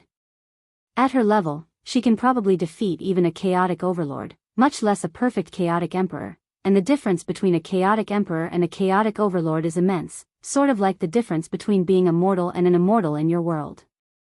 However, the Phoenix territory you'll be heading to is a rank 2 territory, with rank 1 being the strongest and rank 3 being the weakest. In a rank 2 territory, there will be multiple chaotic immortals and a single one has the capability to erase you from existence with their breath alone. What rank is the Mystic Valley? Yuan asked out of curiosity. The divine fox of grand prophecy laughed out loud, ha ha ha. My territory doesn't even qualify to be ranked. Only large communities with many powerful predators are qualified. This place is a small house on an island in comparison. Chapter 1622 Feng Yuxiang Spatial Ring. Chapter 1622 Feng Yuxiang Spatial Ring. In order for a territory to be ranked, it must first have a community with at least 100 predators. Once that requirement was fulfilled, the overall prowess of that territory determined the rank of the territory. The Phoenix territory that Yuan planned on going to was a rank 2 territory, with over 10 chaotic immortals, each as strong as a bronze immortal, at the very least. Even though the divine fox of grand prophecy warned him of the dangers and the Phoenix's hatred toward dragons, Yuan had to go there not just to find the Primal Monarch but also for Feng Yuxiang. If you're resolute on going to the Phoenix's territory, I won't stop you. The divine fox of grand prophecy pointed in a certain direction and continued, if you go straight, you'll arrive at your destination in about 3 months, and I have already taken into consideration the Shadow Dweller's speed. Thank you. I'll return once I acquire the treasure. Don't forget this time, and it's called the True Ember. I won't. Yuan smiled. Yuan and Yingzi left the Mystic Valley and began their journey to the Phoenix's territory shortly after. Yingzi, I don't expect you to protect me inside the Phoenix's territory. If you sense danger, just run. However, Yingzi said, while I won't be able to defeat the Phoenixes, I can ensure you keep your life, at the very least, but it'll cost you. Of course. He nodded. While they traveled, Yuan pondered how he should communicate with the Phoenixes once they arrived. According to the divine fox, they will attack dragons on sight, so I probably won't be able to have a proper conversation with them. I should try to acquire their attention as soon as possible, but how can I achieve that? Yuan pondered whether it would be a good idea to reveal Feng Yuxiang's egg to them. No, I can't do that until I am certain they won't attack me. I cannot risk it, especially when Feng is in that condition. Should I just use Immortal Monarch's dominion on them? That will definitely get their attention, but there's a chance it might not work on them, and there's a good chance it might anger them even further. Unable to think of anything, Yuan asked Xiaohua and Yuning for advice. Sorry, but I can't think of anything. Yuning sighed. Brother Yuan, why don't you look inside that dumb pigeon spatial ring and see if there's anything useful in there? Xiaohua suddenly suggested. Feng Yuxiang had left behind her spatial ring when she entered her slumber. Normally, one wouldn't be able to access another person's spatial ring while the owner was still alive, but Feng Yuxiang was Yuan's servant and had previously granted him permission to use it. However, Yuan never even tried to look inside her spatial ring, as he respected her privacy and refused to invade it. I guess I have no choice. I'll apologize to her later. Yuan retrieved Feng Yuxiang's spatial ring and opened it for the first time. Yuan's eyes widened with shock after seeing the treasures inside. Had always known that Feng Yuxiang had a large collection of rare treasures because of her store in the lower heavens, but had vastly underestimated her wealth. After seeing just how truly wealthy Feng Yuxiang was, Yuan couldn't help but bow to her inside his head. Not only did Feng Yuxiang's spatial ring have a larger storage space than his own dragon spatial ring, but there were all sorts of treasures that could only be found in the upper heavens. What shed shone in her store at the lower heavens barely scratched the surface of her vast collection. There were mountains of treasures in the spatial ring for Yuan to go through, and luckily for him, he had nothing but time for the next 3 months. After spending 2.5 months going through all of the items, Yuan found several that might help him in the Phoenix's territory. Burning Phoenix Pill, Tier 7, Purity, 94%, Effects, permanently increases fire resistance and grants the power of a phoenix for 9 sunrises. Ancient Phoenix Robes, Grade, Mythic, Quality, Peak, Description, an ancient robe, once worn by the most noble of phoenixes, symbolizing their supreme status and power. Grants fire immunity. It can only be worn by those with a phoenix bloodline. Warning: those without a phoenix bloodline will be punished with Phoenix's wrath if they try to wear this item. Primordial Phoenix Blood Essence, Effects. Description: the blood essence of a primordial phoenix. When Yuan saw the primordial phoenix blood essence, it reminded him of the dragon ancestor's blood essence, and knowing how valuable it was, he didn't dare to use it without Feng Yuxiang's permission. However, it made him wonder how Feng Yuxiang acquired such a precious treasure in the first place. Phoenix's wrath, how bad could it be? After taking some time to mentally prepare himself, Yuan asked Yingzi to stop traveling temporarily. "Give me a moment to try something out," he said to her before gaining some distance from her. Once he felt there was enough distance between them, Yuan retrieved the ancient phoenix robes and wore it on him. Ding! Phoenix's wrath, Effects, inflicts immense pain upon the targeted. Yuan's body suddenly became engulfed in flames that were several times stronger than the Starfire dragon's most powerful attack, enveloping him in a blazing aura of unprecedented pain. Yet, despite the immense pain and being enveloped in flames far more intense than those of the Starfire dragon, Yuan's body resisted immediate disintegration, and only his skin was burnt away. The purpose of Phoenix's wrath was to inflict pain so excruciating that death would seem a preferable alternative. Yuan attempted to withstand the pain, but even with his exceptional physique and high pain tolerance, he could only bear it for a few seconds. Upon removing the ancient phoenix robes, the flames of Phoenix's wrath dissipated, yet the agonizing pain lingered in his body for a little longer, enough to nearly make him lose consciousness. Chapter 1623 Phoenix Ascendancy Plateau. Chapter 1623 Phoenix Ascendancy Plateau. Fuck, that was fucking painful. Yuan cursed out loud after taking off the ancient phoenix robes. Had worn it out of curiosity and expected some pain, but he never anticipated it to be that painful. Even though it increased my fire resistance by an entire stage after wearing it for a few seconds, I don't want to experience that level of pain again. It's not worth it. Yuan quickly put the ancient phoenix robes back into Feng Yuxiang's spatial ring before retrieving another treasure. I need to mask my dragon scent first and foremost since I cannot undo my transformation, or everyone will know that I am a human. The item he retrieved was a small red pouch. Phoenix Powder, Description, made from phoenix feathers. It has incredible healing properties and produces the scent of a phoenix when mixed with water. This is exactly what I am looking for. Since it's only made from feathers, I doubt it's too valuable to use. Yuan smiled at this find. Sometime later, Yuan filled a bottle with water and added the phoenix powder to it, creating a light red liquid that resembled blood diluted in water. The mixture emitted a unique scent that tingled his nose with each whiff. "Yingzi, does this smell like a phoenix to you?" Yuan asked her. Yingzi took a deep breath and pondered for a moment before responding, "It's similar, but it's a little weak. I don't think it'll be able to mask your dragon scent either." "Is that so?" Upon hearing Yingzi's criticism, Yuan added more phoenix powder to the liquid, intensifying the smell. "That should be good enough," Yingzi said after taking another deep breath. "Okay." Yuan proceeded to rub the liquid all over his body until Yingzi could no longer smell the scent of dragons on him. Not only did the liquid mask his dragon scent and make him smell like a phoenix, but he could also feel his body becoming more energetic. "I should save the burning phoenix pill for when I really need it since it only lasts for 9 days.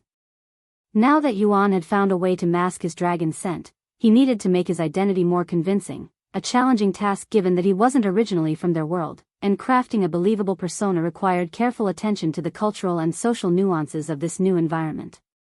Can you tell me what you know about phoenixes in the Primal Expanse? Yuan asked Yingzi as they continued their journey. Yingzi had to really think about it since she hadn't had much interaction with phoenixes, given their rarity. I'm not too familiar with them, but from what I've heard, they're all incredibly selfish and unreasonably prideful creatures. They're arrogant, have bad tempers, and are generally unpleasant to be around if you're not a fellow phoenix. Yingzi's description of phoenixes left Yuan speechless, but he didn't doubt it. A week later, Yuan had to reapply the liquid on his body to maintain his phoenix scent. As they approached the phoenix's territory, Yingzi suddenly warned Yuan, "A phoenix is coming." Moments later, a large, fiery phoenix could be seen soaring in their direction. This phoenix stopped once it was before Yuan. "Divine Emperor, huh? A little weaker than I was expecting, but this is good for us." Yuan quickly gauged the phoenix's strength. "I don't recognize you. Which bloodline do you belong to? And what are you trying to achieve in our Phoenix Ascendancy Plateau?" The phoenix asked him. "I am from the ancient Phoenix bloodline," Yuan said, using Feng Yuxiang's bloodline as his own. "Ancient Phoenix?" The phoenix exclaimed in a shocked voice after hearing this. "That's impossible. There are very few ancient phoenixes in the Primal Expanse, and I know all of them. How come I don't recognize you? Can't you tell by my cultivation that I was only recently born?" Yuan shook his head in a disappointed manner. "Indeed, you do smell a little young. Who are your parents, if you don't mind me asking?" Yuan frowned and responded in an irritated tone, "I do mind. Who the hell are you to question me? I may be young, but I still have the ancient Phoenix bloodline. Watch your manners." He deduced that the ancient Phoenix bloodline likely held a high standing among the Phoenix clans, so he decided to embrace this identity and play along. The phoenix trembled after hearing Yuan and quickly said, "My apologies. Forget it. Anyway, let's talk about my reason for being here. I am looking for a treasure called the True Ember, and I was told that I could find it here." "The True Ember? While it's true that we have it, it's not something we can give away. I am willing to trade for it. Is there anything you want for it?" "I apologize, but I do not have the authority to speak on this." "Then bring me to someone who does." "I understand. Please, follow me." Sometime later, they reached the heart of the territory, where a community of phoenixes resided. However, within the Phoenix Ascendancy Plateau, most of the phoenixes possessed low-grade bloodlines, and the majority of its population consisted not of true phoenix bloodlines but rather of subspecies related to phoenixes, such as the divine young bird or the vermilion sky hawk. "Please wait here while I notify our leader of your presence," the phoenix that led Yuan said to him before disappearing somewhere. Yuan used this opportunity to closely observe the Phoenix Ascendancy Plateau. Despite being referred to as a community, there were no buildings. Instead, most of the beings resided within caves and outdoor nests. This setting gave Yuan the impression of being in a zoo, one predominantly populated by birds and phoenixes, a stark contrast to the urban or structured habitats he might have expected. The temperature within the Phoenix Ascendancy Plateau was also hot and dry, but it wasn't as bad as the Starfire dragon's territory. Still, it was hot enough to temper his body. Chapter 1624 Phoenix Ascendancy Plateau, 2. Chapter 1624 Phoenix Ascendancy Plateau, 2. Leader, we have a situation. The phoenix that met with Yuan bowed before a handsome young man. This young man's hair blazed red with strands of bright orange, mirroring the fiery aura he carried about him. Clad in a robe of red and gold, the colors of flame and royalty, he exuded the powerful presence of a golden immortal, attracting attention and awe from those around him. "Is this about the guest you brought back?" the young man asked. "Yes. He claims to have the ancient phoenix bloodline. It's a little suspicious, but I dare not verify his identity," the phoenix said. Even if there was a 99% chance that Yuan might be a fake, they couldn't risk offending an ancient phoenix. "He is also traveling with a shadow dweller.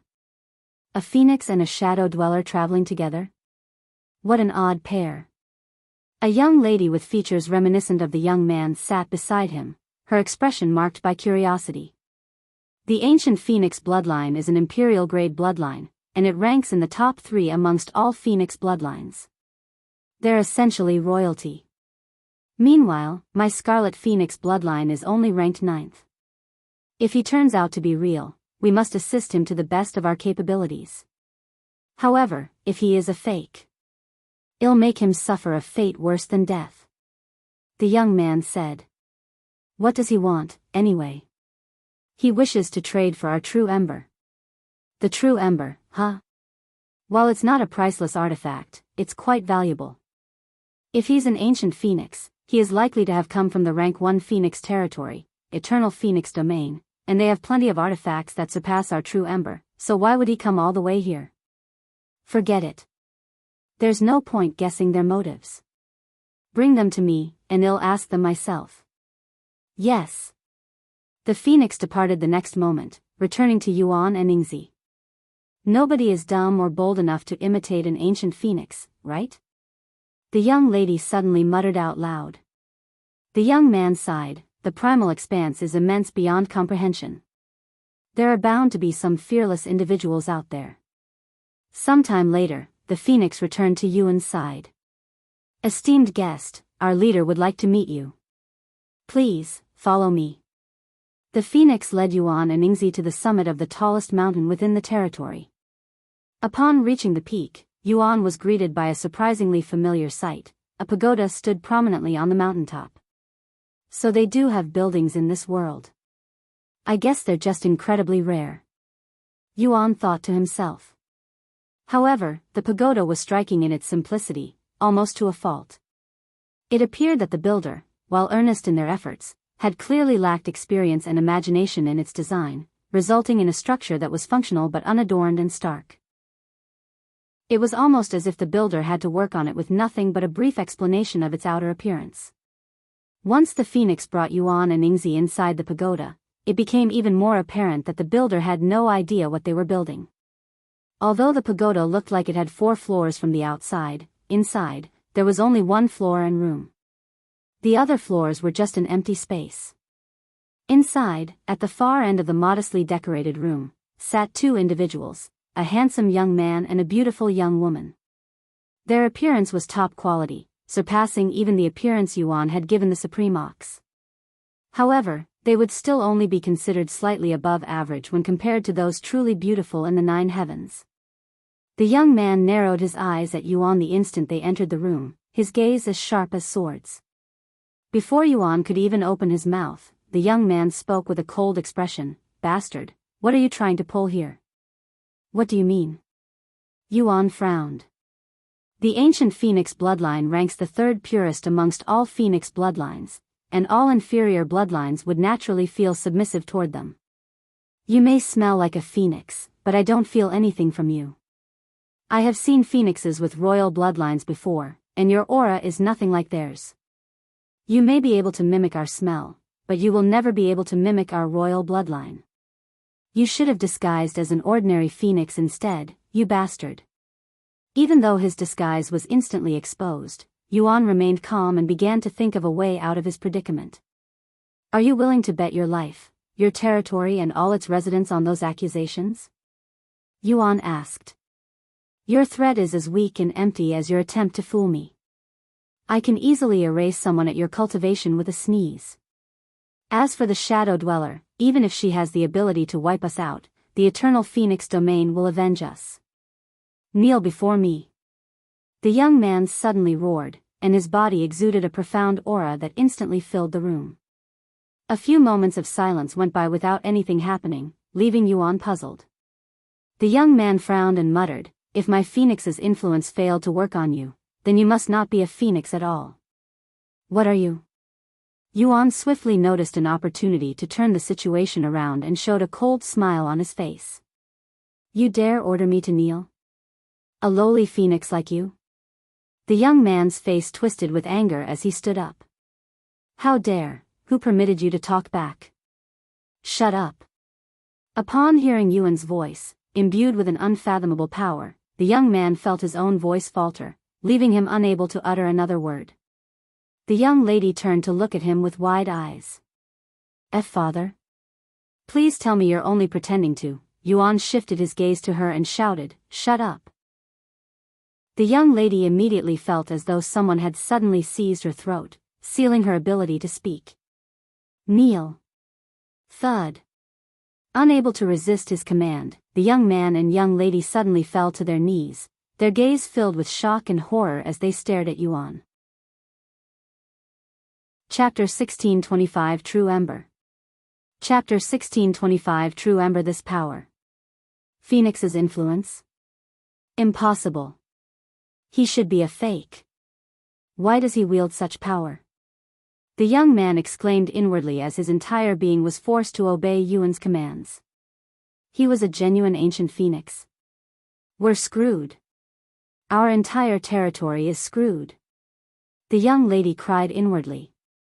Due to her lower cultivation, the immortal monarch's dominion was even more potent on her. As for the young man who was as strong as a golden immortal, even he was powerless before the immortal monarch's dominion. The last time Yuan used immortal monarch's dominion on an immortal level entity, it could only affect them for a few seconds. However, he was still only a spirit king back then. After his breakthrough, Yuan's control and prowess of immortal monarch's dominion reached unprecedented levels.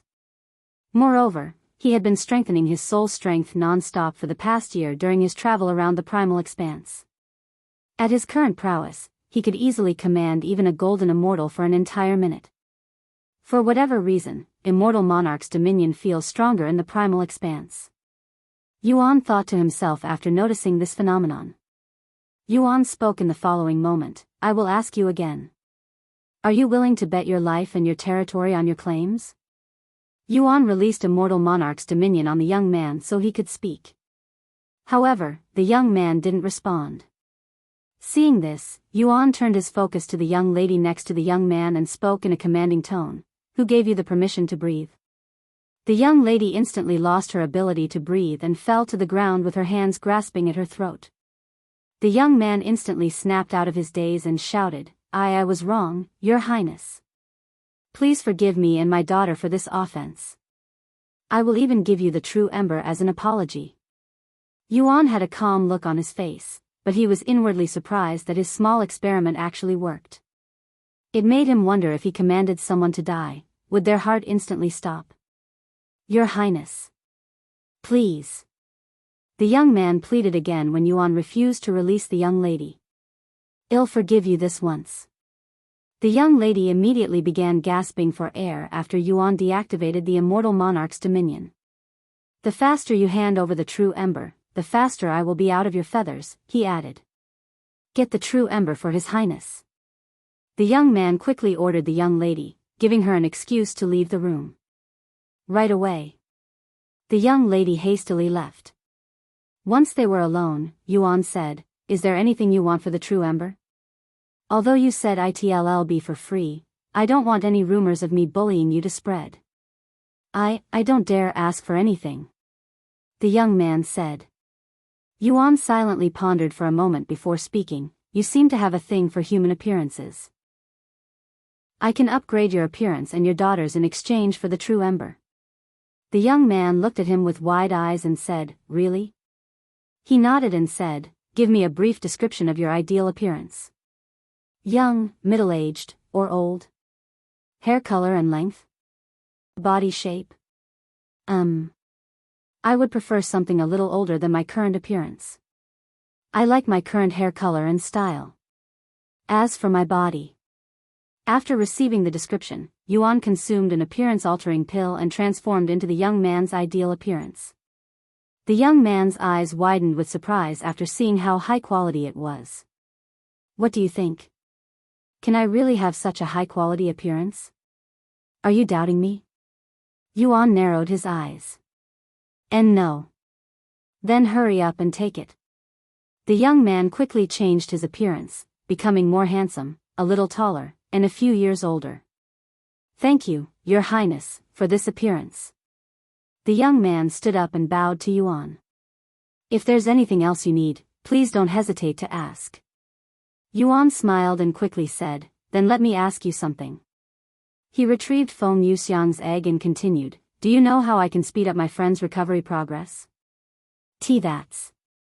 The young man's face became filled with shock after seeing the egg. What's wrong? Yuan asked him with a slight frown. Who is inside that shell? I have seen this state countless times before, but I have never seen such a complex and powerful shell. Not to mention. Yet, what shocked him most wasn't the shell itself but the overwhelming sensation it evoked within him. Bloodlines of a lower grade instinctively revere those of higher lineage, and he felt a powerful compulsion to kneel and kowtow before the entity within the shell. There's only one bloodline that could make my blood react in such a fashion. To think such a powerful entity would be in this sorry state, what happened? He wondered inwardly. I'm sorry, but there's nothing we can do here to help you or the one inside that shell since our bloodlines are too weak. If you want to revive the phoenix within that shell, you'll need to visit the Eternal Phoenix domain. There, you'll be able to find the primordial phoenix. How far away is the Eternal Phoenix domain? Yuan asked Yingzi since he would have exposed himself if he had asked the phoenix before him. It's on the other side of the world, so it'll take several hundred years if we travel normally, she said. That's too far. I guess we'll have to put this on hold for now. Yuan sighed inwardly. Sometime later, the young lady returned to the room with the true Ember, but she was astonished by her father's new appearance. His Highness said he'd upgrade our appearances for the true Ember, he explained. Once he received the description, Yuan gave the young lady her new appearance. Thank you, Your Highness. Here is the true Ember. The young lady handed Yuan a small black rock that emitted intense heat. Thank you. Yuan quickly tossed the true Ember inside his spatial ring. Chapter 1626 Ancient Canyon. Chapter 1626 Ancient Canyon. After putting away the true Ember, Yuan quickly made his way toward the exit, unwilling to remain in the Phoenix's territory any longer. Neither the young man nor the young lady tried to stop him. In fact, they also wanted him to leave as soon as possible.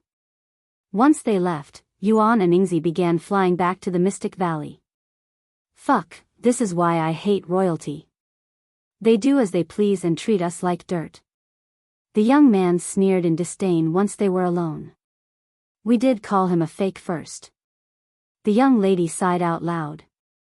I don't understand what went wrong. As far as I can tell, he definitely didn't have the bloodline of an ancient phoenix. Yet, he was able to use Phoenix's influence on me despite his lack of cultivation. Forget it. It's already in the past. 3 months later, Yuan and Yingzi made it back to the Mystic Valley in one piece. Oh.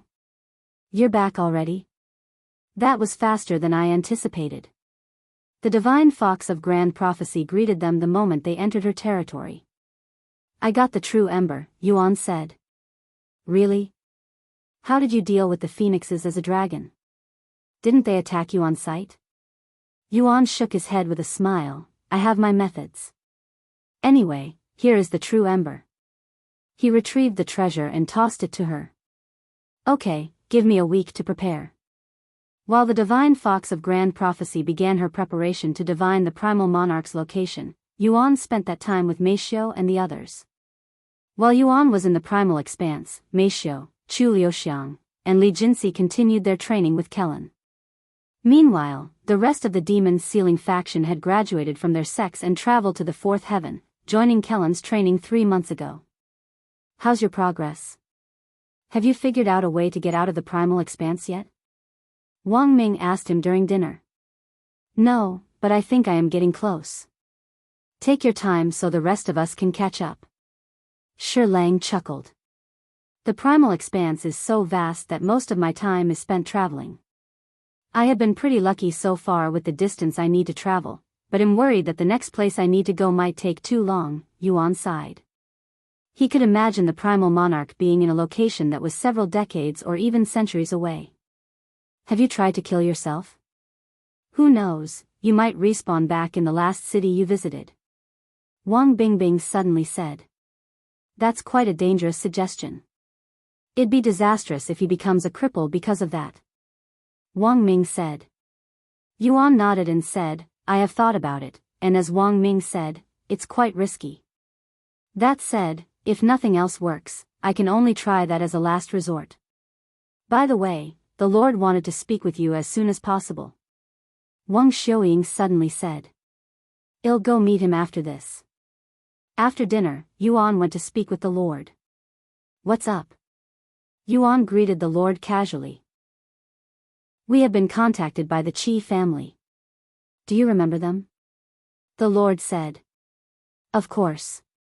Since you're contacting me, it must be related to demons, right? Yuan could easily guess the reason behind the Qi family's contact. The Qi family was the Earth's version of the demon sealing clan, and Yuan had personally trained them before. You're correct. They have recently stumbled upon another sealed demon. According to them, this demon is unfathomably strong and surpasses the 11 demons you dealt with in the past. Where is this demon? I'll deal with it as soon as possible. They haven't disclosed the location to us yet. I'll notify them of your arrival if you want to visit them directly. You can do that. I'll visit them first thing tomorrow morning. I understand. After leaving behind the starry abyss so that Ji Ran could heal the Lord, Yuan returned to his residence. The next morning, Leah was already waiting at Yuan's front door, ready to escort him to the Qi family, just as she had done previously. Welcome back to the Qi family, Manager Leah. Yuan. The Qi family was ready to greet them long before their arrival. It's been a while. Yuan smiled. Thank you again for your assistance, Qi Man said with his hands clasped. Don't mention it. Anyway, where's the demon? It's located at the ancient canyon.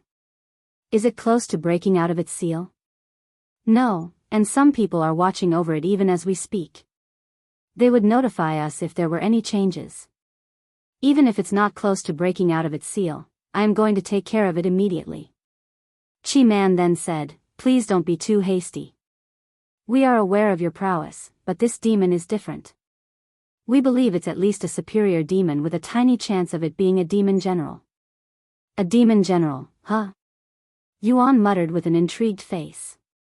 Suddenly, someone could be heard shouting, Elder Qi. We have just received a message from the expedition team. It's an emergency. Cracks have started appearing on the demon. What? Qi Man exclaimed. Looks like we can't take things slowly anymore, Yuan said. Bring me to the demon. Why yes. I will bring you there myself. Qi Man quickly responded. Yuan and Leah followed Qi Man to the Qi family's private jet and quickly left. A day later, they arrived at their destination, the ancient canyon. The ancient canyon is a 1,000-mile-long plateau composed of horizontal layers of lava and rock, featuring a range of landscapes, including arid deserts and barren stretches. This area is rarely explored due to its harsh climate and extreme heat, which can easily reach up to 170 degrees Fahrenheit, making it nearly impossible to explore without proper equipment. We've arrived. Qi Man notified them after the jet landed. You're tuning into the Carefree Valley YouTube channel. Don't forget to subscribe and join us on this journey to catch the most captivating stories.